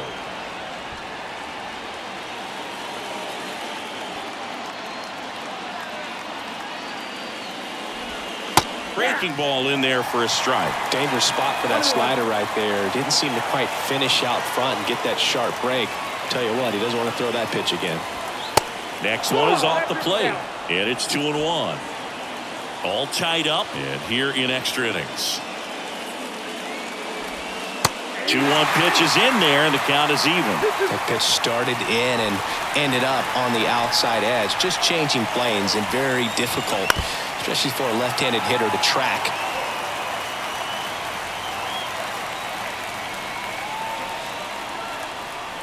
Here's a 2-2. Just off the outside edge. And that's awfully close. I don't know how you take that. He's seeing the ball out of the pitcher's hand really well right now. Yan Gomes on deck for the Cubs.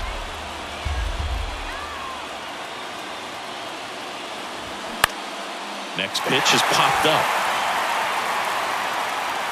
Stop. Puts it away for the out. And there's 2 away. That was a good pitch to hit right down the heart of the plate. Had pretty good timing on it. Just got underneath it a little bit and popped it up.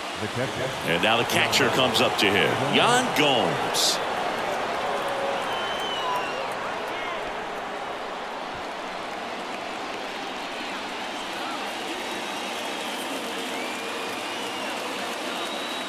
He gets the intentional walk here and now will force at any base with 2 gone. Now batter, number 40. First and second, 2 outs. Number 40 getting ready to hit.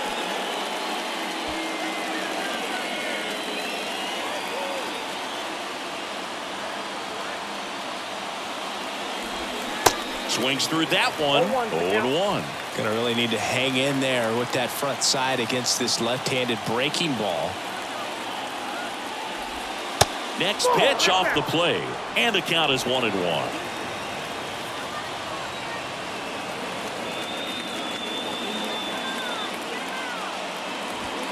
And that's too high. Good spot for the hitter. Definitely has the advantage in this count with runners on. Look for him to be aggressive on this next pitch.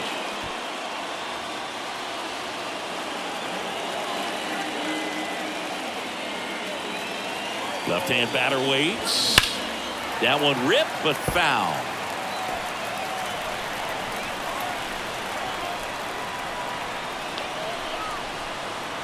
And a pitch.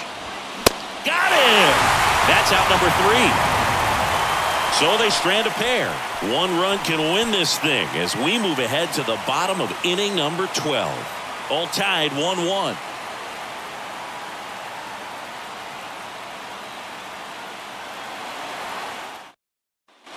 Back here at the ballpark, bottom of the 12th inning now. Leading off, Bryson Stott. Look for him to hit behind the runner, perhaps shoot it to the right side. Alzolay back to work. Line drive, that's a base hit. Sosa rounds third, headed for the plate. Throw is offline. This one's over, and the Phillies win it in 12. You know, he had to feel the pressure. Winning run on second base. Found a way to make solid contact, and the winning run comes across to score. Everyone going crazy. Exciting finish to this game today.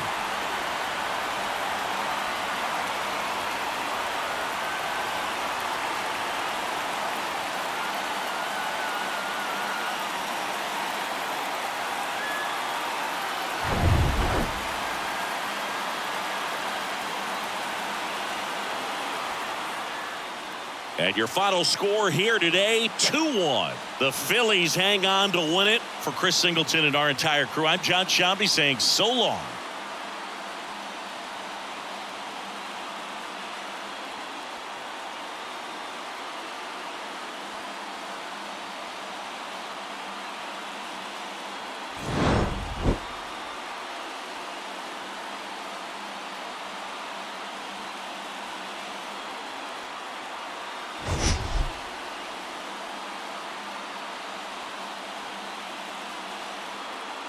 I have to be fine and perfect on every pitch. Continue to pitch to your strengths, and you'll come out of here with a good outing. All right, we'll be back to get this one started after this. So just about set now, and going for Atlanta, Bryce Elder. What's the word on him?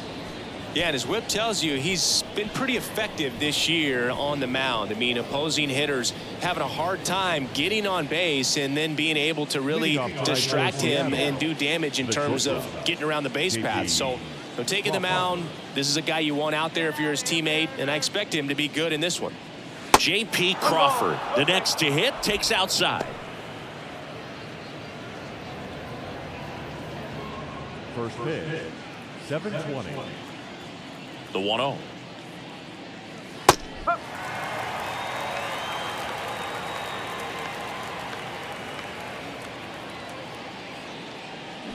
Foul ball.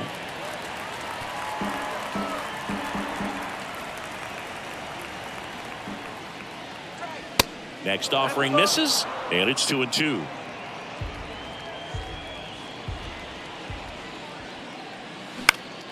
Swing and a ball popped up, makes the catch, and there's one down. Batting second, the first baseman, number 23, Ty. Now the number 2 hitter, Ty France.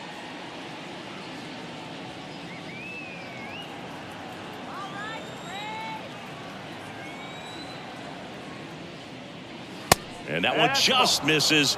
A ball and no strikes. Right through there for a strike.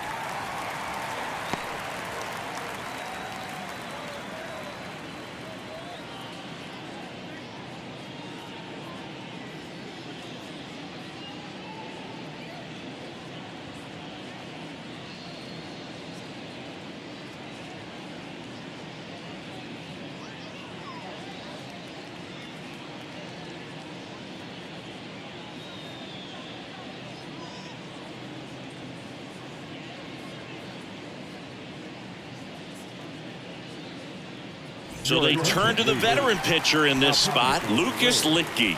And we all know about his slider. It's just filthy, man. And one of the better ones in the game, I'd say. Spin rate's very high, and it just breaks a ton.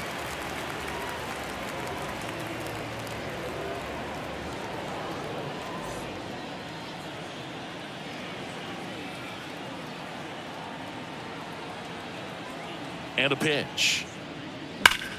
Liner snagged it first. Nothing you can do about those as a hitter. Even though you know that, they still drive you absolutely crazy. And now it's Julio Rodriguez.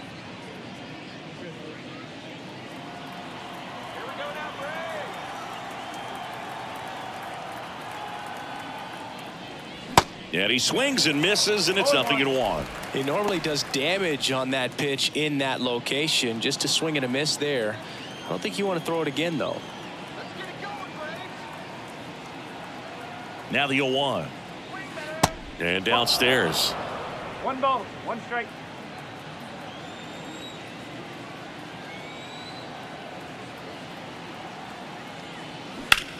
Ground ball, Austin Riley. Zips it across. Out number 3. Nobody left for Seattle. And now the Braves, with their first chance to hit, were scoreless. You're watching Major League Baseball on the show.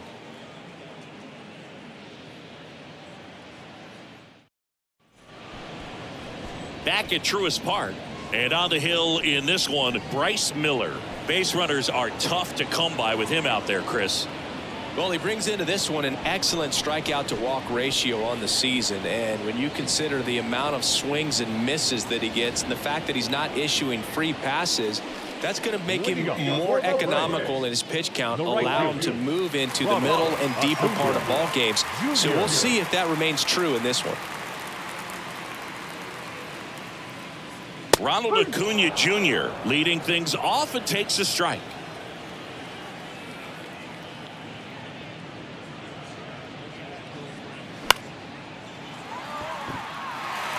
And it stays fair. Takes the turn. He's digging for second. And he'll make it safely for a leadoff double in the bottom of the first.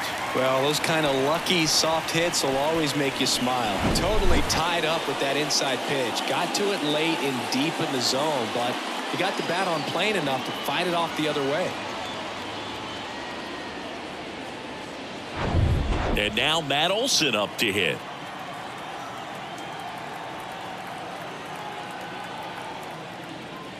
And that's in there for strike 1.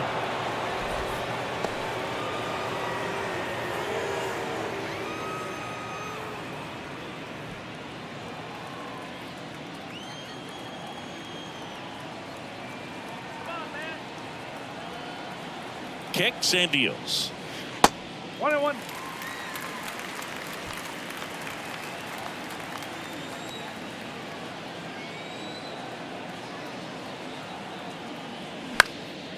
Popped in the air.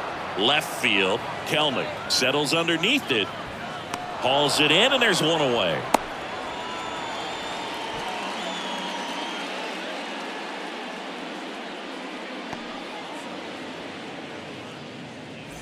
So here's Murphy now.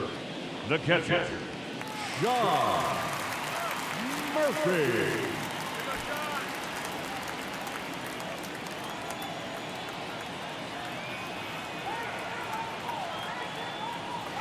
First pitch, and he just misses.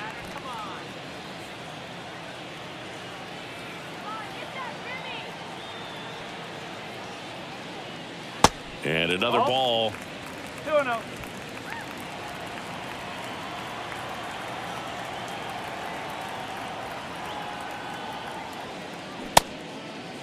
Checks his swing. Now an appeal to first. And Jerry Hillsdale says he went around.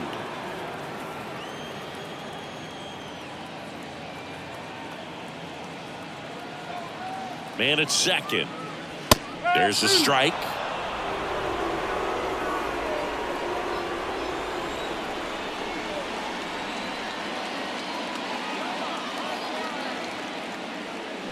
And a swing and a miss. Now 2 out. And he'll be beating himself up on the way back to the dugout. Got a pitch to hit and just couldn't get to it. I think that slider really caught way more of the plate than it was supposed to. Here's Austin Riley. First offering misses the mark. He's a good high school football player, Austin Riley. But you look at the build, you think quarterback, think maybe even linebacker. No, he's a punter.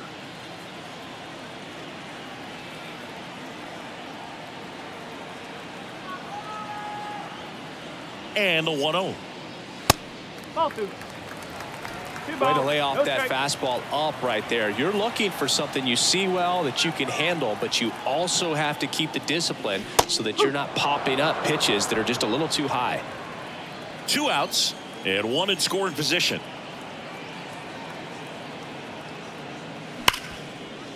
Ripped on the ground to second. The throw to first, and the inning is over. End of 1, and we're still scoreless.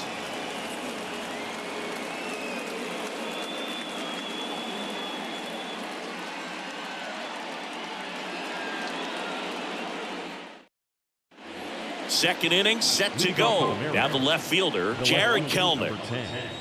Jared Kelnick.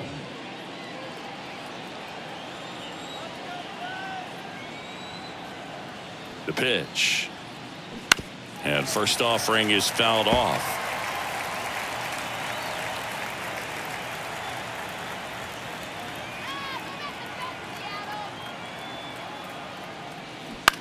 This one smashed down the right field line.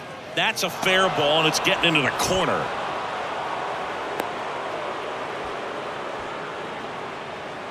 They really turned on that one, and as it hooked down the line, it was hard to tell if it would stay fair, but it just barely sneaked in there. And Eugenio Suarez up to the plate now.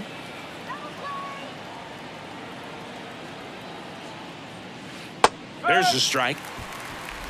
Go ball. 1 strike.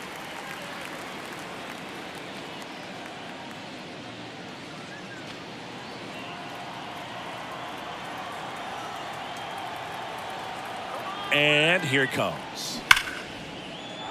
Down the left field line. Should be extra bases. And that rolls into the corner. Kelnick rounds third, headed for the plate. Cut off. Now a throw home. Slide, save. And it's 1-0. Well, a swing like that can help you come out of this struggle. We saw the numbers coming into the ball game, but all he's trying to do at this point is help his team win.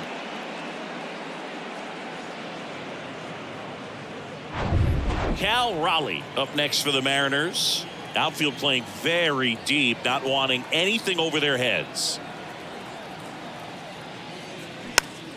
And first offering is fouled off.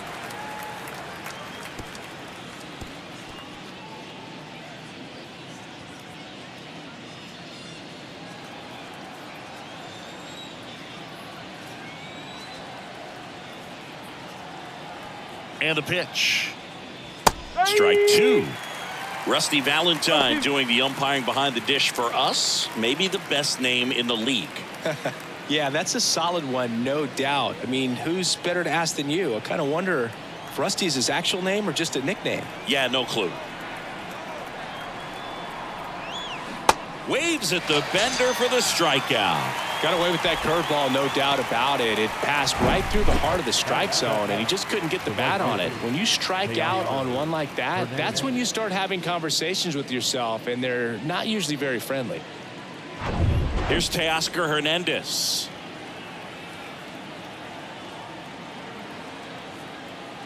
Come on, let's hold him. In there at the knees. Strike one.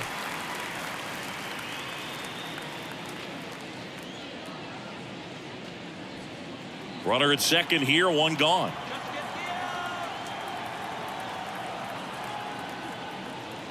Off the mark there. 1 ball, 1 strike.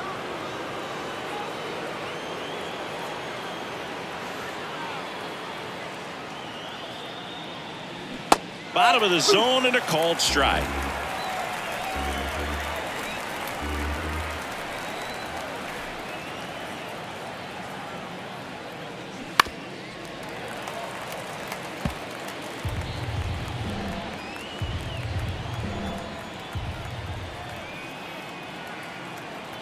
The 1-2.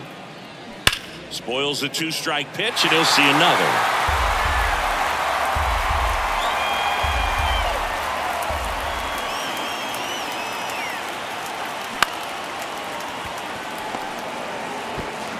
Fires over to first, and Hernandez is out. Batting in, the center fielder, number 5, Taylor. Here's Taylor Trammell. And this is a big opportunity for him to pick up his teammate right here.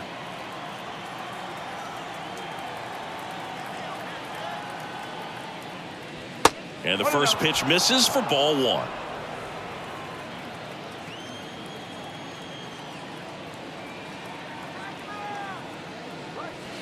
And there's a ball. 2 outs with a runner at third.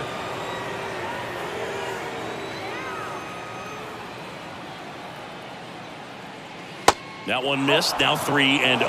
Jose Caballero to bat next.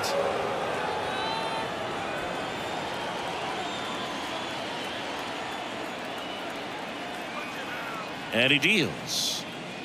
And the slider catches the zone.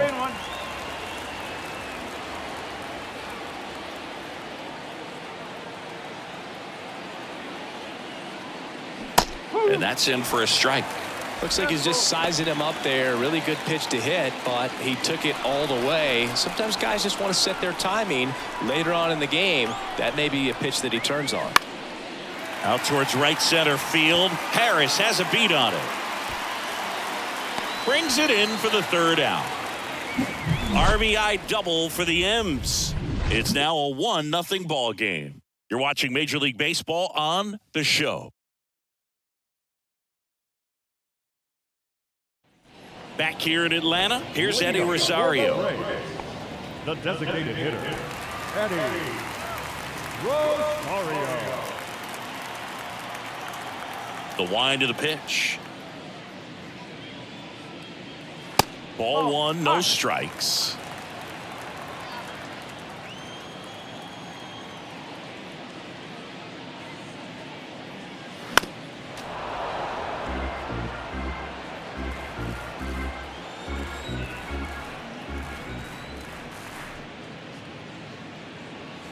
Just missed.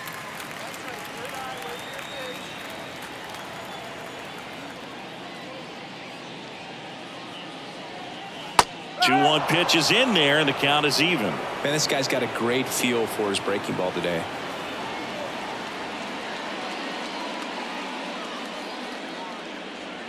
Got him. That's 1 out, the bottom of the 2nd. Batting 4th. Ozzie Albies up to the plate.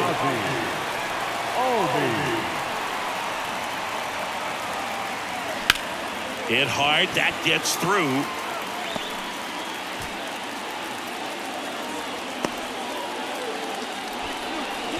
Well, no waiting around right there. He was ready to swing it on the first pitch. Pulled that one right in the direction of the shifted defense, but no one can make a play on it. I mean, that's his approach, and it's probably not changing. Here's Marcelo Zuna. Singing, you can't ask for anything more. This guy checks all the boxes offensively. He's the ultimate professional, and it doesn't just start at game time. It starts in the afternoon, the way he prepares and gets ready for the ball game. I tell you what, his teammates feed off of the leadership that he shows on and off the field. Throw to first. Albies dives back in.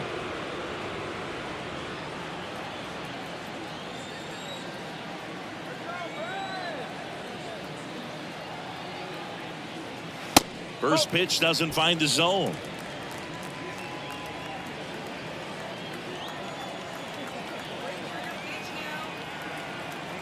And the right-hander deals. That one catches the zone, and the count 1-1.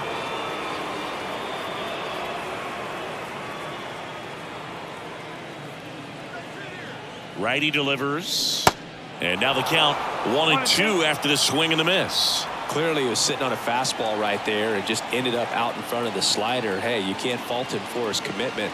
Now he's just going to have to battle with 2 strikes. 2 balls, 2 strikes.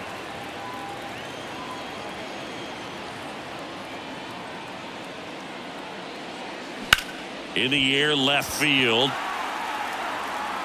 Kelnick snags it for the second out. Just pulled off of it a little bit right there. That front shoulder coming open instead of staying closed. If he does that, he's going to be able to go up the middle the other way with some authority instead of a fly out to left. Here's Orlando Arcia.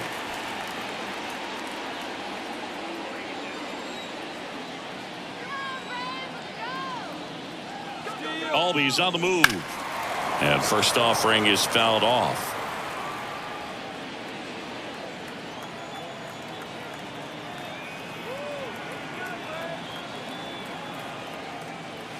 And that's in for a strike.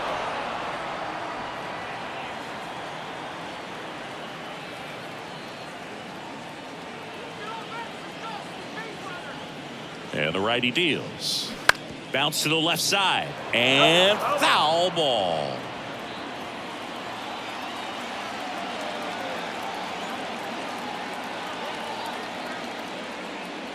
Pitch misses outside. And that's ball 1. 2 strikes.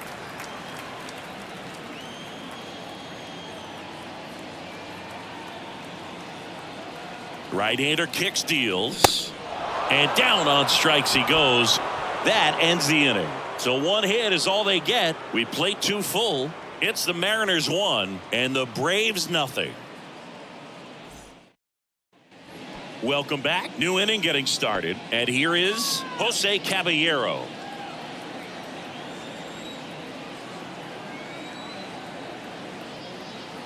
Licky back to work. Caballero goes 5 feet 9 inches, 26 years old, and he was born in Panama. Bullpen activity starting up now. A right-hander appears to be getting loose.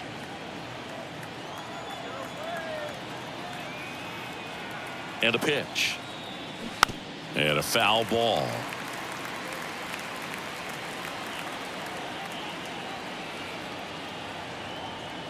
The 1-1.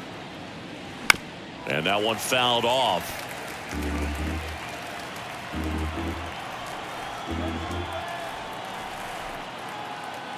The pitch. Check swing, no appeal.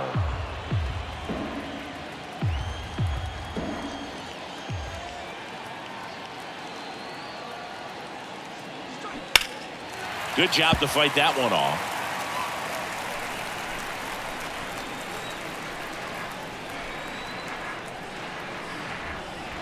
Here's the 2-2. And that skips in the dirt. 3-2.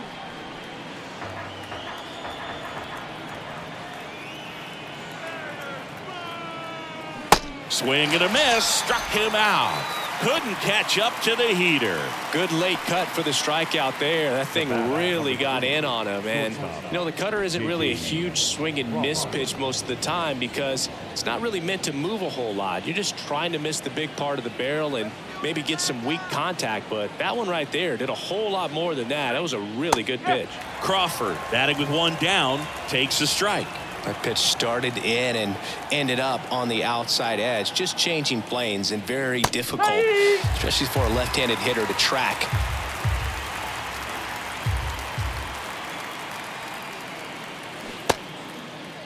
Tried to hold up on the 0-2. Now a look down to third. And Mike Fillmore right on it. He says he held up. Kicks and fires. That one just misses the outside corner. 2 balls, 2 strikes.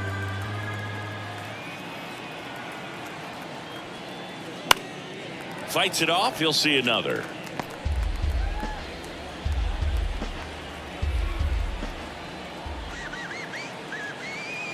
One down, base is empty. Stays alive.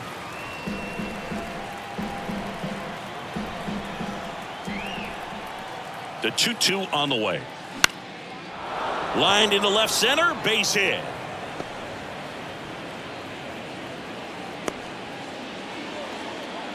Love how he became a really tough out with 2 strikes right there. I'll tell you, man, it's such a good feeling when you smoke a line drive into the gap like that. I mean, sure, home runs are king, but I feel like nothing makes you feel like a true professional hitter more than a bolt the other way. Yeah, the batter now, Ty France. In the dirt, but no advance. That's ball 1.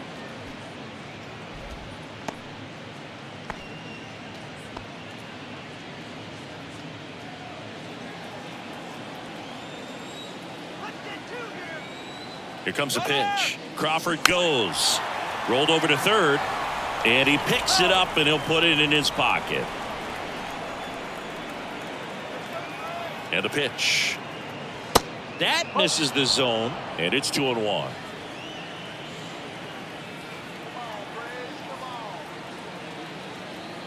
Here's the pitch. Runner goes again. Line to right, and that'll be a base hit. The throw to third. Not in time. He's safe. Back-to-back singles. It's a pretty good pitch down and away, but an even better job to go down there and get it while driving it to the opposite field for the base hit. At the plate, Julio Rodriguez. Grounded out his first time. 0-1. Go ball. 1 strike.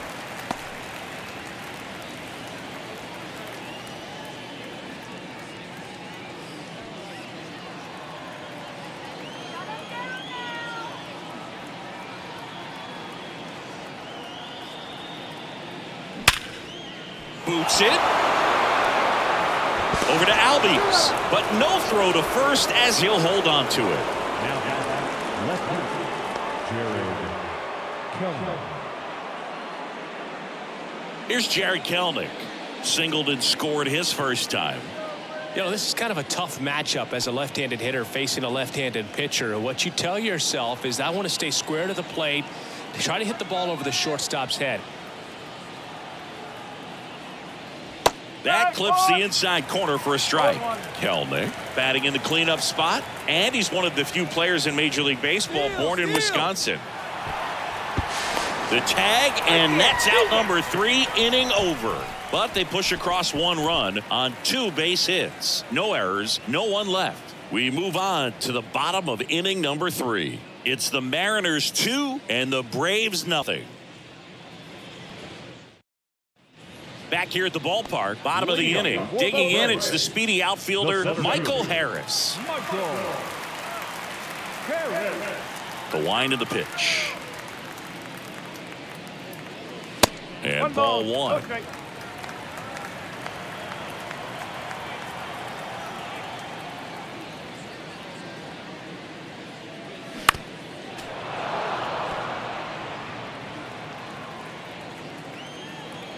The 1-1. And that's in there at the knees.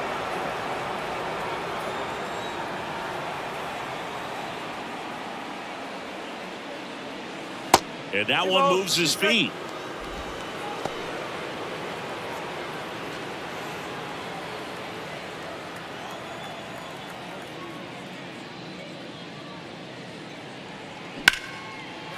Line drive, base hit.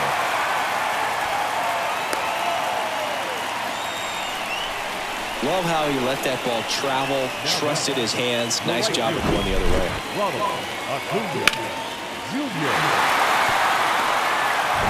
Here's Acuna now.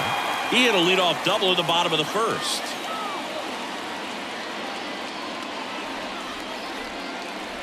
There's a strike. Chris, the tools for Acuna. The one thing that jumps out for me, power, and power to all fields. I love his right center field pop, and we saw him in the All-Star game a few years ago. He looked like a left-handed hitter hitting home runs that direction. Pickoff throw. Harris back in standing. And not just offensively, but this is a guy that has a cannon of an arm. He's thrown balls in over 100 miles per hour. He's got speed on the base paths. He can do it all. And that one pulled foul. This is one of those situations defensively where you can't try to do too much. You got to make sure that you field the ball cleanly and get one out first. It's going to be tough to get two with this kind of speed in the batter's box.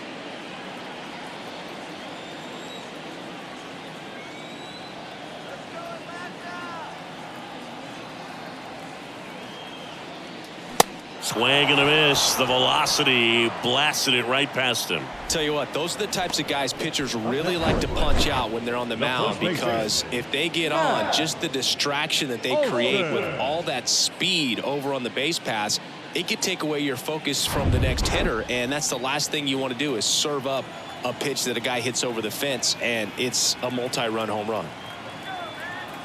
And now it's Matt Olson's turn to hit. First pitch just misses.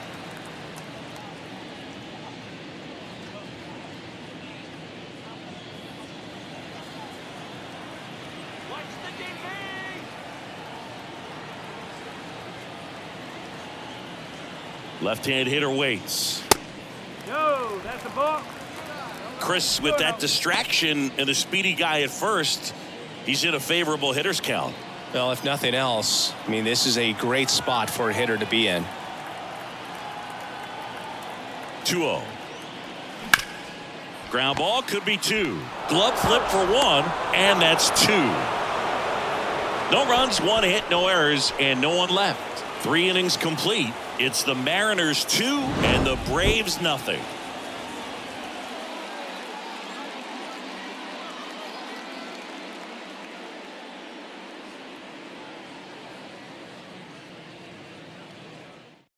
Welcome back, and now on the mound to start the fourth, number 51.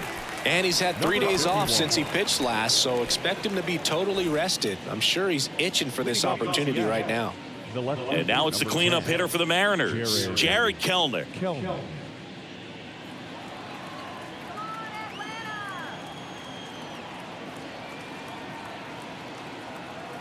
The pitch.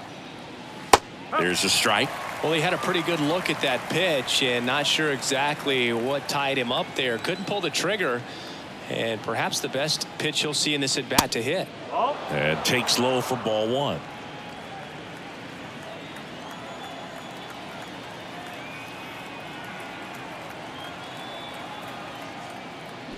Swing and a miss. Looked off balance that time. That's one of those swing now before the pitchers even let go of the baseball.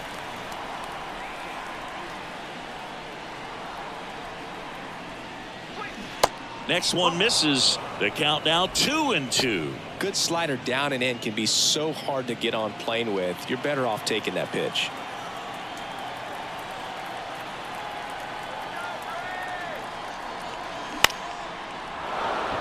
Swing and a line drive, base hit out of the center field.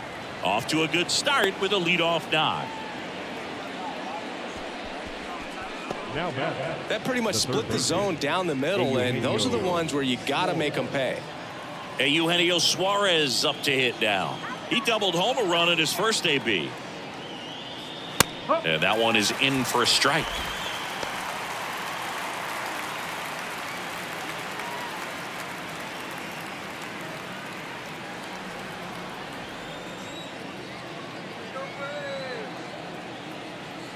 The pitch. Swing and a miss. Quickly in an 0-2 count, you've got to figure out a way to shorten your path to the baseball. Put it in play somewhere, then you got a chance. Got him swinging. Slider got him for strike 3. Well, take a look at the 3-pitch sequence here. Pretty simple in terms of putting them away at the plate. Once you're ahead 0-2 as a pitcher, you can really expand the zone and see how aggressive that hitter is going to be trying to protect and battle. And right there, clearly he was in swing mode, but all you can do is hope to foul that off. And here's the catcher, Cal Raleigh. Struck out swinging his first time. Pitch misses there, and that is ball 1.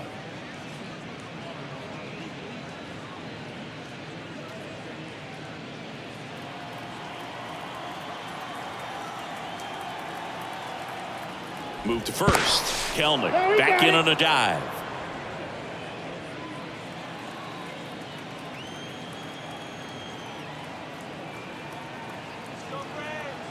At the belt and fires. Ground ball left side, could be 2. Over to Albies, and that's 2. 1 hit in the inning, but nothing more than that. On now to the bottom of the 4th. It's the Mariners 2 and the Braves nothing.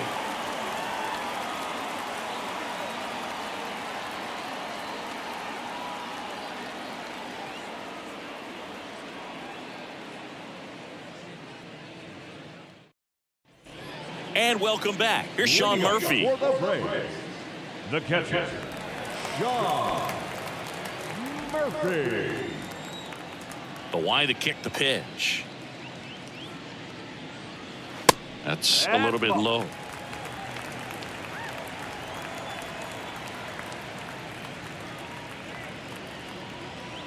Swings through that one for strike 1. Here's a 1-1. And a foul ball.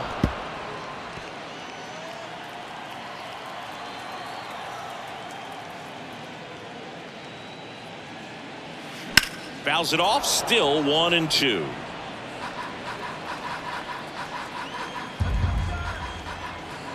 Righty to the plate. That one way outside. 2 balls, 2 strikes.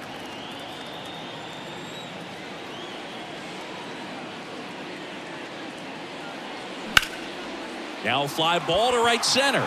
Trammell under it. Makes the grab, 1 away. Now batting, third baseman, Austin Riley next up for the Braves.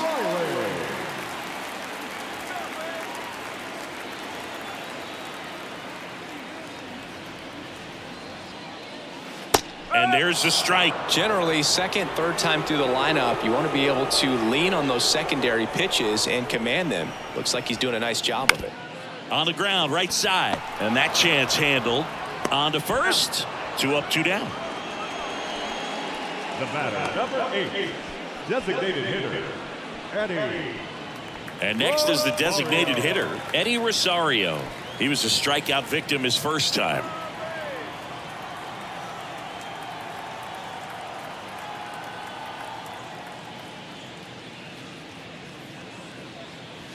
That one's in there, 0-1.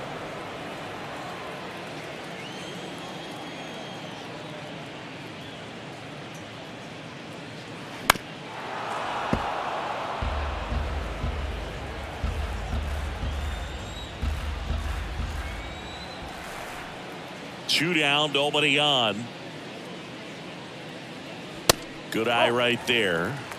1 ball, 2 strikes.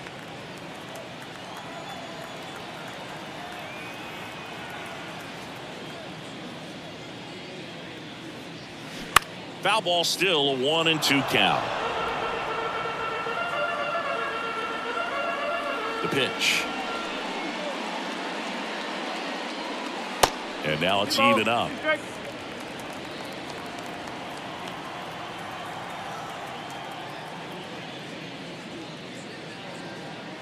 And that one missing low. Ozzie Albies in the on deck circle.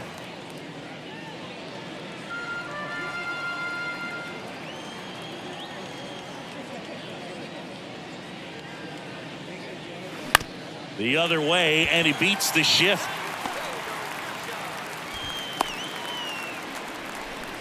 Showed a lot of fight with 2 strikes in that AB. Not much to this one other than just a willingness to go the other way and put the ball in play. That's a team at bat right there. Nice job of staying back and letting the ball get deep. Here is Ozzie Albies up to hit. And he's already singled in this game. Pitch misses inside. Ball 1. No strike.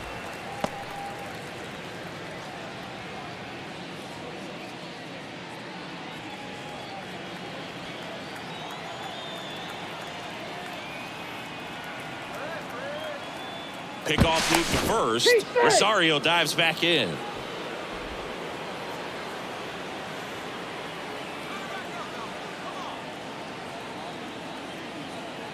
The pitch. And there's a base hit to left. Throw in holds the lead runner at second.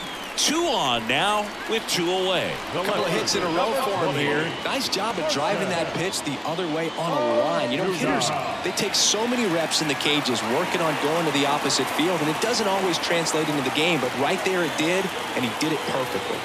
And now Marcell Ozuna.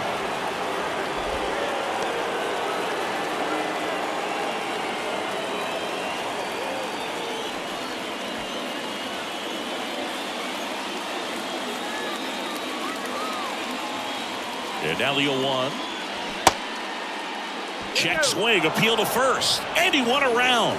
Just enough that time.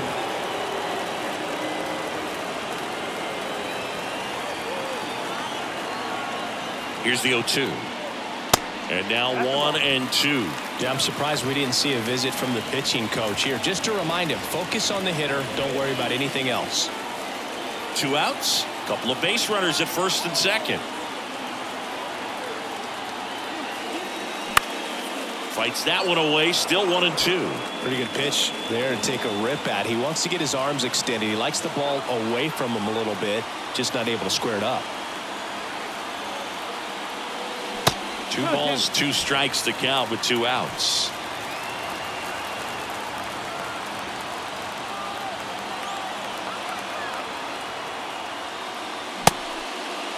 Check swing, now a look down to first. No, he held up.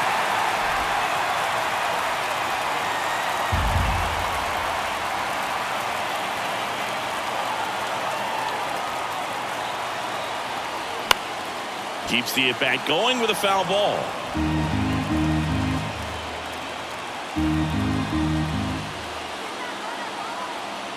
And a 3-2. Struck him out looking. No runs on 2 hits, no errors, and 2 men left stranded. We played 4. It's the Mariners 2 and the Braves nothing.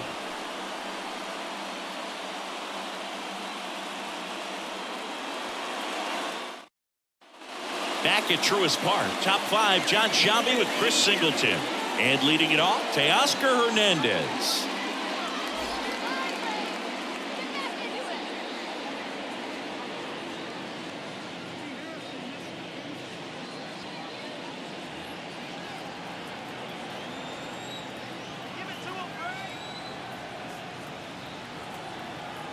And a pitch.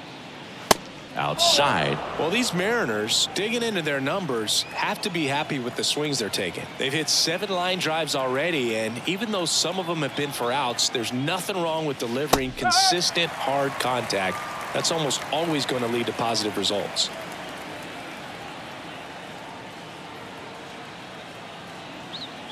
The 1-1. Swing and a miss, and he was fooled.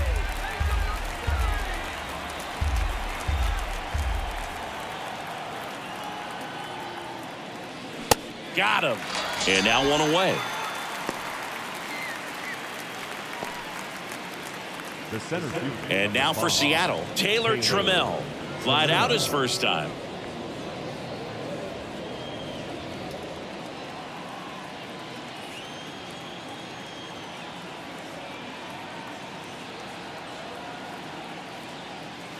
Ball 1 low.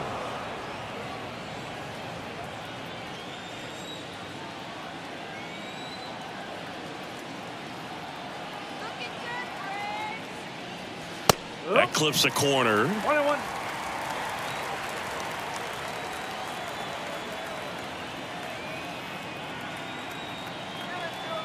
On a strike. The pitch. And that one wrapped foul.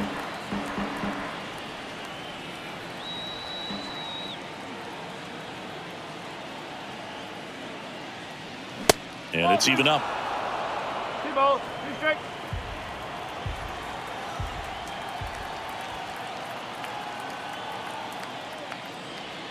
And that one almost got him.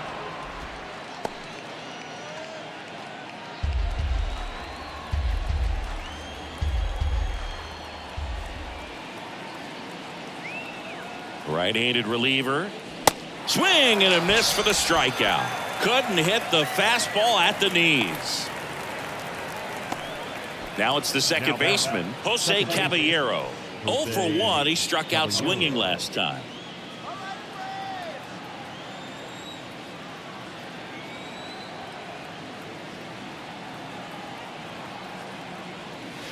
And a breaking ball drops in for a strike.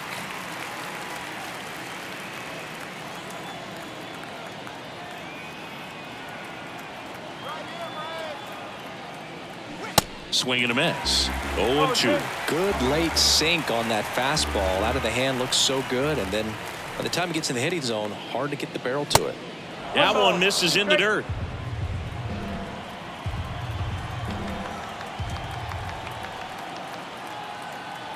And the pitch. Now a screamer into the outfield.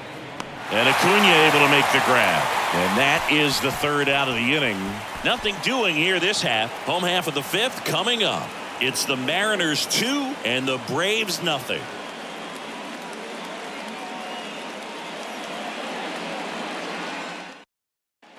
Back here in Atlanta, ready to go for the last half of the inning. Now in for the Braves, Orlando Arcia.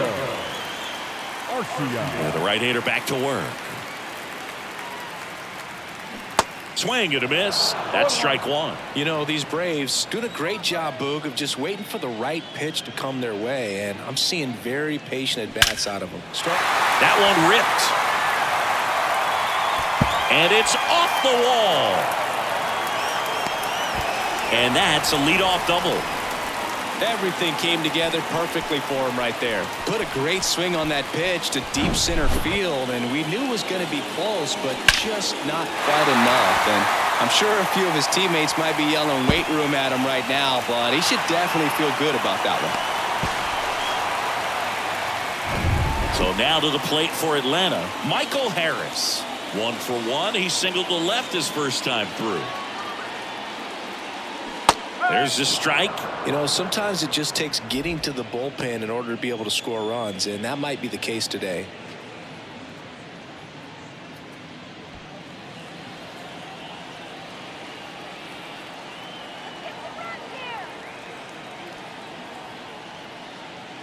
Comes up empty on the swing. 0-2 now.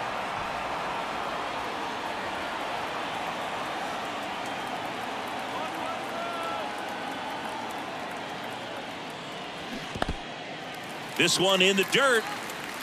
Nice job behind the plate there.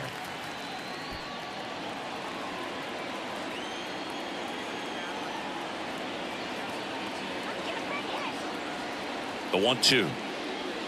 And that one a little bit high. The idea was right. Looking to locate that fastball up and in. He just missed his spot a little bit.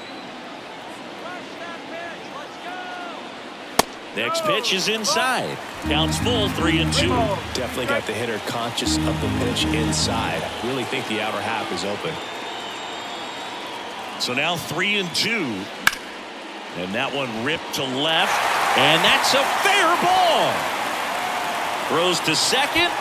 He's in safely at second. A run comes in on the play. Wasting no time. He's 2 for 2 now on the night. And just a triple and home run away from the cycle. Seriously, we're starting with this already.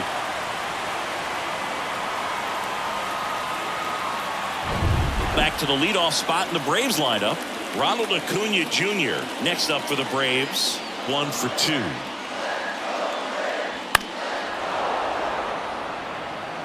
Not your prototypical leadoff guy. Gets on base, yes, but also some power.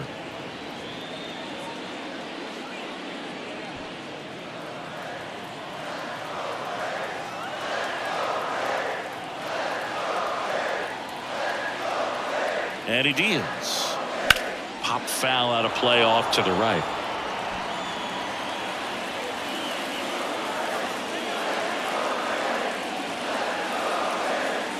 The 0-2. Knocks that one away, and we'll do it again.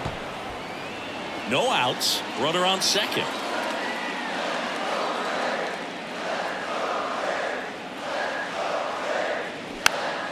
Next offering is fouled back.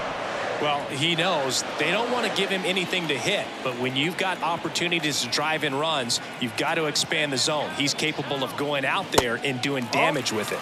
That one misses. It's a ball and 2 strikes. They tried to get him to go, chase the pitch down and away, but he wouldn't bite. And now the count is even. Runner at second, nobody out.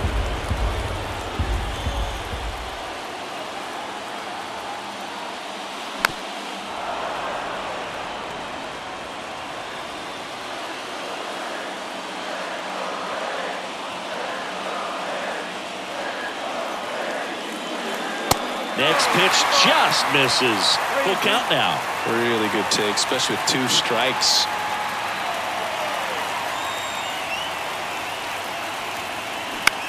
Bounced out to short. Save. He beats it. Well, that's one of those where you just have to tip your cap because he couldn't have played that one any better. Stood no chance with the speed running down the line.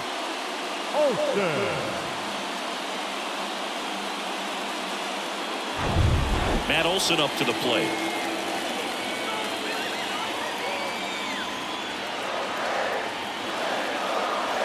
First offering, and it just misses. Well, he's just given up 3 straight hits, and now behind in this count to this hitter. Might be a good time for somebody to call timeout. Maybe the pitching coach go out there and talk to him just a little bit. Kicks and deals. That's down and in. Could be some action here on this next pitch. Couple runners on. Probably a challenge pitch coming. First and second here, no outs.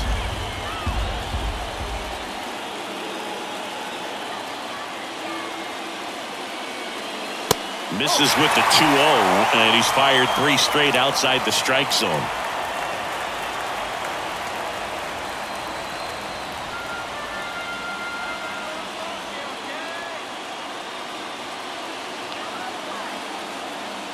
And here it comes. Line drive, and that's a base hit into center field. The run comes in from second. It's 2-2. Well, there you go. The RBI machine.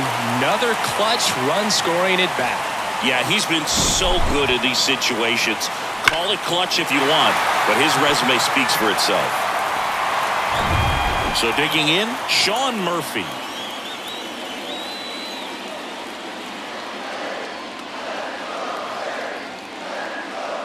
That's in there, and that is strike 1.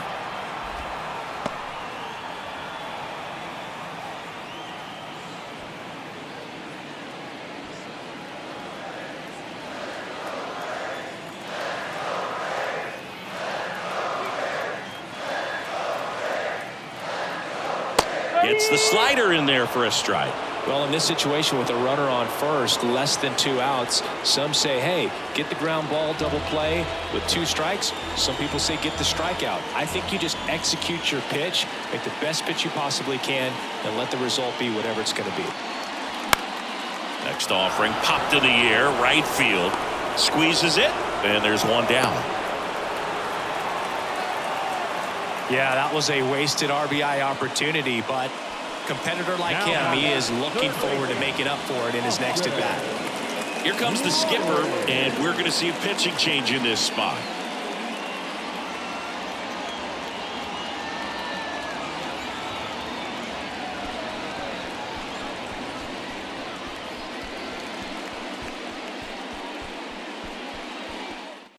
So they turn things over to the righty, Juan Ten.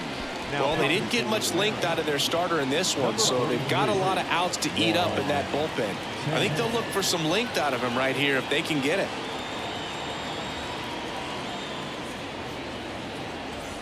Two on, 1 out. Stepping in, the long ball threat, Austin Riley.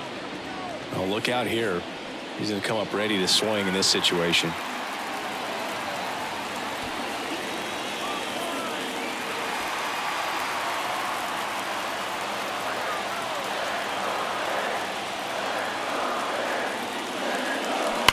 That one hooked foul. And I think ultimately you want to tie him up, get the ball in on the plate so that he can't get the barrel to it and hit it to the outfield. Out to short, into the outfield, base hit, in to score from third. It's 3-2. Big RBI for him right there. Just one of those seeing eye base hits through the infield. He just kind of rolled over on it a little bit, but sometimes those can find a hole and get you enough. Eddie Rosario, the next to hit.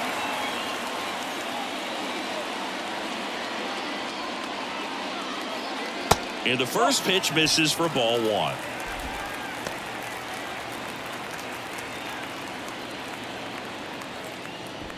Still only one out here in the inning.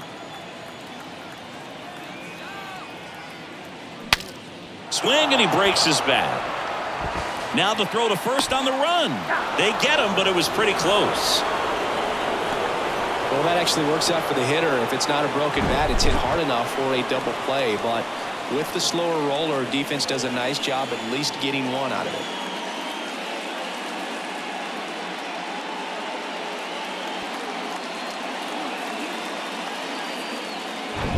it. And next for Atlanta, Ozzie Albies. Showed a really nice opposite field approach in his last at bat. That misses the zone. 1-0. 1-0.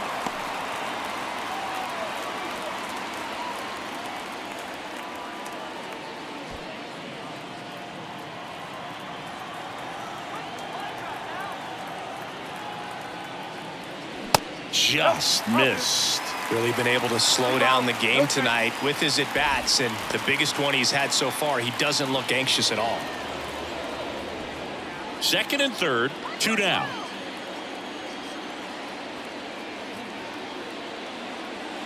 Pitch misses. 3-0. I almost feel like he's frustrated a little bit. He wants to be challenged. Marcell Ozuna waiting for a turn at the plate.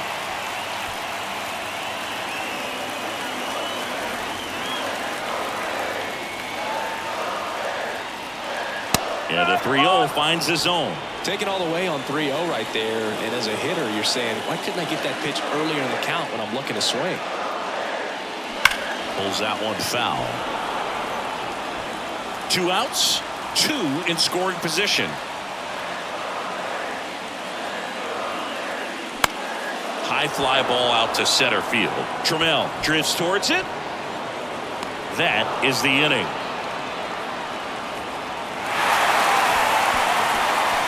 Three runs for them here, and they move ahead. We're through 5. It's the Braves 3 and the Mariners 2.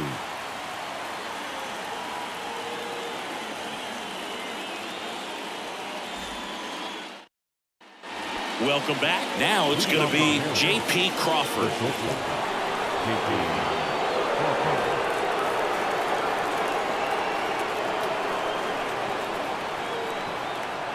Here comes a pitch. That misses off the outside edge. 1 ball, no strike.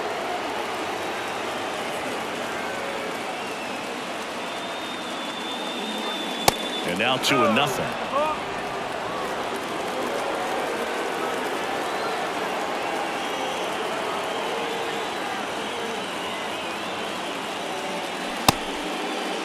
Checks his swing. Now an appeal to third. And yes, he did. He went around.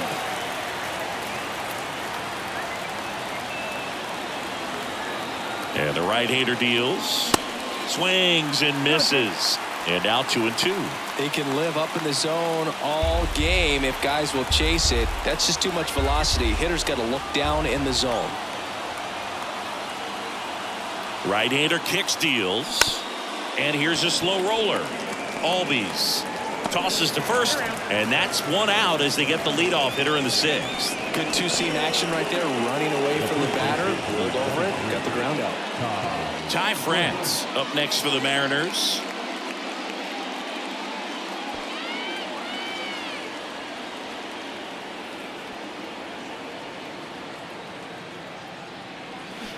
And he swings and misses at the initial offering. If I'm at the dish right now, I am aggressive over the heart of the plate. This guy's been filling up the strike zone, so you know you're going to get a good pitch to hit. And as nasty as his stuff is, you might as well take all 3 swings. The 0-2. That one drifts inside.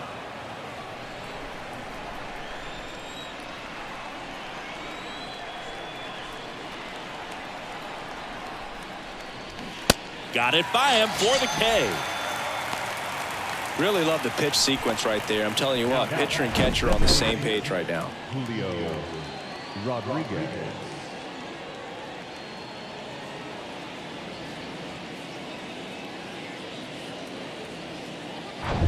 Julio Rodriguez up next for the Mariners.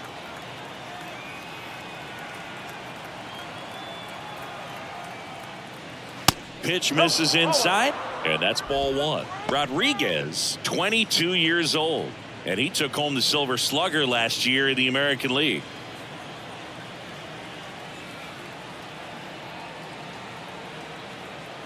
The 1-0. Inside corner at the knees for a strike. Not sure if he could be in more of a groove. Looks really relaxed. He's retired 7 straight. This guy's feeling it right now. Next pitch misses outside. 2-1.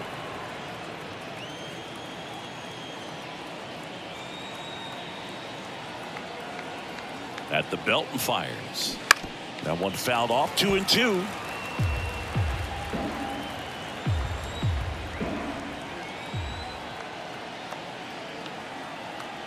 Two outs. Foul ball. Another 2-2 upcoming.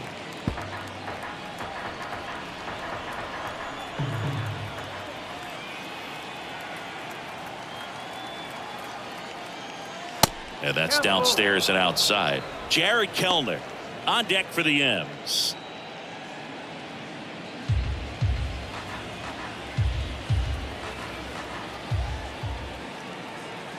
Three-two. And that's ball 4. You can stomach a 2-out walk to certain players, but with his speed, this guy out there on the base pass, it could turn into 2 or 3 bases. Jared Kellner up next for the Mariners. Kellner having a lot more success on the road this season.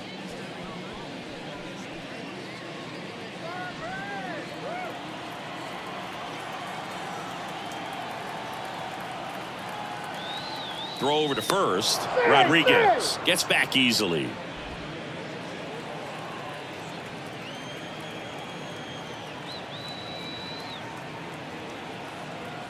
Here comes the pitch. There goes the runner from first. Strike in there. Throw to second. He's safe. Singy, he definitely showed off the wheels there. Yeah, and it turned out to be a bang-bang play. StatCast gives us the data, and that stolen base wasn't possible without that sprint speed.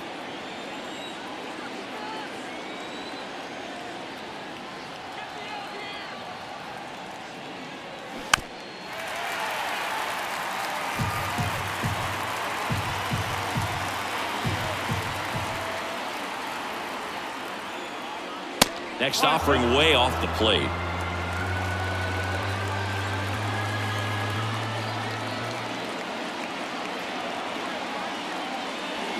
Strike 3, got him swinging. 3rd out, and that ends the frame. No runs on no hits, no errors, and a runner left. 7, 8, 9 due up in the home half of the inning. It's the Braves 3 and the Mariners 2.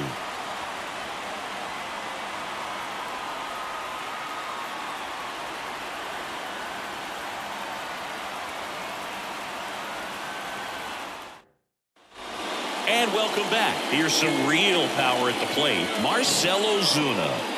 He's not going to get cheated up there. No, he's not. He's looking to do damage with every swing he takes. Gets the call. Strike 1. Some activity in the Mariners bullpen. Matt Brash, the hard-throwing righty, is up and loosening.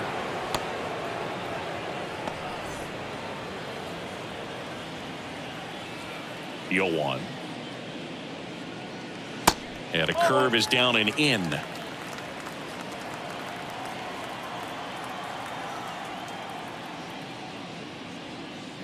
And now 2 balls and a strike.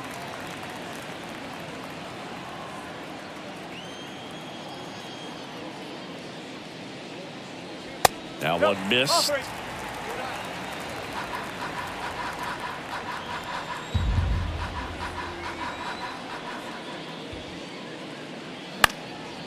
Swing and a pop-up. Foul territory for the catcher. And there's one away. That was a good hard fastball with some nice ride up in the zone right there. Hitter looked like he was on it, but I think that velocity at the end just beat him. Instead of a line drive or something hit deep, it's a pop-up and an easy out for the defense.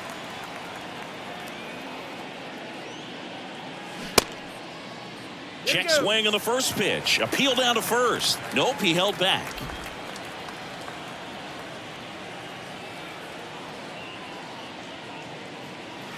Next one is off the plate. 2-0.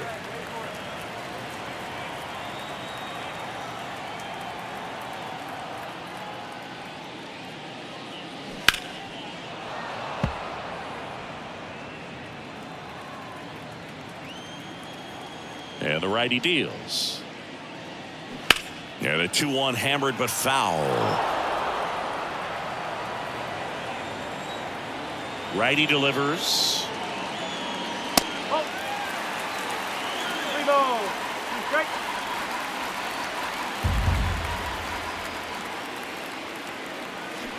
Fouls that off to the left and will do it again. The wind and the pitch. Got him swinging for the strikeout. Couldn't catch up to the heater. Now batting. 2 outs, base is empty. Here's the center fielder, Michael Harris.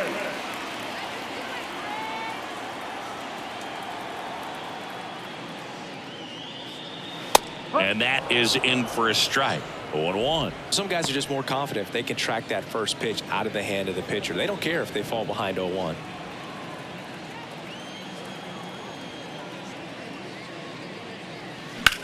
That one the other way, and that's a fair ball. And it kicks off the base of the wall. The throw in safely with a double, his second of the day. That was a thing of beauty. He may have been a little behind the pitch, but by getting that barrel into the hitting zone early on in his swing, he was able to meet it and still shoot a line drive down the line and left. Here's Ronald Acuna Jr. at the plate. This guy has turned into a beast. Pitch misses inside, and it's 1-0.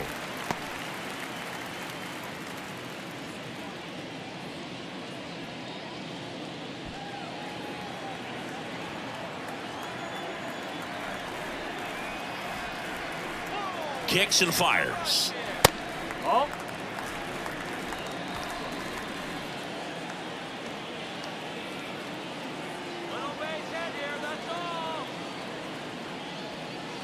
And that's a little bit high. Matt Olson waits on deck.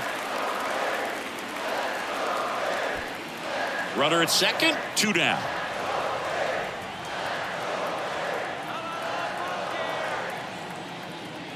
Good plate appearance there. Able to take the walk. 4 pitches. That's an easy walk, man. He could have walked me right there, Boo. The last one wasn't even close. Here is Matt Olson. 1 for 3.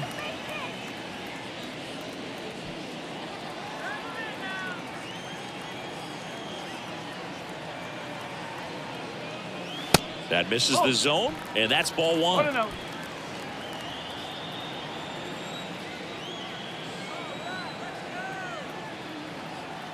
And a pitch. In for a strike, and it's 1-1.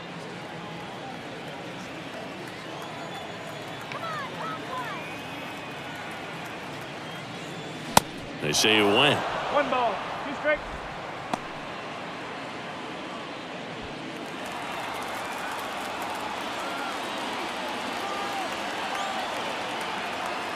One and 2 here. And now 2-2. Recognize that changeup right out of the hand. Just spit on it.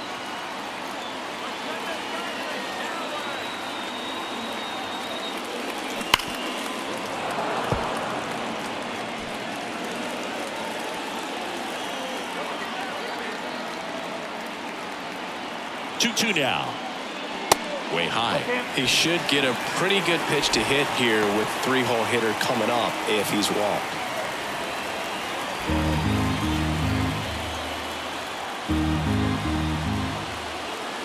Three and 2 now. And there's ball 4. His ability to draw walks has been something that's been part of his career since day one. 2 outs, bases loaded. Now in for the Braves, Sean Murphy.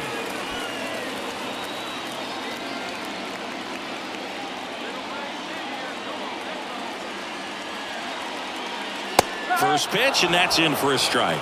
Tough situation right here. So important as a pitcher to get ahead in the count as he did right there. Bases loaded, 2 down.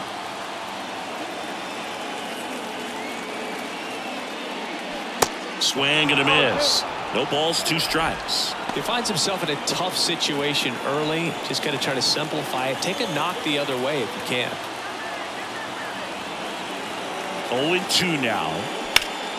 Popped up to the left, into foul ground. Suarez settles under it.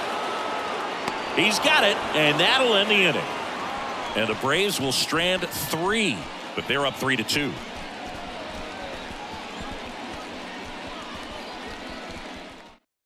Kirby Yates on to pitch here. Hasn't pitched in the last 3 days. Now pitching for the Braves, number 22, Kirby. And stepping in for the Mariners, Eugenio Suarez.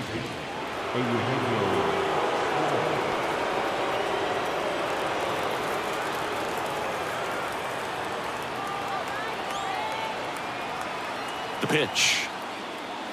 Good eye right there.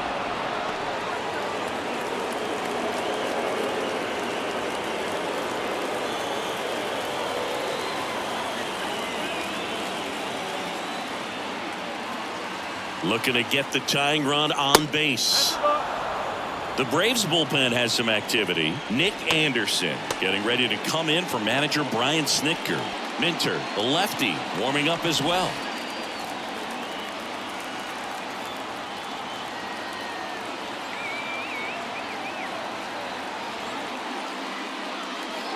Check swing, and that's a ball. So definitely a little wild right out of the gate. Well, it could be a little tough coming from the bullpen mound to this mound, but you've got to find a way to get ahead in the count quickly. He hasn't. We'll see how this at bat turns out. Next pitch in for a strike, 3-1.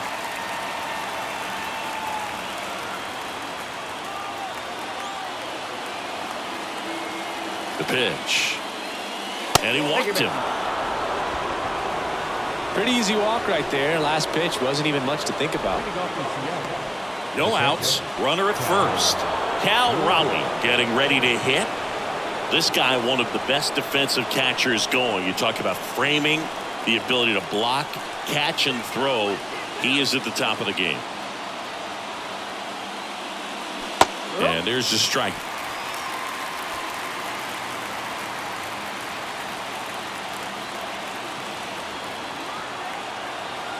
The 0-1.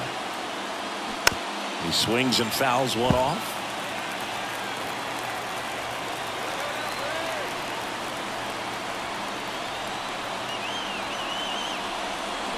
Cuts and misses. It's a strikeout. Stood absolutely no chance on that slider right there. And I don't mean to laugh, but that's a tough one. I mean, pretty much a perfect strikeout pitch. I mean, it looks like a fastball middle in.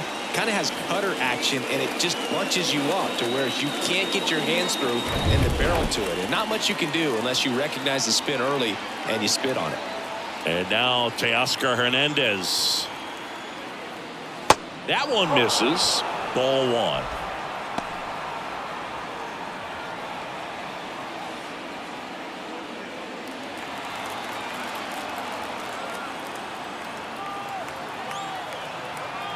The pitch. That one missing inside. 2 balls, no strikes. 1-run game, 1 out, 1 on.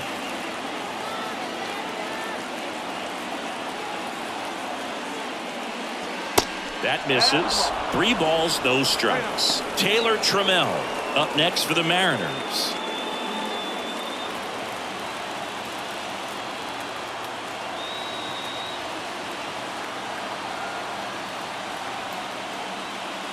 There's the strike, 3-1. On this count, runner not known for his speed, but I think you got to put him in motion. Try to avoid a double play here, Boo. Fouls one away, and now 3-2. As a hitter, you don't know what to expect here in the 3-2. If he'll throw a breaking ball 3-1, he'll do it again 3-2. The 3-2 is off the outside edge, and that is ball 4. Well, looking for a swing and miss right there, or for the ump to help him out and make a call with that last pitch, but neither happened. Close pitch, but a good take to earn that walk.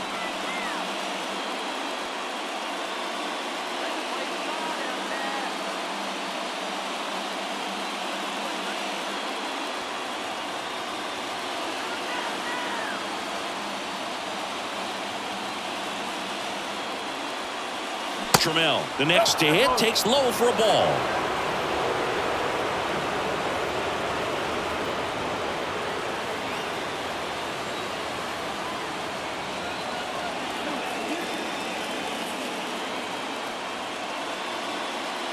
Next offering is in for a strike. Well, we call that keyholing. Even though it's right there and looks pretty good, if he doesn't love it, he's not going to swing that early in the count. Next offering is downstairs. 2 walks in the inning already, and he just doesn't seem comfortable out there. Like he can find the right mechanics and then repeat them. That one pushed foul. 1 out. The possible tying and go-ahead runs on base.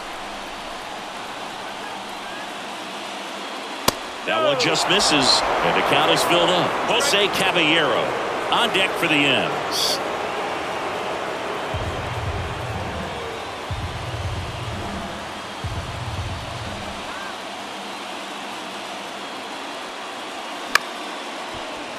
Foul. We'll see another payoff pitch.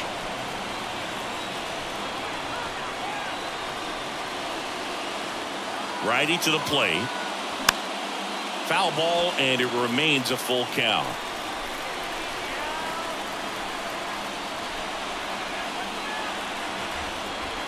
Two on, 1 out.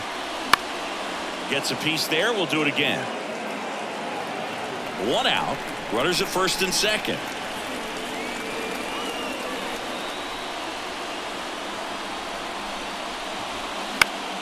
Foul ball left side. He'll see another.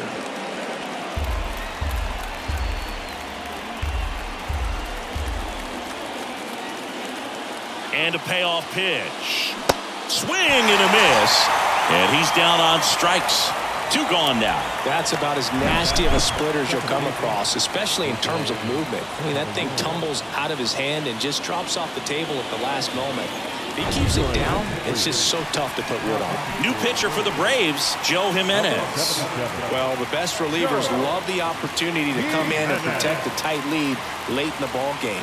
Some of them are just wired different, so we'll see what he's got here. So first and second with 2 outs. And up next for Seattle, Jose Caballero. Ball 1 there.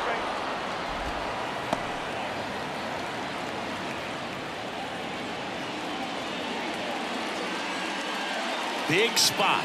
2 out. Both the tying and go-ahead runs are aboard.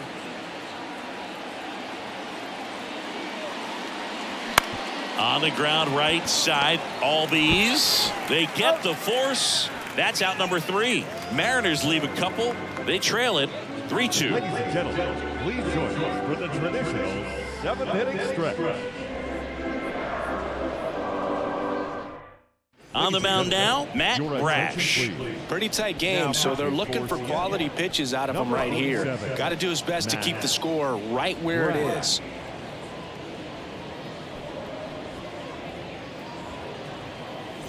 Well, 1-run game. Here's the third baseman, Austin Riley. If you don't get ahead in the count, you can forget about having any success against him.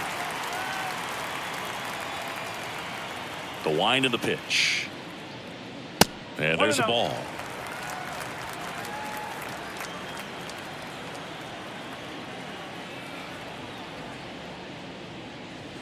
The next pitch misses. Ball 2.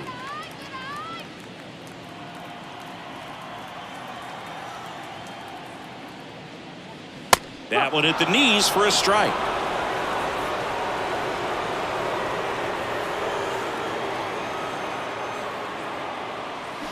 Strike two. Wow, no fair right there. I mean, that slider didn't move till the very last moment. Incredibly difficult to pick that up. Just kind of have to tip your cap on that pitch. And down on strikes. And that's the first out. Well, this is no secret. That slider is going to be his go-to pitch. Everyone in the ballpark knows it. It's a massive part of his arsenal, and he'll throw it a lot and in pretty much any count, any situation, and he's going to look to punch guys out as well. I tell you what, the effectiveness of that slider is always a big key for him. Rosario in the box here lets that one go for a ball.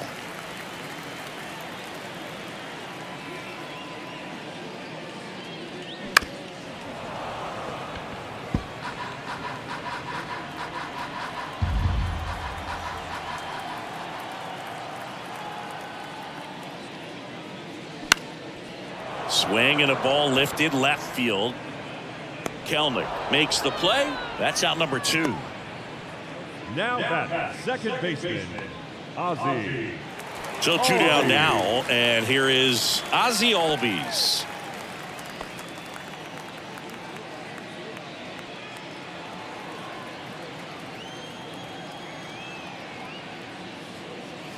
First offering misses the mark. Oh, he never moved because he never had time to. But that kind of velocity, you'd prefer that pitcher work away. Just missed.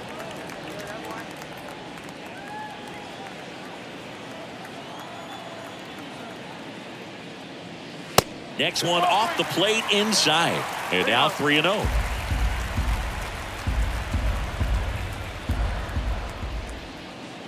The right-hander gives up the 2-out walk. One of the things about that 2-out walk, the base runner over at first base is going to have a very aggressive secondary lead. So a ball down the line or into the gap will produce a 2-out RBI, and those are the best. That is, if you are the offensive side of it. Albies on the move. Ball misses. Throw to second. Ow! And that'll end the inning. Well, trying to get into scoring position, but a great catch and throw to end the inning. That's the way to pick up the pitcher.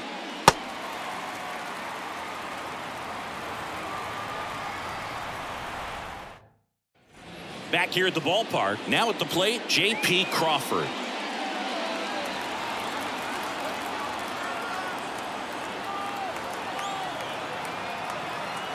And a pitch. And that's in there at the knees for a strike.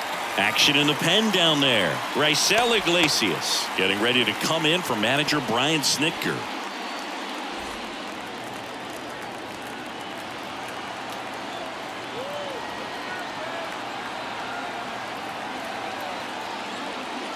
Ball strike right there. Quickly into an 0-2 count. Both pitches were down in the zone. I think you set your sights a little bit higher because you'll have a tendency to chase if you look down in that area.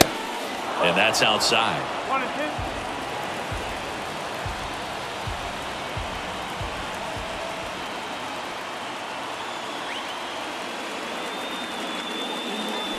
2. Fouls it off. Still 1 and 2.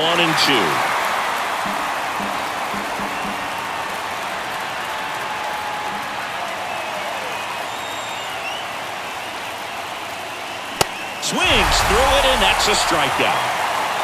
Pretty big strikeout right there to start this 8th inning. Down 1. Any leadoff base runner really makes this inning a bit more interesting. But now this offense has to switch from possibly trying to manufacture a run to needing to run into something or just try to string multiple hits together to get a run across the plate. And here's the first baseman, Ty France. Foul ball there.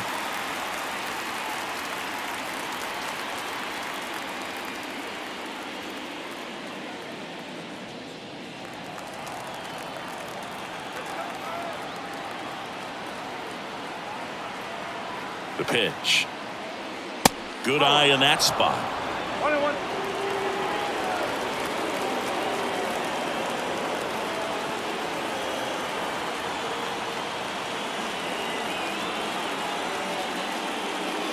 And another ball.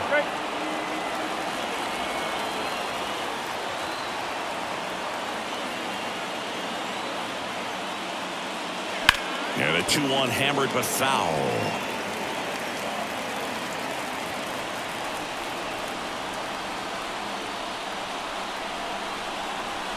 The pitch. And that misses off the outside edge. Julio Rodriguez up next for the Mariners.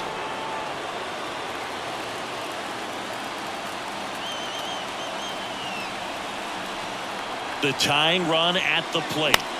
Fouled off again, and it remains 3-2.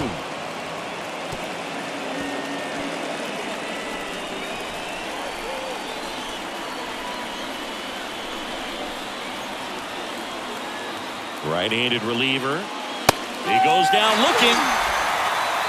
Well, anytime you can punch out the top two guys in a lineup to start an inning, you've got to be feeling pretty good out there on the mound, because when you think of just having a distraction, table setters on the base paths, and all of a sudden you're dealing with the number 3 hitter, any distraction can cause you to serve up a cookie, and instead of it being a solo shot, it's a 2 or 3 run homer.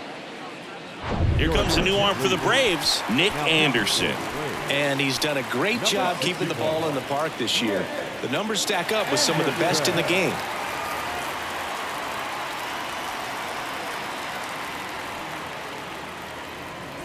Next is the designated hitter, Julio Rodriguez.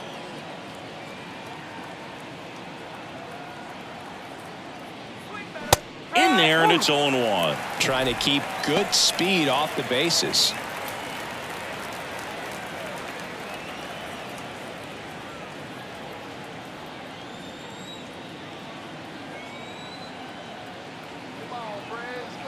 Anderson ready to work. And that one fouled off.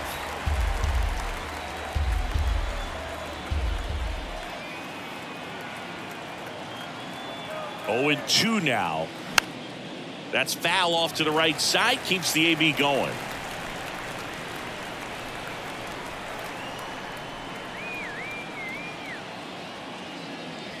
Pitch misses there. It's a ball and 2 strikes.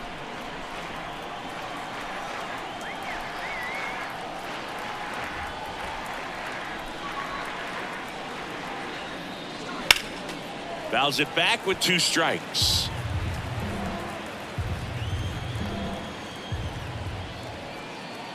And the pitch. Caught him looking for the K. Mariners are down in order. They're down 3-2.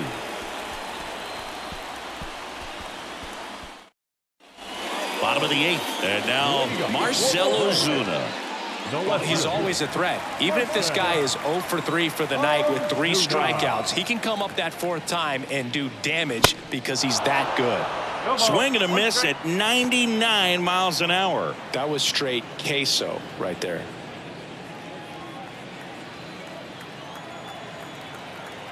The wide to kick the pitch.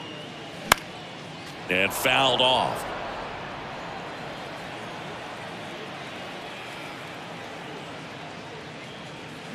Goes down swinging for the strikeout. Slider got him for strike 3. Wow, just great bite to that slider. Broke hard out of the zone, and he just couldn't hold up the swing. You know, as a hitter, that pitch is really hard to take, and there's just not much you can do with it. You know that, but you don't want to get rung up by the umpire.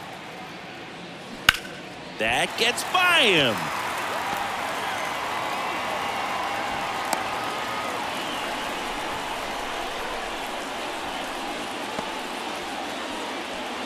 Michael Harris will hit next.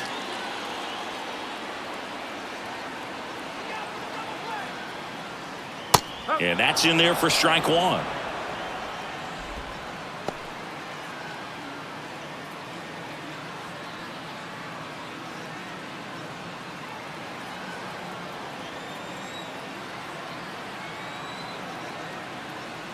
Left-hand hitter waits. Not even close there. And it's a ball and a strike.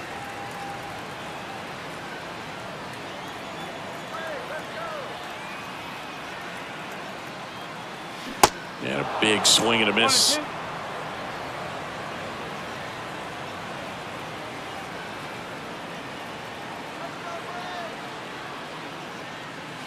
That one off the mark. 2-2.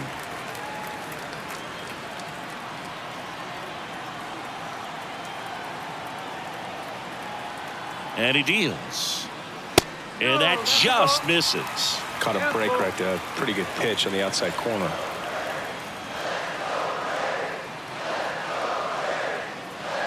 The 3-2 is off the outside edge, and that is ball 4. The right fielder, number And here is Ronald Acuna Jr.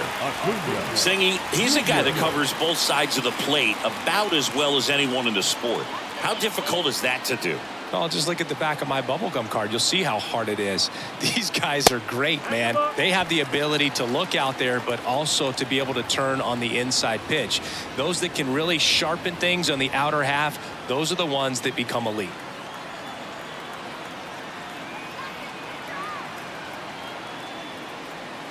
Next offering is in for a strike. 1-1.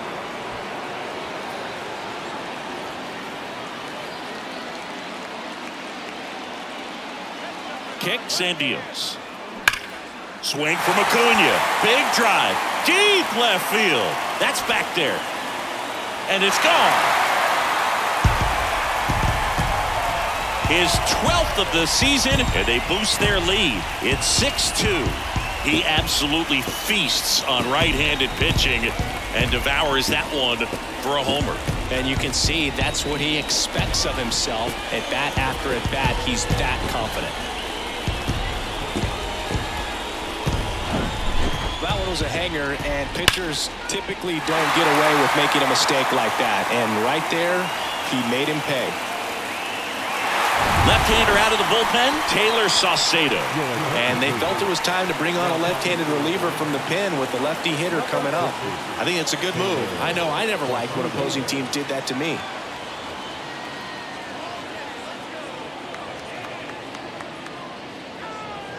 Here's Matt Olson.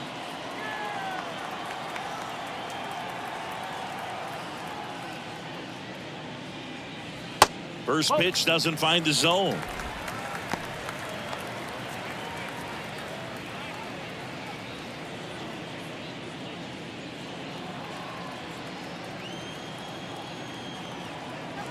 And now the lefty.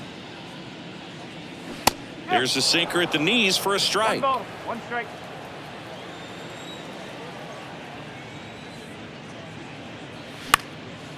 Popped up on the left side of the infield.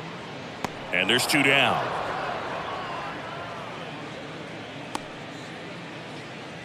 Now back, the catcher, Shaw. 2 outs, base is empty. Now it's the Atlanta catcher, Sean Murphy.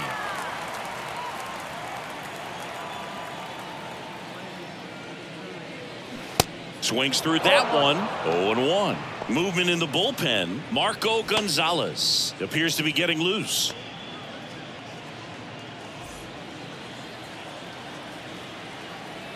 The 0-1.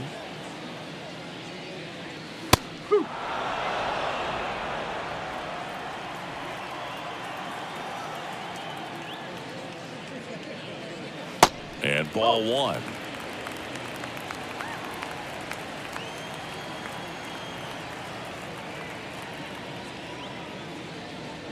Foul ball, still a 1-2 count.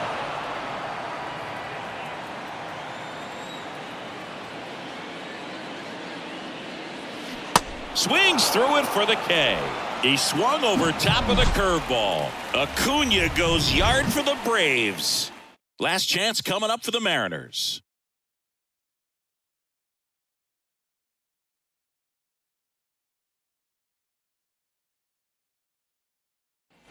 Back here in Atlanta, all set for the start of the inning. Here's the left fielder, Jared Kelenic.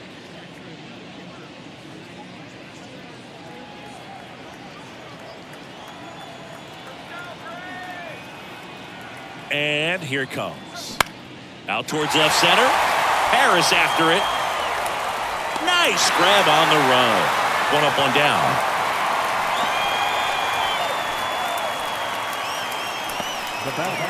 And now for Seattle, Eugenio Suarez.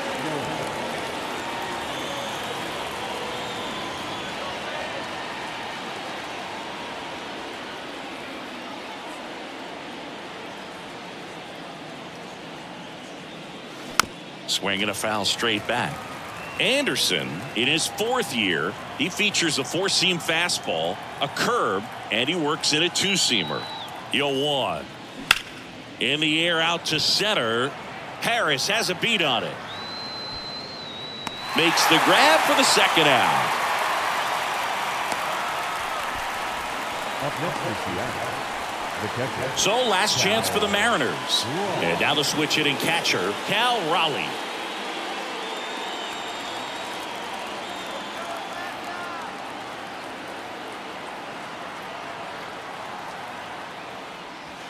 In there for strike 1.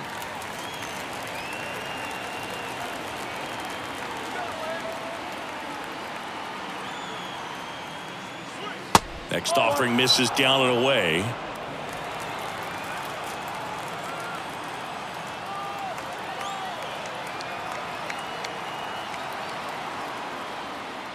Fastball for a strike. 1-2.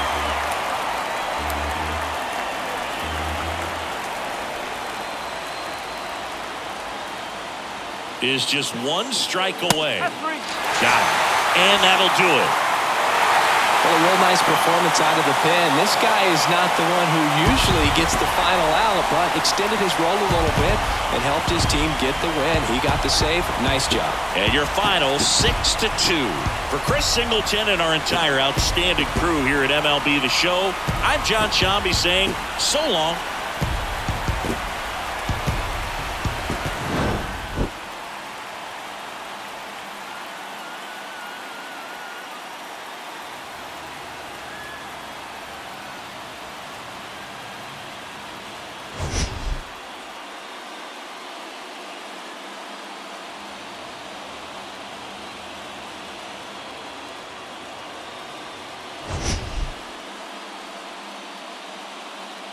Saturday baseball on the show.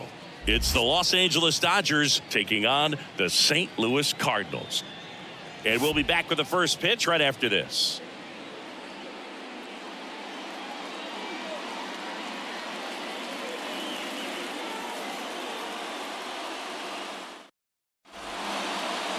All right, first pitch coming up. And for the Cardinals here this afternoon, Miles Michaelis. But Chris, he hasn't exactly been stellar here on his home mound.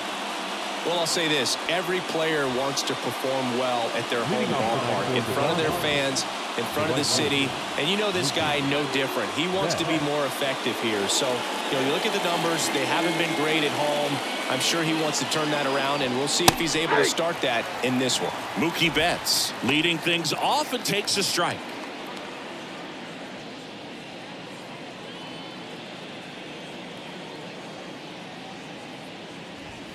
And it's even up. Well, second pitch of this game and already getting squeezed a little bit. Next offering is in for a strike.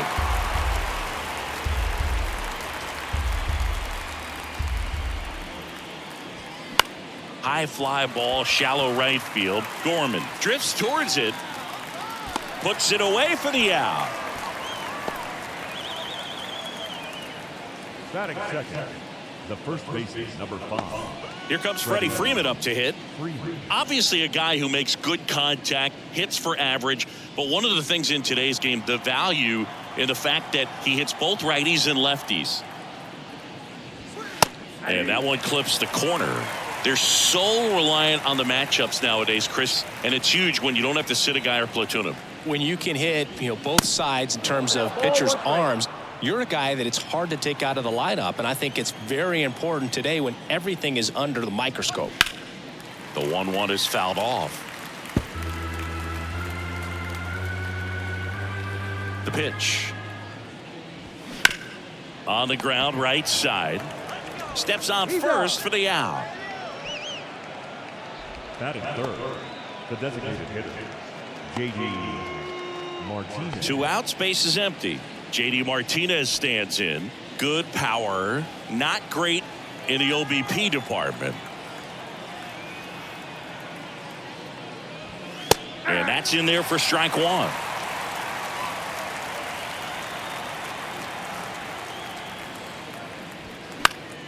And fouled off.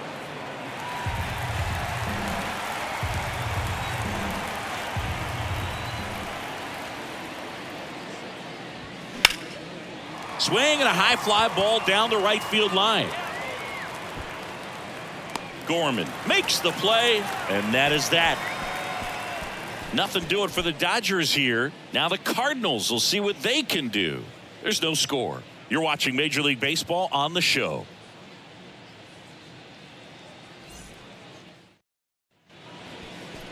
Back here in St. Louis, and on the hill, it's the guy they call Thor, Noah Syndergaard. And Chris, pitching on the road has not been particularly kind to him. Yeah, and you don't want to be too quick to say that he can't pitch on the road. Sometimes, you know, it's just a matter of luck. It's not having a feel. Difference between the bullpen mound to the mound out there on the playing field. Don't know what it is, but I know this. He's got good enough stuff to overcome and get it done on the road as well as at home. So we'll see what he's able to do in this one. Lars Nootbaar at the plate now. That's ball one.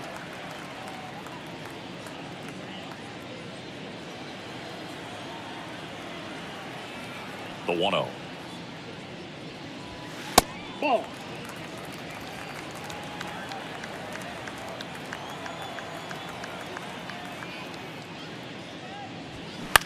On the ground right side. Takes it himself. One gone, bottom half of the first. Batting second, the first baseman, Paul Goldschmidt. And here's Paul Goldschmidt.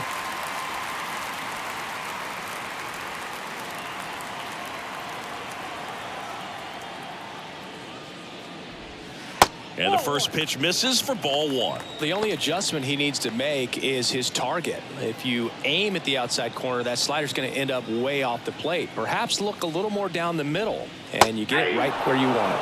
Next offering is in for a strike.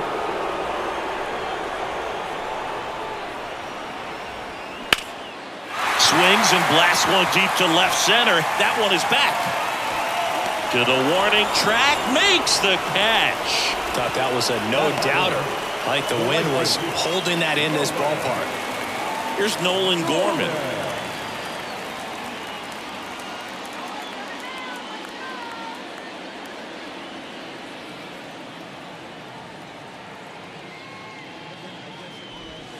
And there's a strike. Looks like he sacrificed a pitch right down the middle for tracking and timing. Some good hitters will do that.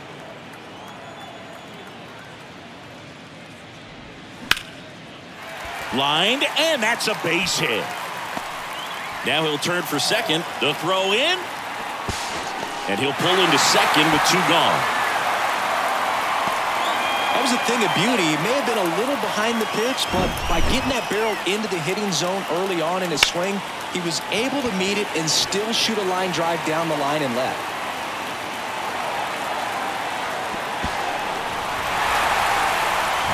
Here's Nolan Arenado. He's someone that really beats up on right-handed pitching. The lefties, however, give him a little bit more trouble. And that one fouled off. Well, here's a chance right here for one of the better hitters on this roster to get him on the board in the first. Thanks to the three-hole hitter extending the inning. Good at bat with 2 outs. And the 0-1.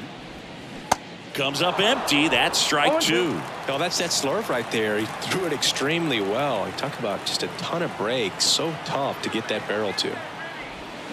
Swings and misses. Struck him out. So the Cards are kept quiet through one. On to the second from St. Louis on the show. No score.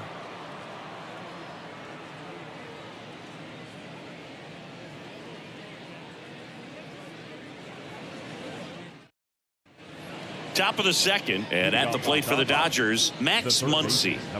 He is very much your typical power hitter. I'd say he falls into the 3 true outcomes category.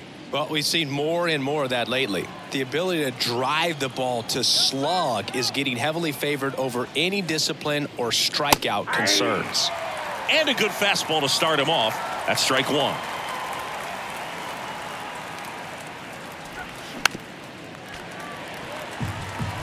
Pretty good pitch there to take a rip at. He wants to get his arms extended. He likes the ball away from him a little bit, just not able to square it up. Breaking ball inside.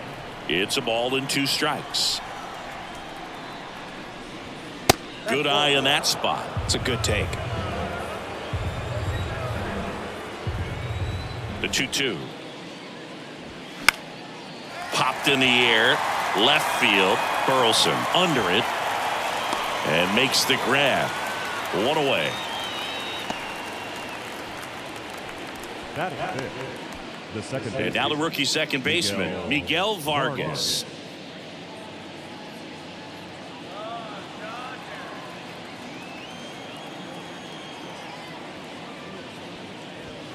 Ball one, no strikes. Michaelis, he's the kind of starter that a lot of pitching coaches and managers as well really appreciate. Not a guy who's going to get himself into trouble by dancing around, by walking guys. That's off the mark. 2 balls, no strikes. Yeah, he throws strikes, and he's got the command, be in the zone, be effective, but just moving the ball around, getting the ball back from the catcher, Boog, and throwing the pitch. 1 down, base is empty. Fouls one off. 2-2. It's an interesting thing when you consider limiting walks. Is it more important today because of how many home runs are being hit? No doubt. Keeping guys off the base paths with the way the swings and the launch angles are today. The emphasis of hitting home runs is so huge. It's never been more important. David Peralta at the plate. Yeah, I think the other part, though, as well, is it goes both ways, because I think that guys at times are more than willing to give up walks because they'll come back and strike the next guy out. And the righty deals. Ball 1. No score here in the second. You see how the catcher wanted that pitch up and in. Wanted to try to tie him up. That's the one thing we're seeing, that high fastball. You have to get it up there because of how hitters have changed their swings.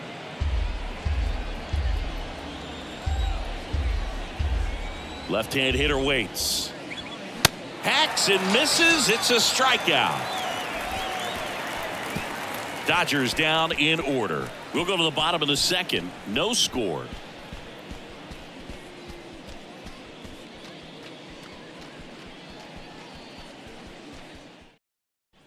Back in St. Louis as the Cardinals come up to hit here in the last of the second. Here's the power hitting catcher, Wilson Contreras.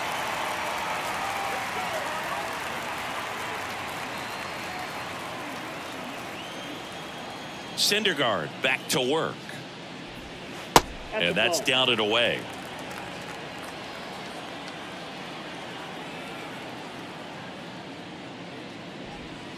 In for a strike, and the count is 1-1. Patrick Johnson behind the plate. Patty Johnson to some, Boog, but I'd ask permission first before I called him that. Does a pretty good job back there. Occasionally we'll see a couple of sideways looks from players, but that kind of comes with the territory, right? Pitch misses there. 2 balls and a strike. What about some no-nos? Like, you can't call the umpire blue the way you do in Little League or high school, right? Yeah, even in the minor leagues, you'll learn quickly. You call the umpire blue. You better learn his name, and that's just part of being a professional player and even a major league player. 3-1 is on the way. That one in there across the letters. As the game has moved along, we see more and more information supplied by teams about the umpires. I've been in clubhouses where they have pictures of all 4 guys, nicknames, hometowns, and as well hobbies listed, just so you can kind of small talk the umpire a little bit. That's great. The wind of the pitch. Fouled off again. And it remains 3-2.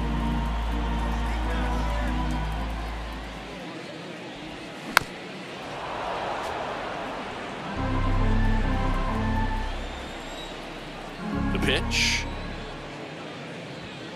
Caught him looking for the K. Really good battle right there, and that final pitch probably could have gone either way. He was hoping he'd get ball 4. Instead, the umpire rings him up for the backwards K.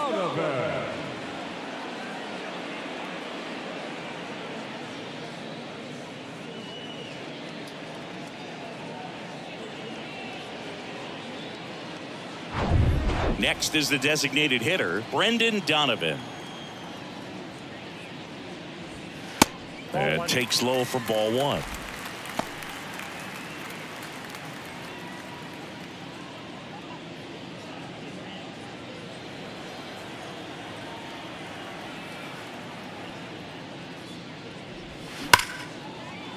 And it finds its way through for a hit.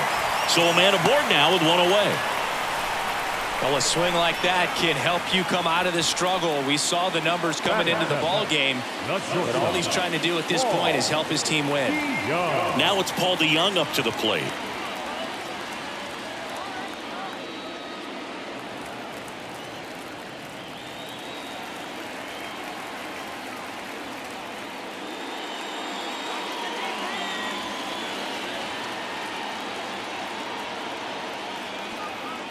Here goes the runner. Little bouncer out in front of the plate. On the run, throw to first. There to beat him by an eyelash. Batting in the left field, Alec Burleson will hit next.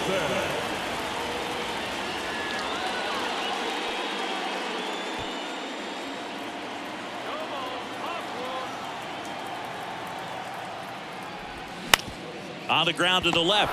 Oh, look at the stop. Fires to first, and that's a nice play to end the inning. No runs, one hit, no errors, and a man left. We played 2 full. We're tied, 0-0.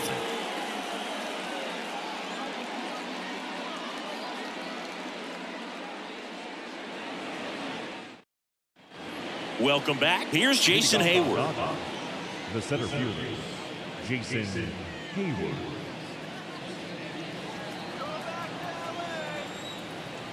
The right-hander back to work. And he takes a strike.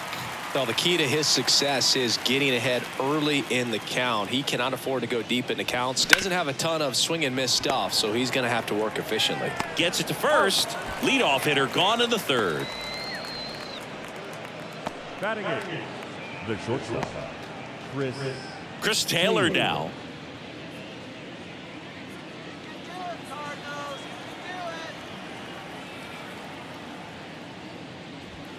That's a strike. 0-1.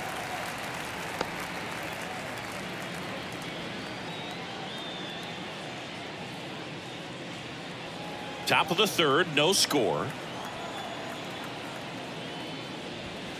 Fouled off. He was late.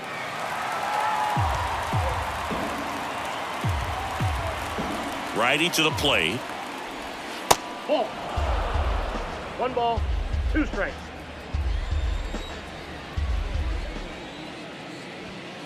And now 2-2.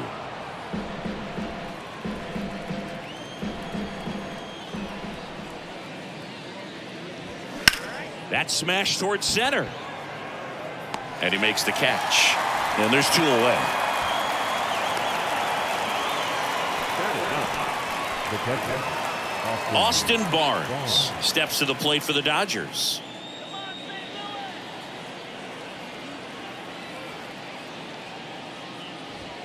In there, and it's 0-1.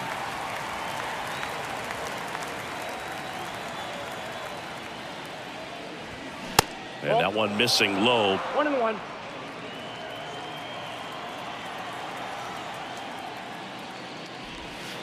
That missed inside. Now 2 balls and a strike.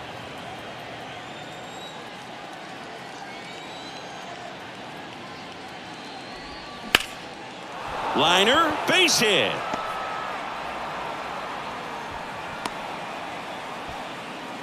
Well, that was one of those high percentage advantage counts where batting averages are just so much higher. Showed a willingness to drive that pitch the opposite way. Didn't get jumpy, didn't try to pull the ball. He let it get deep, took the barrel right to it, and then extended through the swing for the line drive base hit.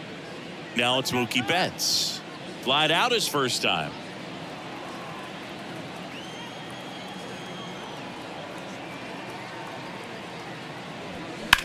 Now a screamer into the outfield. Dives, and he can't hang on. Lead runner gets the stop sign at third. It's a 2-out double, second and third now. Well, clearly he was ready to hit right there. First pitch fastball in a great spot to do some damage, and he's squaring it up nicely.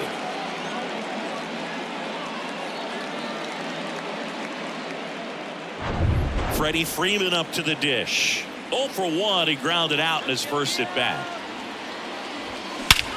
And that one in the air center field. Newt Barr on the move. Drops into the glove. And that ends the inning. A lot of adrenaline. We can see it right there. And sometimes you just got to let it out. That's an outstanding job of taking that, executing, and getting out of a tough inning.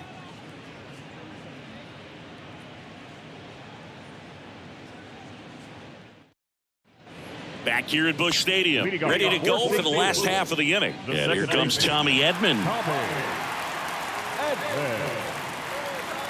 Syndergaard back to work. Way outside, ball one. Edman measures 5 feet 10 inches, 180 pounds, and he's a former National League Gold Glover.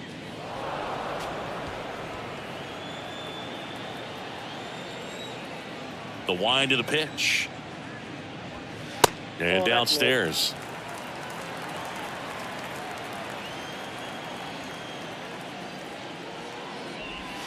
Pitch misses. And now 3-1.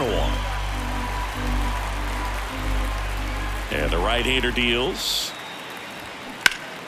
Fought off foul.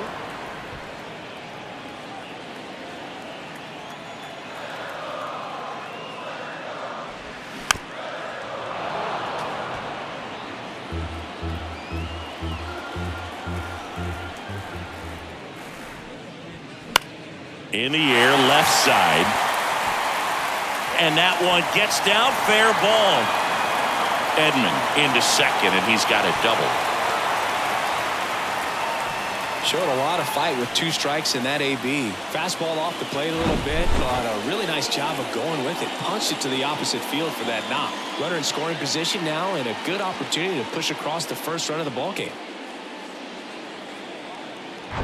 Back to the leadoff spot in the St. Louis lineup. Lars Nootbaar now at the plate. Grounded out his first time up. That one's in there, 0-1. 0-1.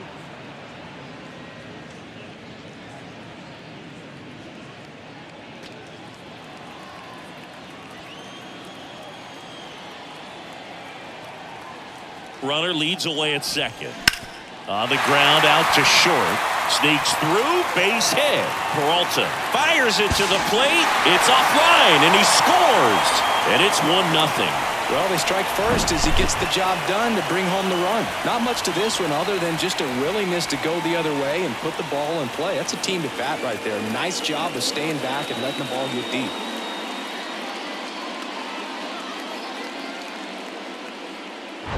Now it's Goldschmidt up to the plate.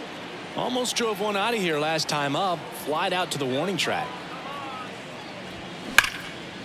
Swing and a ball lifted in the air, left field, pretty well struck. And it hits the base of the wall. Oh, he throws it away. And he'll make it up to second as he advances on the throwing error. Got a fastball, middle of the plate, jumped all over it. Absolutely smoked that ball.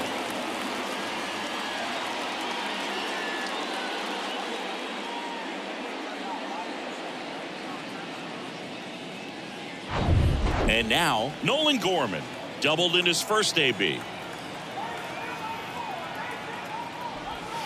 And that one just missed off the outside edge. Well, he's just given up 3 straight hits, and now behind in this count to this hitter. Might be a good time for somebody to call a timeout. Maybe the pitching coach go out there and talk to him just a little bit. Next pitch misses, and it's 2-0. Looks like he's being a little cautious with him in this at bat after doubling the first time up. Doesn't want to make another mistake.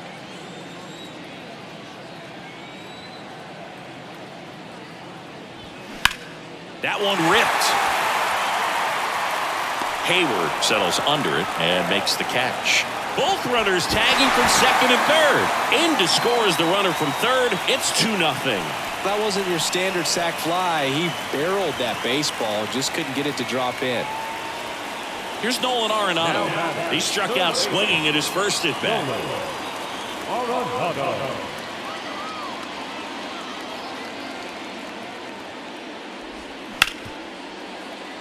Lays out, but he can't squeeze it.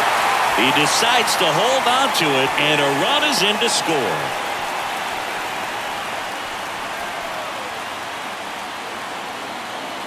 And up to hit is Wilson Contreras. He's 0 for 1. That pitch gets the corner, and it's 0-1.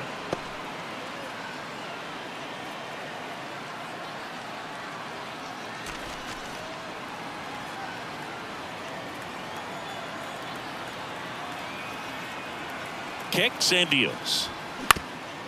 Swing and a ground ball up the middle. That's a base hit. Quick throw back in. Lead runner holds at second with one gone. Back-to-back base hits. Timing on the swing was good. Able to shoot the ball up the middle. Didn't square it up as much as he probably would have liked, but that's a good approach paying off. And up next for St. Louis, Brendan Donovan. And the first pitch misses for ball one. On the mound, he's got to remember his offense can score a lot. So if he can hit the reset button from here going forward, there's still a chance that his club can win this ball game. And the 1-0. And a foul ball. One out. Runners at first and second. Ground ball could be two. To second for one. On to Freddie. Double play. 3 runs for him here, and they move ahead. On to inning number 4. It's the Cardinals 3 and the Dodgers nothing.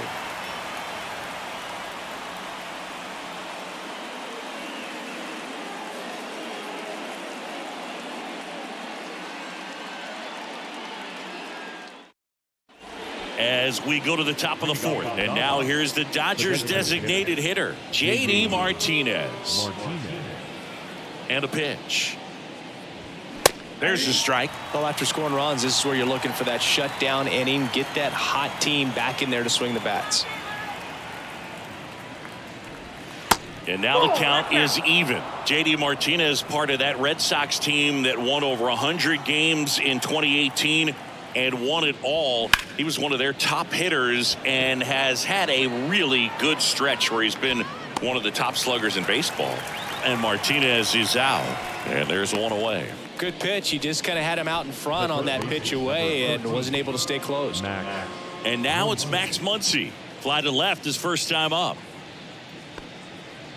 And I think you could credit J.D. Martinez with a lot of the success that offense had, because he took things to another level in terms of his preparation, watching video, paying attention to detail, and his teammates fed off that.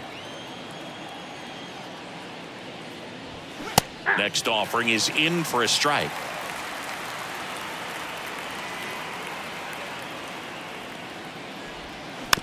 Chop back up the middle. Tosses to first. 2 quick outs here in the top of the 4th. Now batting, the second baseman, Miguel Vargas. 2 outs, base is empty. Now it's the second baseman, Miguel Vargas. 0 for 1. He struck out swinging last time.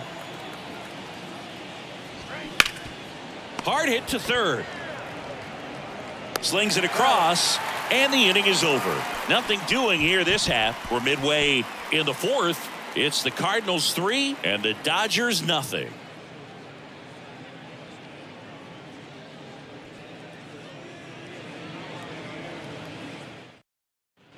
Back here in St. Louis, John Sciambi and Chris Singleton with you. And leading off the bottom of the 4th, Paul DeYoung.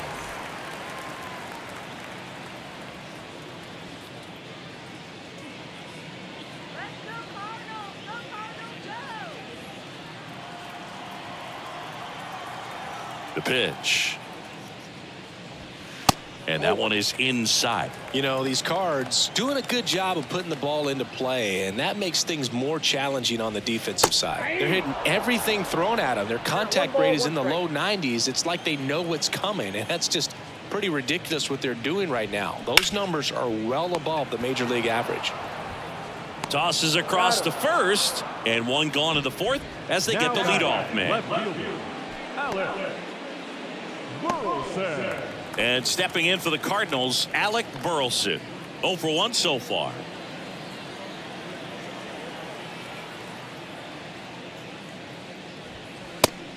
Pull, that's inside.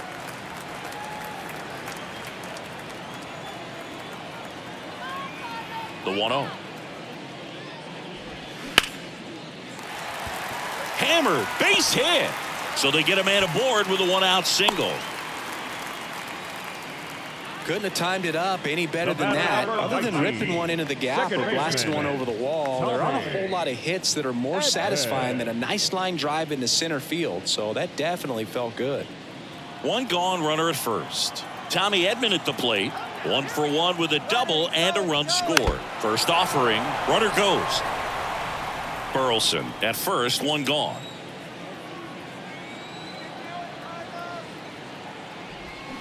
This one ripped, but foul to the right.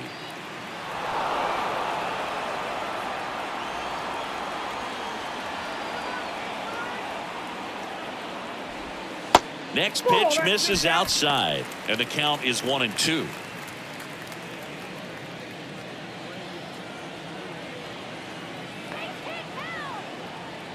And he deals. To first, maybe a 2-ball. Freeman to second. What a double play that was. Inning over. No runs, 1 hit, no errors, and no one left. We played 4. It's the Cardinals 3 and the Dodgers nothing.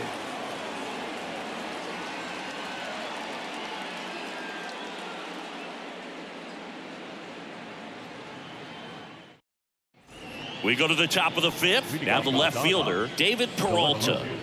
David Peralta. The wide to kick the pitch.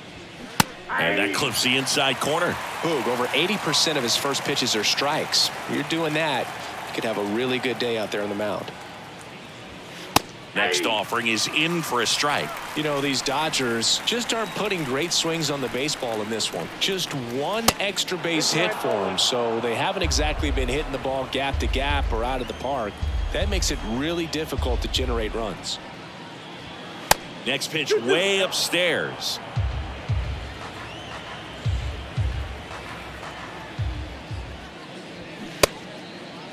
Started to go after it. Now a look down to third. He did not go around. Payoff pitch. And there's ball 4. Just missed his spot on the inside right there. Jason Hayward steps to the plate for the Dodgers.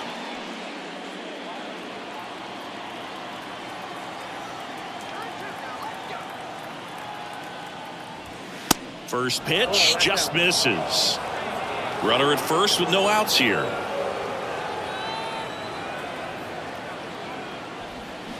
That's through there for a strike. Well, you can't really adjust your game plan for that last pitch. Guy hasn't thrown it very much. You got to focus on the stuff that he's throwing up there most of the time. And that's just foul.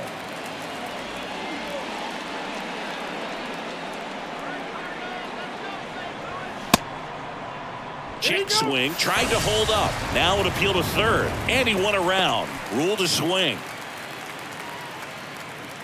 And now the shortstop, Chris Taylor. He's 0 for 1. Chris Taylor.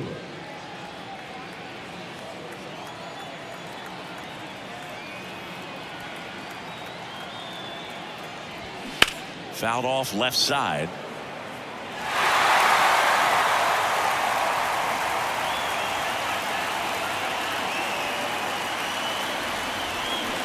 And he's down 0-2 as he swings through it. Man, he really sells the changeup with that arm action.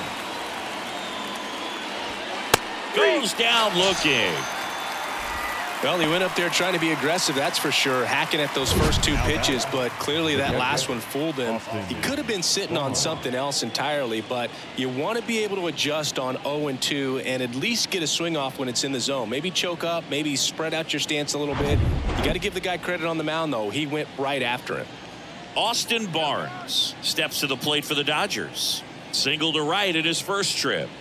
And Chris, his big strength is defense, but it is interesting in today's world of baseball compared to when you played. A good defensive catcher is considered differently. Whatever you get offensively is a bonus, but he's got to put the fingers down. He's got to present pitches to the umpire. They're going to help his pitcher get more strikes. I think the other component is putting down the finger that the pitcher wants to throw and being on the same page, and that's something that this guy does really well. Gets in sync with his pitchers. The 1-1. And that's a little high. Boog, his preparation is off the charts. I was down in the clubhouse today trying to find him just to pick his brain a little bit. He's so buried in.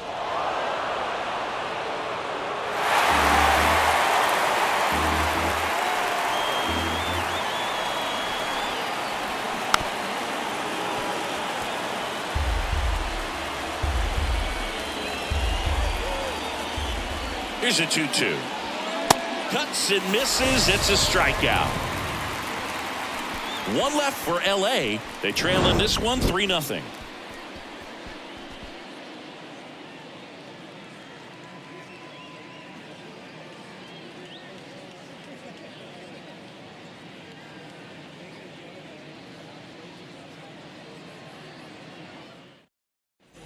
We head to the bottom of the fifth, and here's the St. Louis leadoff man, Lars Nootbaar. The pitch. And that's outside. You know, these Cardinals doing a good job of simply getting the bat on the ball in this game, and the numbers back that up. The numbers tell us they're averaging more than a hit every inning, and they've only struck out twice, so they keep finding ways to put their bat on the ball. Hayward makes the catch, and there's one gone. First baseman, Paul. Here's Paul Goldschmidt, 1 for 2. He's controlling things out there on the mound, not messing around at all. He's been in attack mode since the very start. In there for strike one.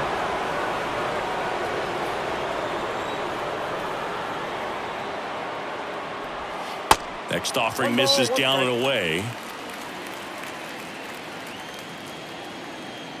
And a pitch. And a foul ball.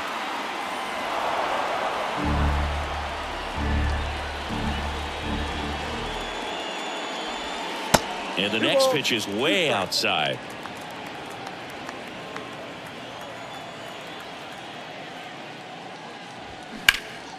Ripped towards third. Tosses to first. And they get Goldschmidt for the out. The right fielder, number 16. Nowhere. 2 outs, base is empty. Digging in, Nolan Gorman.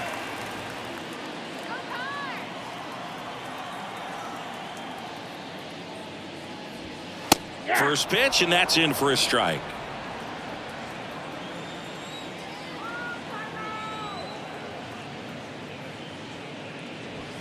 Fastball in the corner at the knees, and it's a strike. He's trying to stay away from this lefty, knowing that a lot of left-handers like the ball down and in.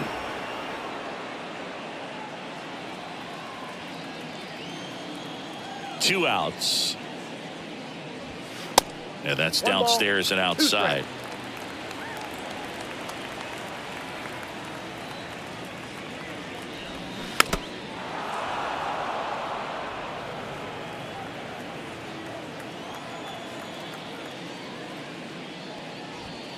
He goes down looking. Nothing doing for the offense that time. 5 innings complete. It's the Cardinals 3 and the Dodgers nothing.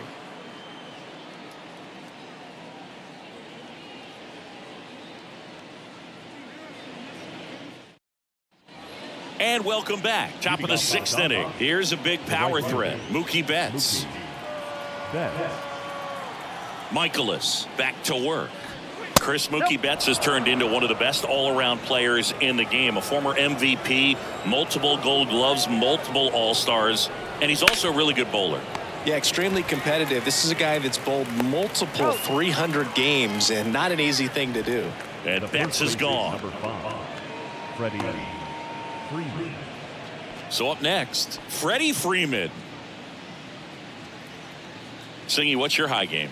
Yeah, about 234.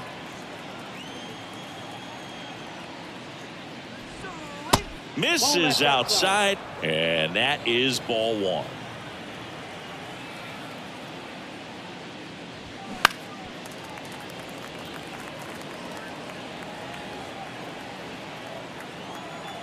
Right-hander kicks, deals. Hit hard, base hit. So a man aboard now with 1 away. Well, that'll make you feel good as a hitter right there. Just a cookie down the middle. I mean, those are the ones you dream about. The ones in the cage, you're just hoping you get in the ball game. Right down the middle, not a whole lot of velocity, right on top of it. And now J.D. Martinez. First offering misses the mark. Martinez, 35 years old, and though usually in left field, today he's the designated hitter.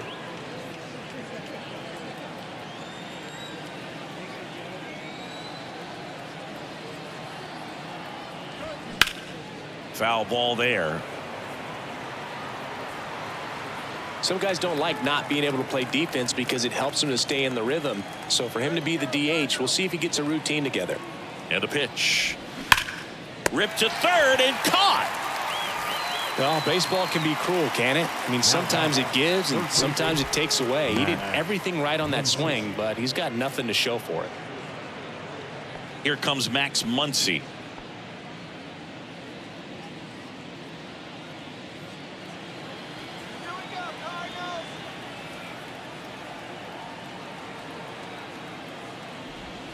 Pitch is in for a strike. It's 0-1. It really looks like these hitters have been in between with their timing today. Good fastball, excellent slider, but they've not been able to commit to one velocity and stay there. I always remember watching Johan Santana pitch, and when he was in his prime, you would see a lot of guys out in front, right-handers pulling that change up in the stands and then fouling the fastball the opposite field up into the stands.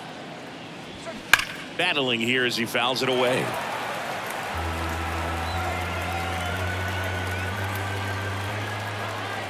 Here comes a pitch. And now it's even up. Freeman leads off first with 2 down to the inning. On the ground to short. And it gets by him.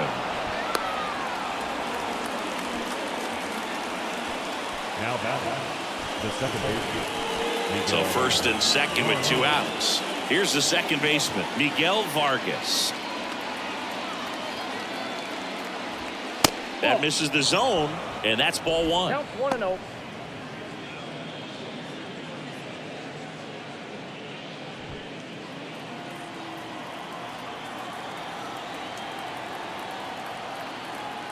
Kicks and fires. Now 1-1. I got a ball, 1 strike. First and second, 2 down. Next pitch misses inside. Ball 2. Tough spot right here. A couple runners on. 2-ball count.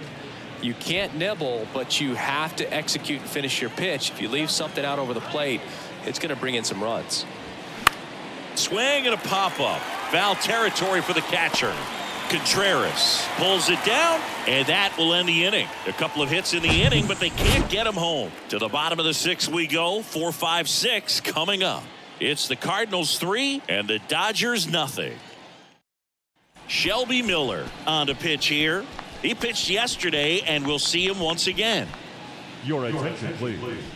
Now pitching for Los Angeles, number 18, Shelby Miller. Nolan Arenado digs in now.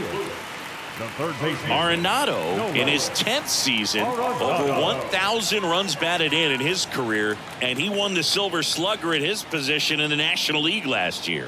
The pitch. And that one off the outside edge. Activity in the bullpen for the Dodgers. Brusdar Graterol appears to be getting loose.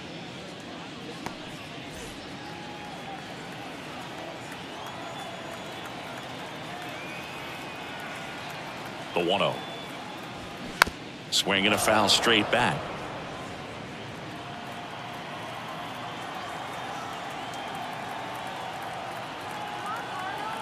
Right-handed reliever. Strike 2.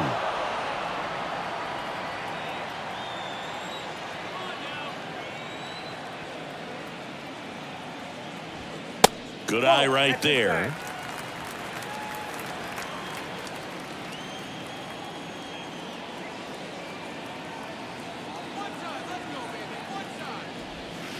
The next offering misses. And now 3-2.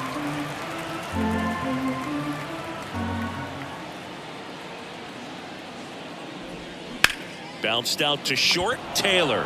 Now a jump throw. Awesome play there. Good late bite on that slider. Got the hitter out front, rolled over on it. Exactly what it was supposed to do.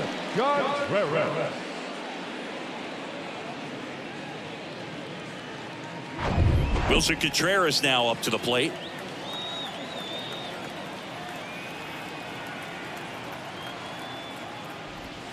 That's in for a strike.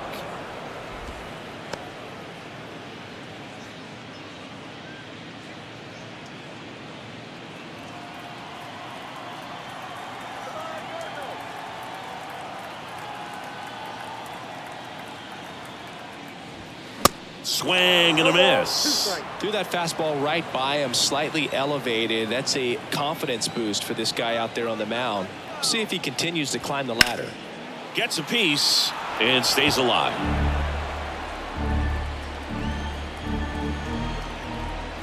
Oh, 0-2 now. Fights it off. He'll see another.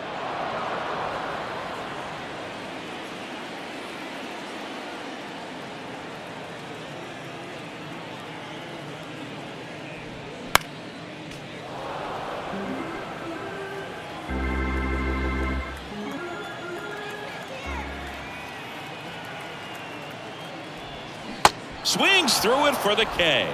Slider got him for strike 3. No, that slider down and away. It's just kind of a slow death. With 2 strikes, you're looking to protect, and halfway to the plate, you know you've committed, and you know you're going to have no chance of touching it. Tell you what, sometimes you just have to tip your cap. Now it's the DH, Brendan Donovan. This splits between April and May there. And that's in there for strike 1.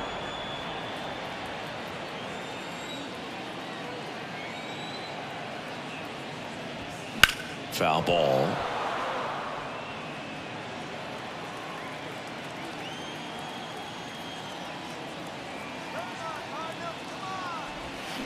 Next one just misses. And the count 1-2. That's a really good take right there. Slider down and in. Very difficult to get on the same plane and do anything with. And a 1-2. And another ball.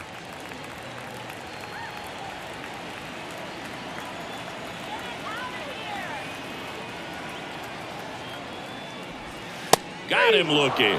Couldn't pull the trigger on the fastball at the knees. So they make short work of him there.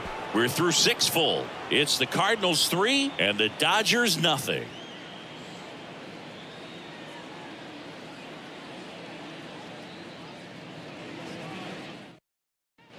New inning getting started, and at the plate for the Dodgers, David Peralta. The Dodgers in striking distance, but have some work to do. Boog, it starts with the leadoff man. I need a good at bat out of him right here. And there's the strike. Well, this guy on the mound's done a lot better than we would have expected, and the hitters just don't seem to have the right game plan. They're taking too many mistake pitches for called strikes. Left-hand batter waits. Strike 2. All right, now he may have not liked either of those first 2 pitches or agreed with the umpire's calls, but at this point he's going to have to bear down and be ready to hit anything close to the zone. Got him looking. Not sure about that call. Pitcher might have gotten a friendly strike 3. Well, it's just a great job of playing catch with the catcher. Exactly where the catcher set up is where he threw that pitch, and probably fooled the umpire a little bit because there was no budge at all. Here's the center fielder, Jason Hayward. That one not close. 1-0.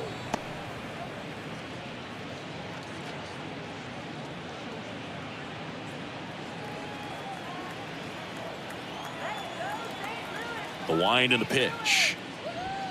1-1.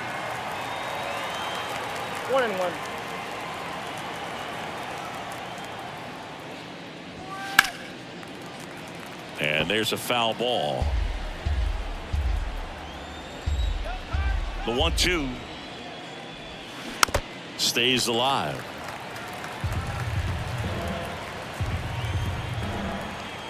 One, 2 now. Swing and a miss. Got him to go up the ladder for the K. The batter, number 2 outs, base is empty.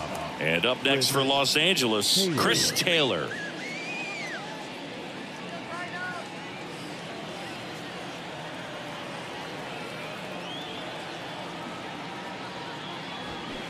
And first offering is fouled off.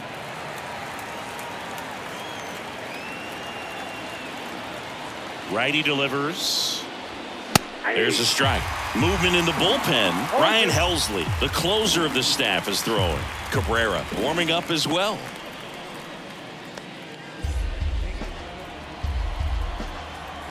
The 0-2. Just off the outside part of the plate. Really nice slider right there, sweeping across the dish, but just couldn't hang the edge.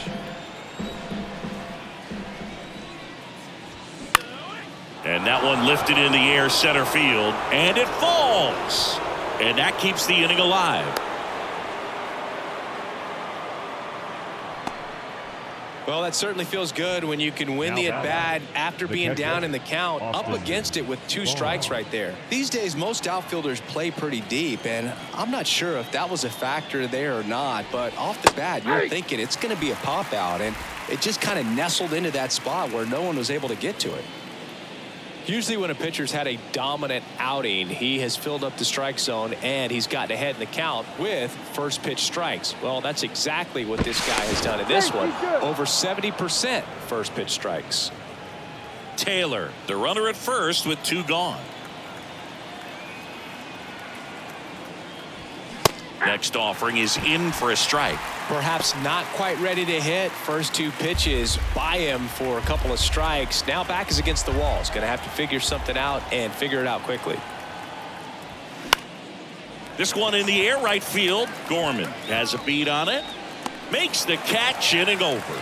So the Dodgers leave one. Still down 3-0. It's time for the traditional 7th inning stretch. We're back in a new pitcher here to start the bottom of the 7th. Brusdar Graterol. Well, you see the ERA very solid, and that doesn't always tell you the whole story, but he's been really good so far this year. So digging in, Paul DeYoung. For St. Louis, the shortstop, Paul DeYoung.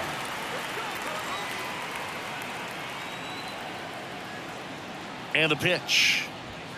And ball 1.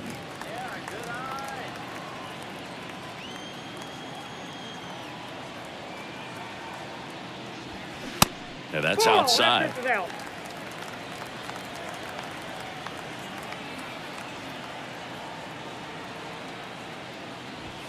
Good eye right there. So definitely a little wild right out of the gate. Well, it can be a little tough coming from the bullpen mound to this mound, but you've got to find a way to get ahead in the count quickly. He hasn't. We'll see how this at bat turns out.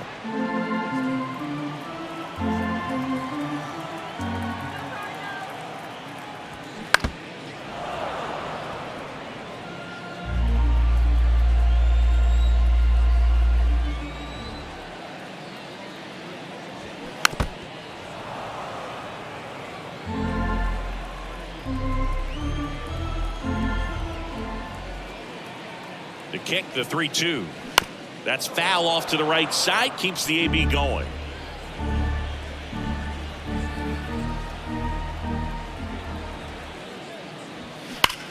Swing, and that ball smashed on a line.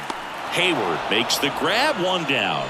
Man, that's one of those at-bats where you have to remind yourself it's about the process. He did everything right there. Nothing to show for it. But in your mind, you have to convince yourself that it was a very good at-bat.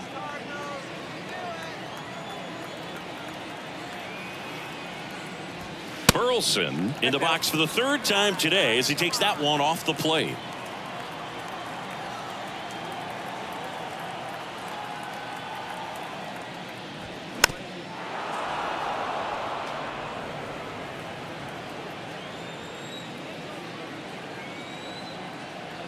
At the belt and fires. Swing and a pop-up in foul ground. Barnes brings it in with a nice running grab. The batter number 19, second baseman, Tommy Edman. Now up for St. Louis, Tommy Edman. In for a strike, 0-1.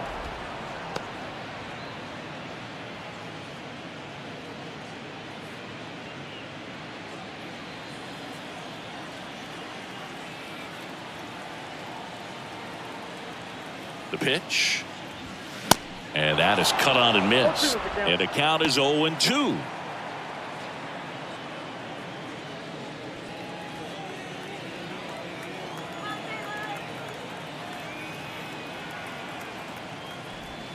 And now 1-2.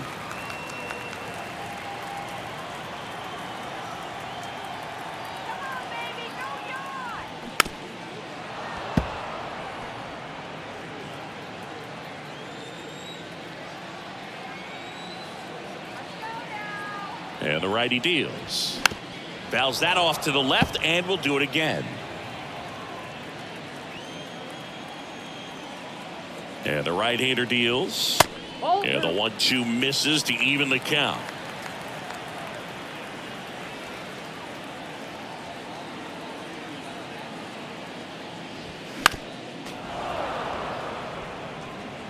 Eighth pitch of the at-bat coming up.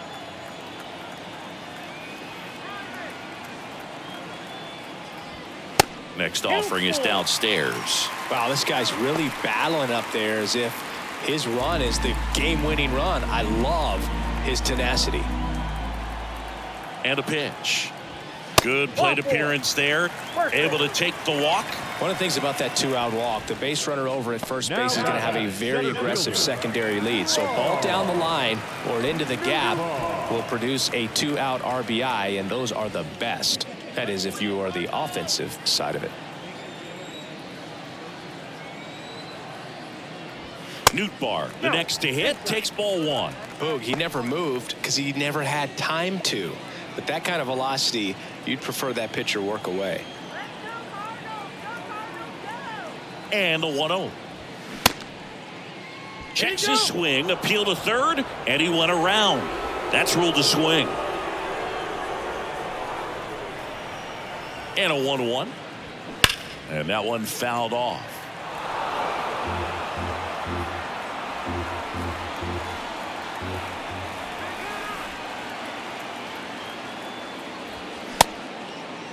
Started to go at the 1-2. A check on it to third. No swing.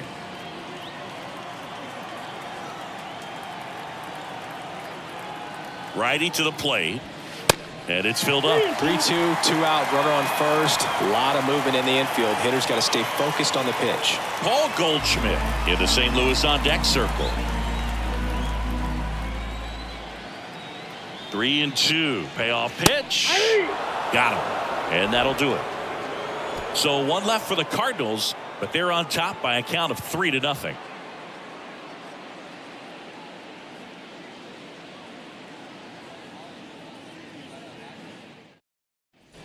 Back here in St. Louis, we're at the top of the 8th. Here's Mookie to hit. Mookie Betts. The wind of the pitch.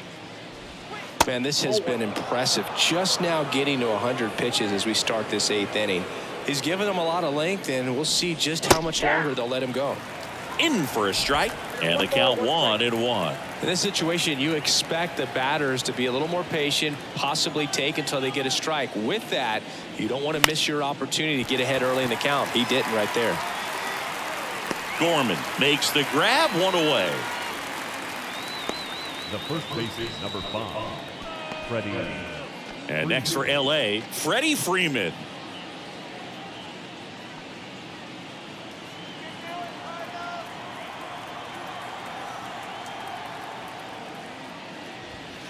Way high. Looking to get something going. This is the guy you want at the plate. He's been great for this team. He is a professional hitter.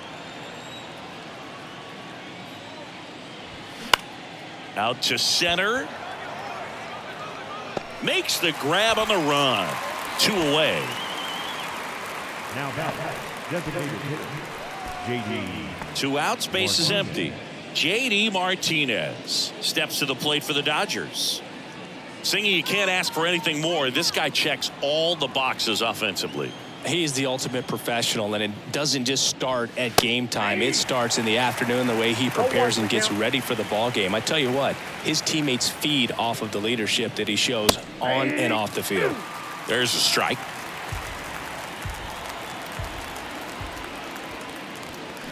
That one to first. He handles it himself. 3rd out, and that ends the frame. No runs, no hits, no errors. Home half of inning number 8 straight ahead. It's the Cardinals 3 and the Dodgers nothing. Number 46 into the game. Pretty tight game, so they're looking for quality pitches out of him right here. Got to do his best to keep the score right where it is. Paul Goldschmidt getting ready to hit. Paul Goldschmidt. The pitch. There's a strike. Some guys are just more confident if they can track that first pitch out of the hand of the pitcher. They don't care if they fall behind 0-1.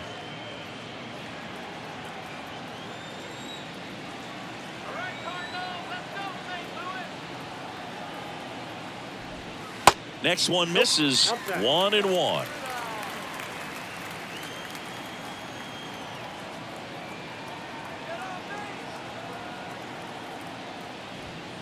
And he hits a ground ball right side, and it goes just foul. Kicks and deals. Out to short, Taylor. Fires over to first. And they get Goldschmidt for the out. Well, we talk about how the ball is coming out of the pitcher's hand. The way it comes out of his hand as an infielder. Wow, really impressive. And now the right fielder, Nolan Gorman.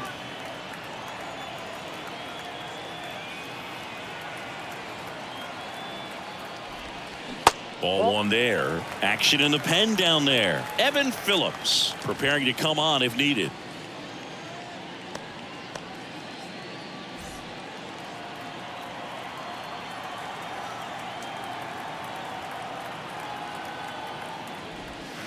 Comes up empty as he chases that one in the dirt. I'll tell you what, he's embarrassed right now. Never swings at that kind of pitch, especially that early in the count. Next offering is down low, and the count 2-1.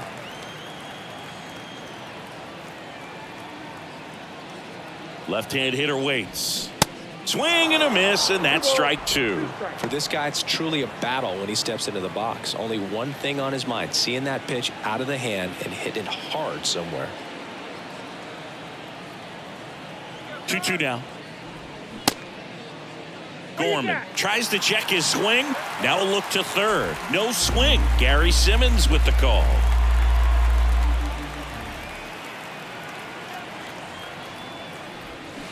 Struck him out swinging.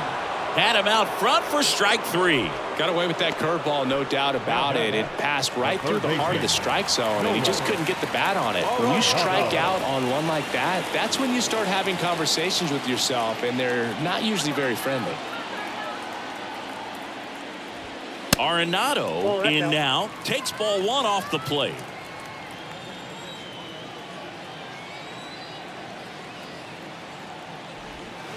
So 2 balls and no strikes.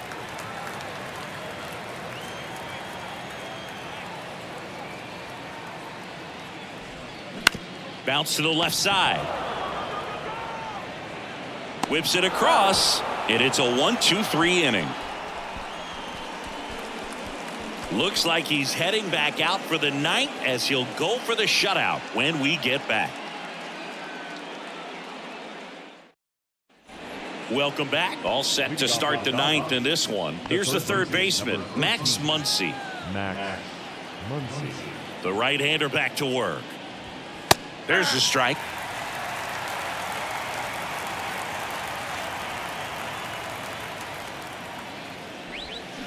Fly ball down the line. This has got a chance, and it is foul. Clearly hoping he could get a swing and miss on that, but doesn't fool the hitter with that breaking ball. Nice job, just couldn't keep it fair. 1 ball, 2 strikes. The wide to kick the pitch. That hit him. And the leadoff man is aboard to start the inning. Well, Boog, I know how much you love free stuff, and this offense has to love a free base runner to start this inning, even if it hurts a little bit. We'll see if they can do anything with it. Here comes the manager out of the Cardinals dugout, and he'll make a move to the pen. Miles Michaelis done for the night. It's a 3-run game. To tell you about the new arm in a minute. New arm on the mound for the Cardinals, Ryan Helsley. He's pitching on 2 days rest. Now pitching for the Cardinals. Well, nowhere to go on that one. Just squared him up right in the back. Well, the leadoff man gets on. You want to minimize the threat by playing sound defense. Hopefully the pitcher can get a ball on the ground and they can roll him up for 2.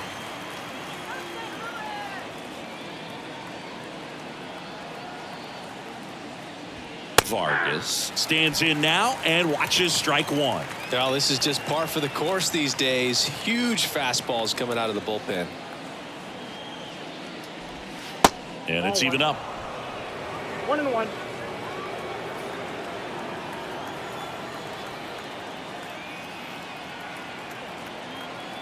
And here it comes. Swing and a liner foul off to the right. Muncy on at first. Nobody out.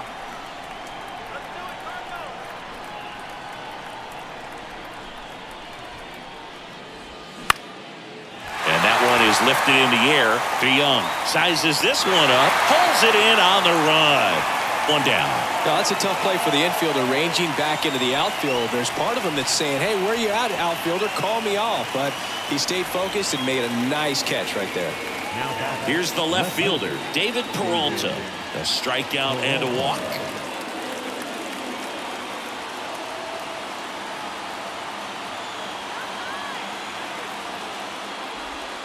First pitch, not close. Helsley, a righty that throws with power. He features a four-seam fastball, a slider, a curve, and he works in a changeup.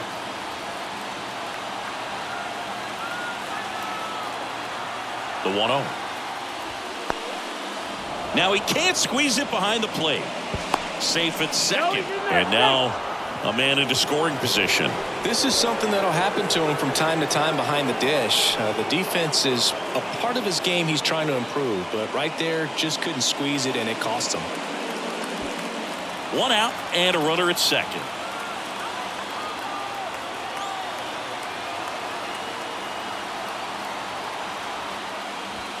There's a strike. Well, so many hard-throwing relievers in the game these days, you would think that guys have made the adjustment, but I don't know if you ever get used to it. Just pumping gas out of the bullpen, so hard to play catch-up. Next one is off the plate. 3-1 now.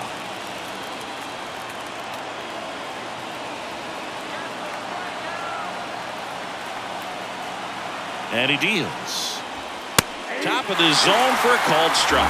That was absolute gas. Triple digits on the gun. It's just a different experience as a hitter watching that go by.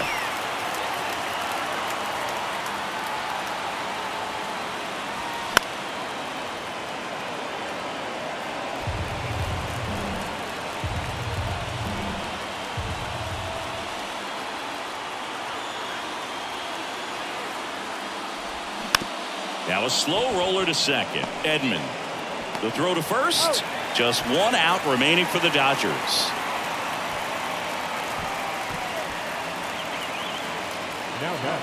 And now the center fielder, Jason Hayward. And this is a big opportunity for him to pick up his teammate right here.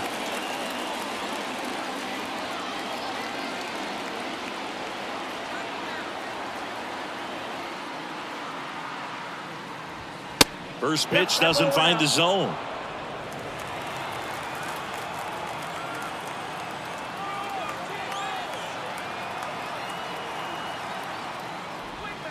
That one missed.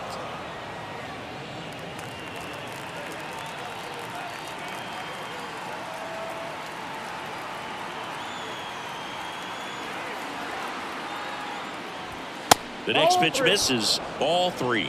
Pressure mountain right here with the tying run in the on-deck circle. He's got to find the strike zone.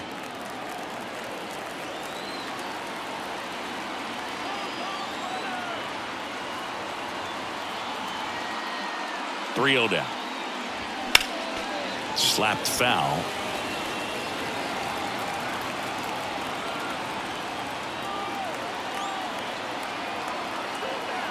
And a 3-1 on the way. 3-1, and he couldn't come up with it. They're not ready to go home quite yet.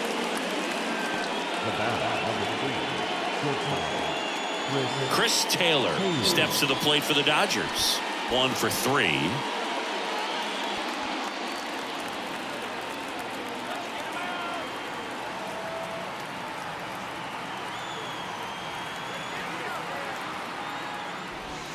That one's in there, 0-1.